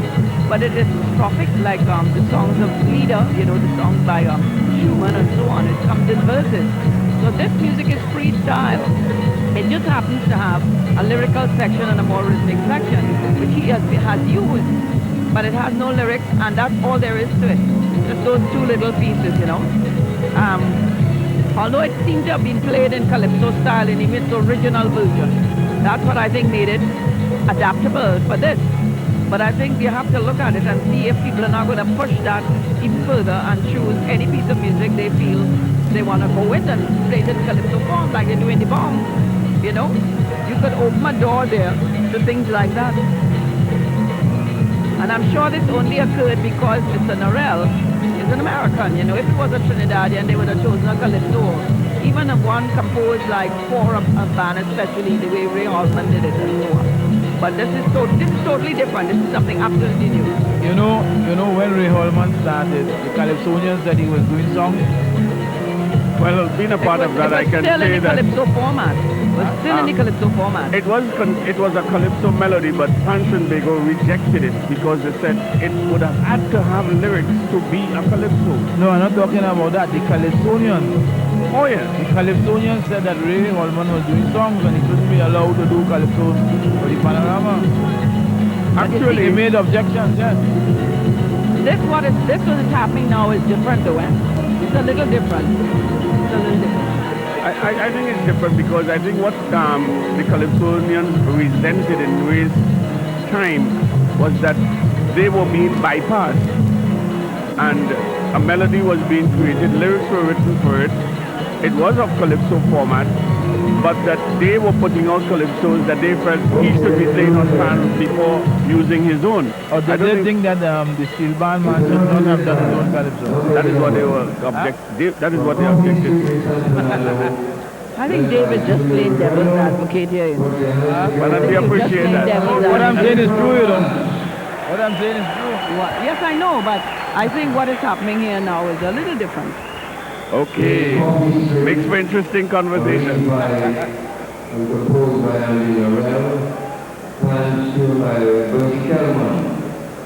Number 11. And here we go with band number 11, the Hydro Agri Skiffle Bunch. Will play Coffee Street, composed and arranged by Andy Narell. As they bow, we go stateside for the band's performance. Hydro Agri Skiffle Bunch.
Well, the Hydro-Agri Skiffle Bunch, and no matter what your thoughts are about this tune and the implications for the future of Panorama, you must agree that the finished product was a magnificent piece of music, Jocelyn. I thought it took a very good tempo, and they used some new material in the introduction.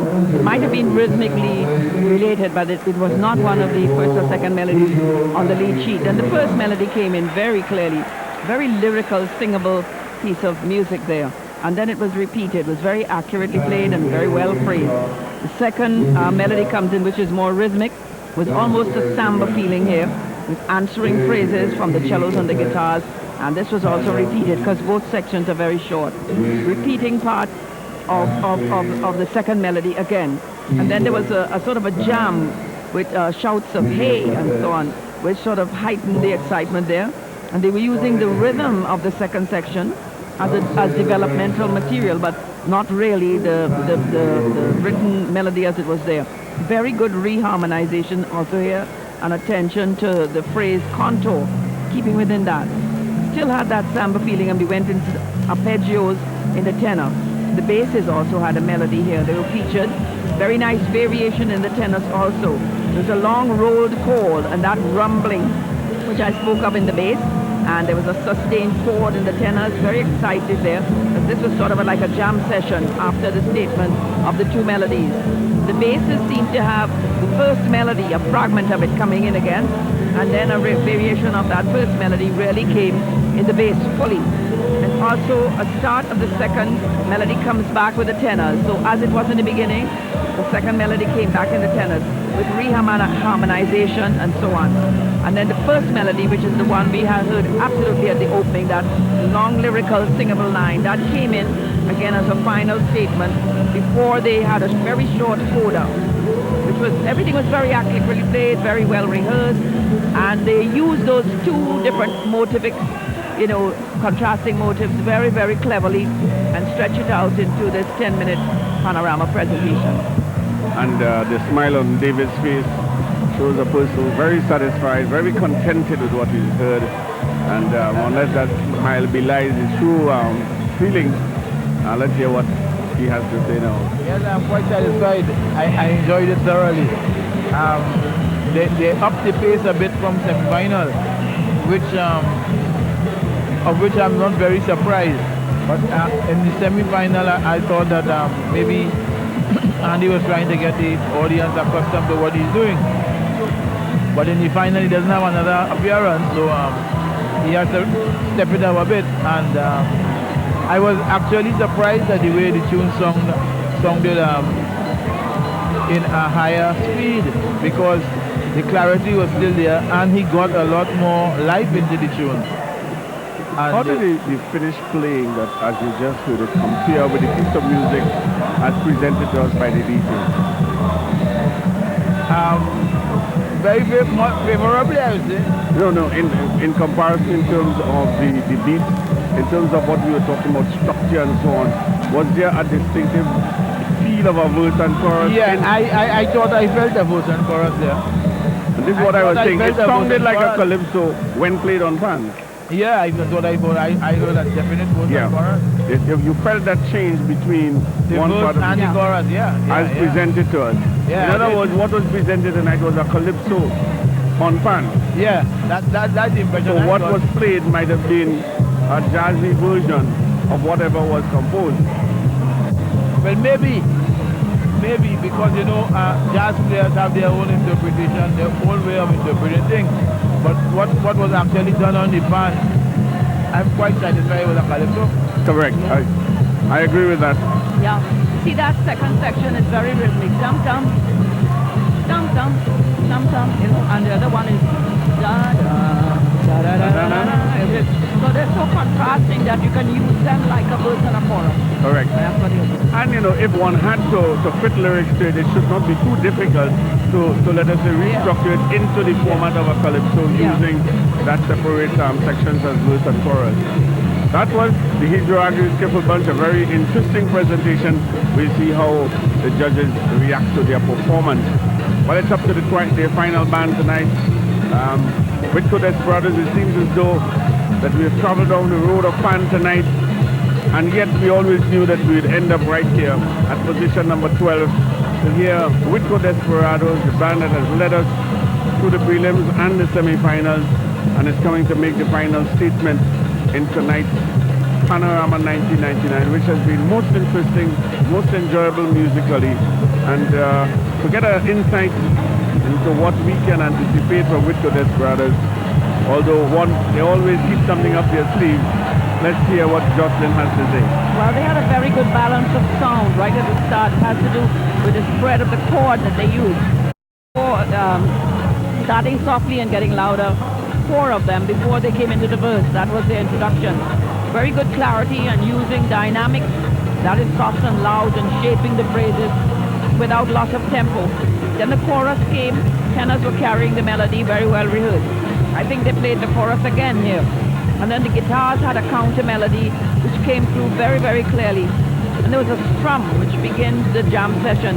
And I felt as they modulated into a new key, but I was not very sure. Also using extended versions of the melody In My House, that little hook line. Very creative and very different, which took us into the third playing of the verse again, with the seconds, I believe, and maybe the seconds and guitars carrying the melody here. And then we had the chorus again too. A phrase of the calypso was used as a rising sequence into a new key, beginning with a jam session, which began with the melody in the bass and cellos. There was a counter work, counter melody in the tenors, and a lot of improvisational stuff going on with the tenor players. It sounded almost minor. It was very rhythmically related to the calypso phrases, but not really the calypso. Very interesting, new ideas. Then there was a strum with a rumba feeling of this In My House phrase, which was further explored. Very beautiful. Then the minor cadence actually came. Basses and cellos do a very good strum idea here. Melodic development again, this time slightly dissonant. And then the verse came back in the major key, as it was in the original, using the basses in a call and response idea. The chorus came also, and the coda used largely the phrase In My House, rhythm and melody with extended intervals, that stretching the intervals but maintaining the contour of the phrase In My House. It's very interesting. Excellent chording also. And I think this is what Bradley did that was so beautiful and made everybody say, oh, using that In My House motif and stretching it in so many different ways. Alvin? Yes, sir. Thank you, Justin. And I was sort of distracted a bit, or maybe my attention was riveted to a house. If you look at the right bottom corner of your screen, you see a sort of framing. Well, the Desperado supporters have actually made a house, and there was a man inside it playing a piano, chipping across as the house was moving across the stage. So they have well interpreted the theme visually for us tonight, In My House. They bring a whole house. Another bedroom. All right. I don't know if he's going to move into the bedroom at the appropriate time, David. Yes, and let me tell you that the mood here is really fabulous. A lot of people on the stage. The hill has come down, as they say, not the river. And hard to believe it's 2:30 in the morning. It's 2:30 in the morning. Awake. Justin, I haven't even glanced at my watch. The excitement is so great here tonight. And if you couldn't ask for a better ending to a panorama, what comes to mind, David, is that more bands have won at a position 12 than a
to judge by the audience's reaction alone, you wouldn't have to wait on the judges' results.